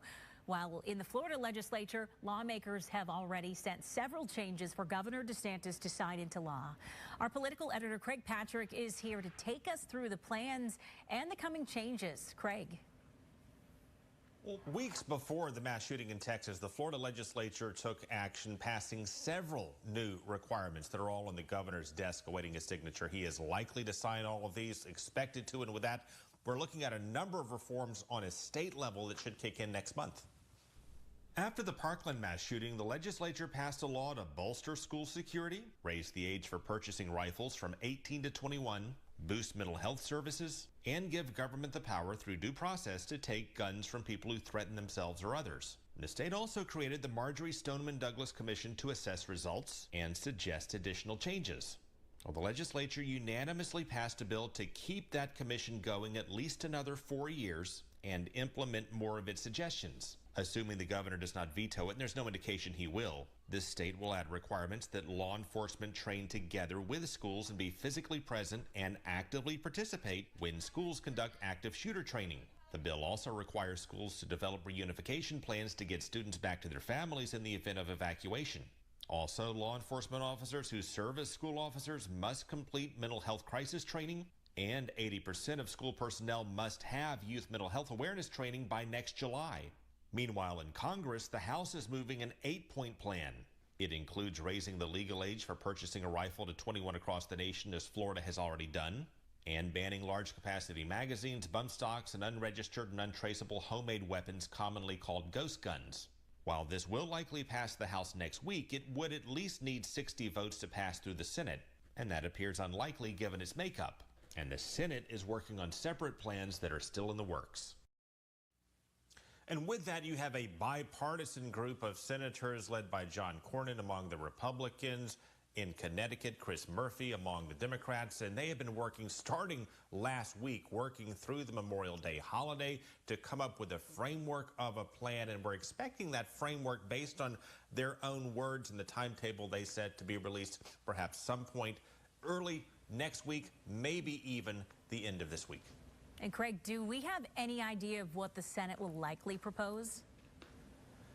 A scaled-back version of what we're seeing in the House is the most likely possibility, offering more funding for mental health services and hardening schools. But in particular, Murphy has specifically cited Florida as a model for what they ought to be able to do on a federal level. So the changes we saw in Florida after the massacre at Parkland are perhaps in line with what the Senate is going to propose, and that would likely include expanding support for states that pass and implement red flag laws. Oh, well, no question, something needs to change here. All right, Craig, thank you. All right, and as always, a huge thanks to our Fox 13 team in Tampa.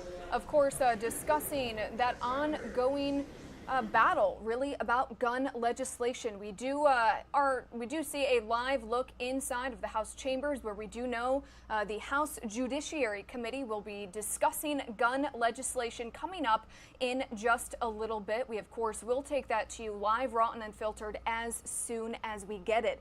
Also, celebrating the Queen's Platinum Jubilee in London coming up in about 30 minutes. We're going to have a live look outside of Buckingham Palace for those Jubilee celebrations with our Fox's Alex Hogan. And also, stock market is reacting to that comment about an economic hurricane warning from the CEO of one of America's biggest banks. We're going to have that story when we come back. We're going to step away for a quick break.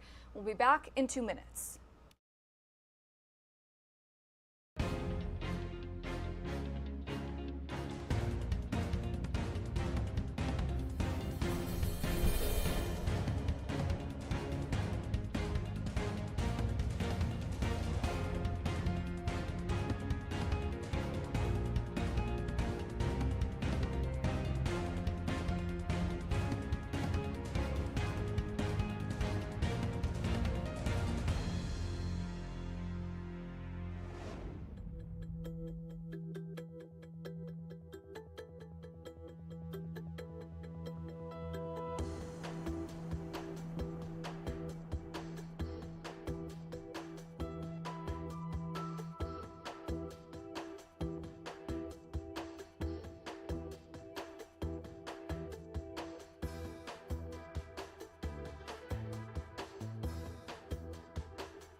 All right, everybody, welcome back to Live Now from Fox. Time here on the East Coast is 10:05 in the morning.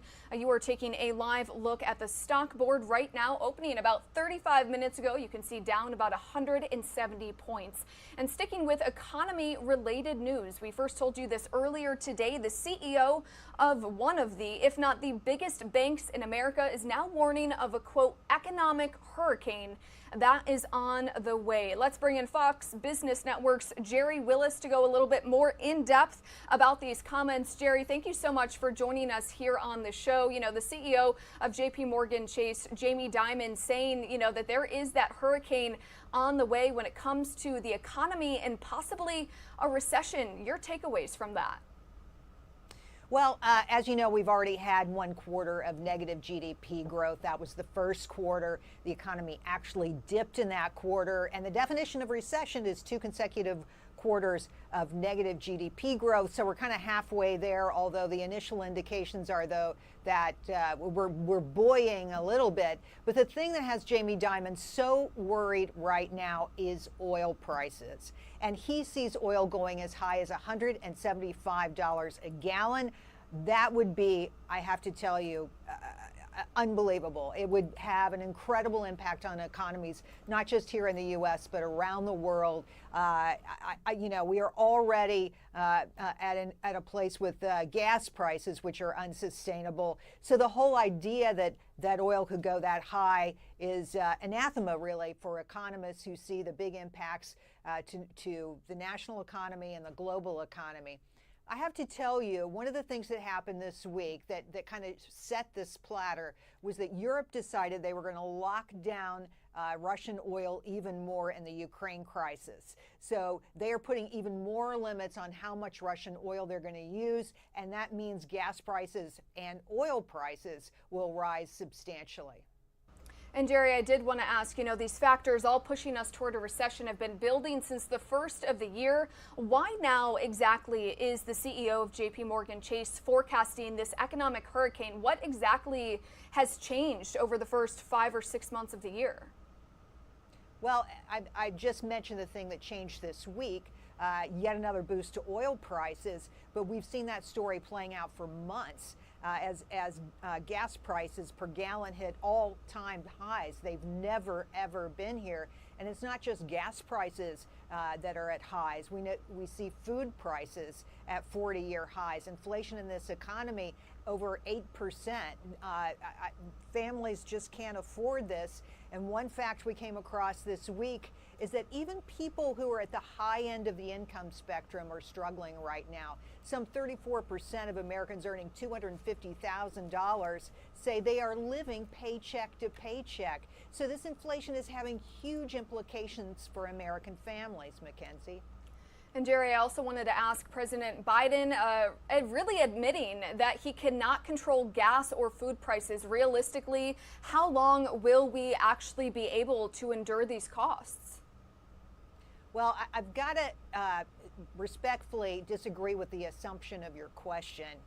There are things the president could do and could do more of. The first mistake he made in his presidency with regards to oil and gas was canceling the Keystone Pipeline and then sending the message very clearly to the oil and gas industry that its days were limited, that there would be no support from the administration, that approvals of drilling permits would slow. All of that means that gas and oil companies pull back because they know that they don't have a friend in the White House. It matters what the president says. It matters the kind of tone the White House takes on these topics. So at the end of the day, I think there are things the president could do for sure. And walking away and then saying, oh, it's all up to the Federal Reserve to wring inflation out of this economy.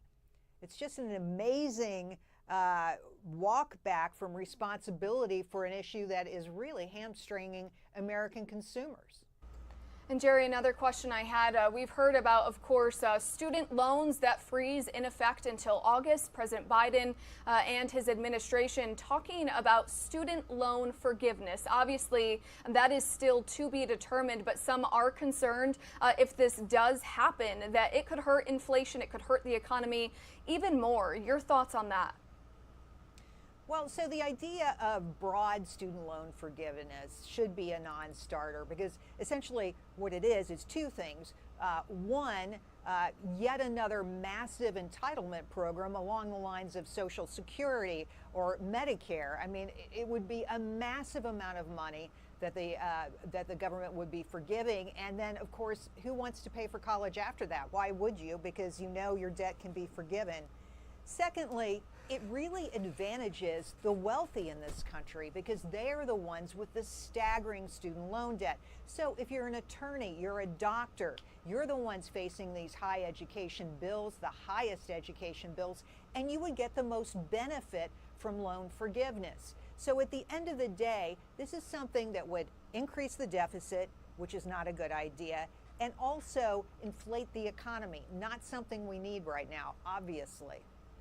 And Jerry, last question, you know, stocks, of course, reacting to all of this news that we seem to get every single day about the economy fluctuating.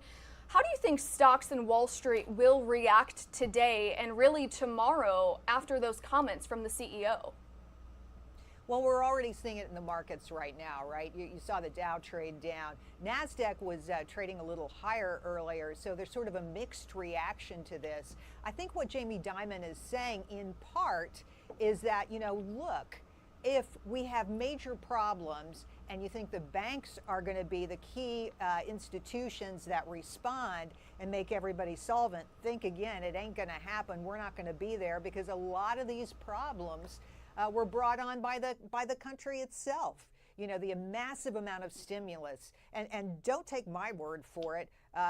People like Larry Summers, an incredibly well-regarded liberal economist, saying that the stimulus dollars that have been put into the economy have added to inflation. Don't forget, the Democrats just passed a bill to spend $1.9 trillion just in March. So all of these federal dollars going into the economy and into consumers' pockets ultimately resulted in higher prices for everything. So in some ways, not all, but in some ways, we have nobody to blame but ourselves. All right, Fox Business Network's Jerry Willis joining us here on Live Now from Fox. Jerry, thank you so much for the insight. We, of course, really appreciate it. Mackenzie, thank you. All right, everybody, we do want to take you back. You can see it up right now, down about 80 points. The time here on the East Coast is 10:13. We're going to step away for a quick break. We'll be back in 2 minutes.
Welcome back to Live Now from Fox, everybody. It is 10:15 in the morning here on the East Coast, and we are taking you live to Capitol Hill, where we currently have Democrats and Republicans from the House Judiciary Committee currently meeting to mark up a sweeping gun reform package that Democrats are calling Protect Our Kids Act. This proposal that they are discussing today includes raising the minimum age to buy semi-automatic rifles from 18 years old to 21, and also banning new sales of high-capacity ammunition magazines. So we do have the chairman, Mr. Nadler, here talking right now, so let's go ahead and listen in. Buffalo and Uvalde were only 18 years of age. Representative Robin Kelly's Prevent Gun Trafficking Act would establish new federal offenses for gun trafficking and straw purchasing, problems she is as familiar with in Chicago as we are in New York, where the vast majority of firearms used in criminal activity are transported into the city from out of state. Representative David Cicilline's Untraceable Firearms Act would ensure that ghost guns are subject to existing federal firearms regulations. A deadly weapon is a deadly weapon, even if you build it from a kit in your garage. A trio of gun storage proposals, Representative Rosa DeLauro's Ethan's Law, Representative Alyssa Slotkin's Safe Guns, Safe Kids Act, and Representative Sheila Jackson Lee's Kimberly Vaughn Firearm Safe Storage Act, would establish voluntary best practices for safe firearm storage and award grants for firearm storage assistance programs. There are nearly 400 million firearms in America today. We should at least ensure that they're stored safely and away from our children. Representative Dina Titus's Closing the Bump Stock Loophole Act would build on existing regulations banning the manufacture, sale, or possession of bump stocks for civilian use. Remember, it was the Trump administration that first enacted this ban on devices that essentially convert semi-automatic weapons into machine guns and serve no purpose other than to maximize carnage, as we learned when they were used in the deadly shooting in Las Vegas that killed 58 people in 2018. Finally, Representative Ted Deutsch's Keep Americans Safe Act would ban the sale, manufacture, and illegal possession of gun magazines that hold more than 10 rounds of ammunition. High-capacity magazines are designed for mass killing and have been the accessory of choice in some of the bloodiest shootings in our history, including the 2007 shooting at Virginia Tech and the 1999 shooting at Columbine High School. I am reminded that the shooter in Aurora, Colorado in 2012 murdered 12 people and not the entire movie theater only because his 100-round magazine jammed during the shooting. At the outset, let me say that each of these proposals is wildly popular with the American public, although that has not stopped many Republican officials from speaking out in recent days against passing sensible gun safety legislation. Because we know from experience that few events expose the emptiness of the gun lobby's rhetoric, like the mass murder of school children, allow me to rebut some of my Republican colleagues' arguments in advance. Nobody seriously believes that Hollywood or video games are to blame for the epidemic of gun violence in America. Our children watch the same movies and play the same games as children in Canada and England and Japan. But only in the United States do we ask the parents of elementary school children to stand in line so we can match their DNA to the remains of their children, because only the United States is awash in 400 million guns. You say that these deaths were caused by a lack of mental health care? I agree that we need to do more for those in our communities who may be in crisis. And I hope that you will join me the next time we are asked to fund such initiatives. I expect that many of my Republican colleagues will not. But I note again that other countries have people who are just as sick Americans, and that those countries do not experience the gun violence that we do here. You say it's too soon to take action, that we are politicizing these tragedies to enact new policies? It has been 23 years since Columbine, 15 years since Virginia Tech, 10 years since Sandy Hook, 7 years since Charleston, 4 years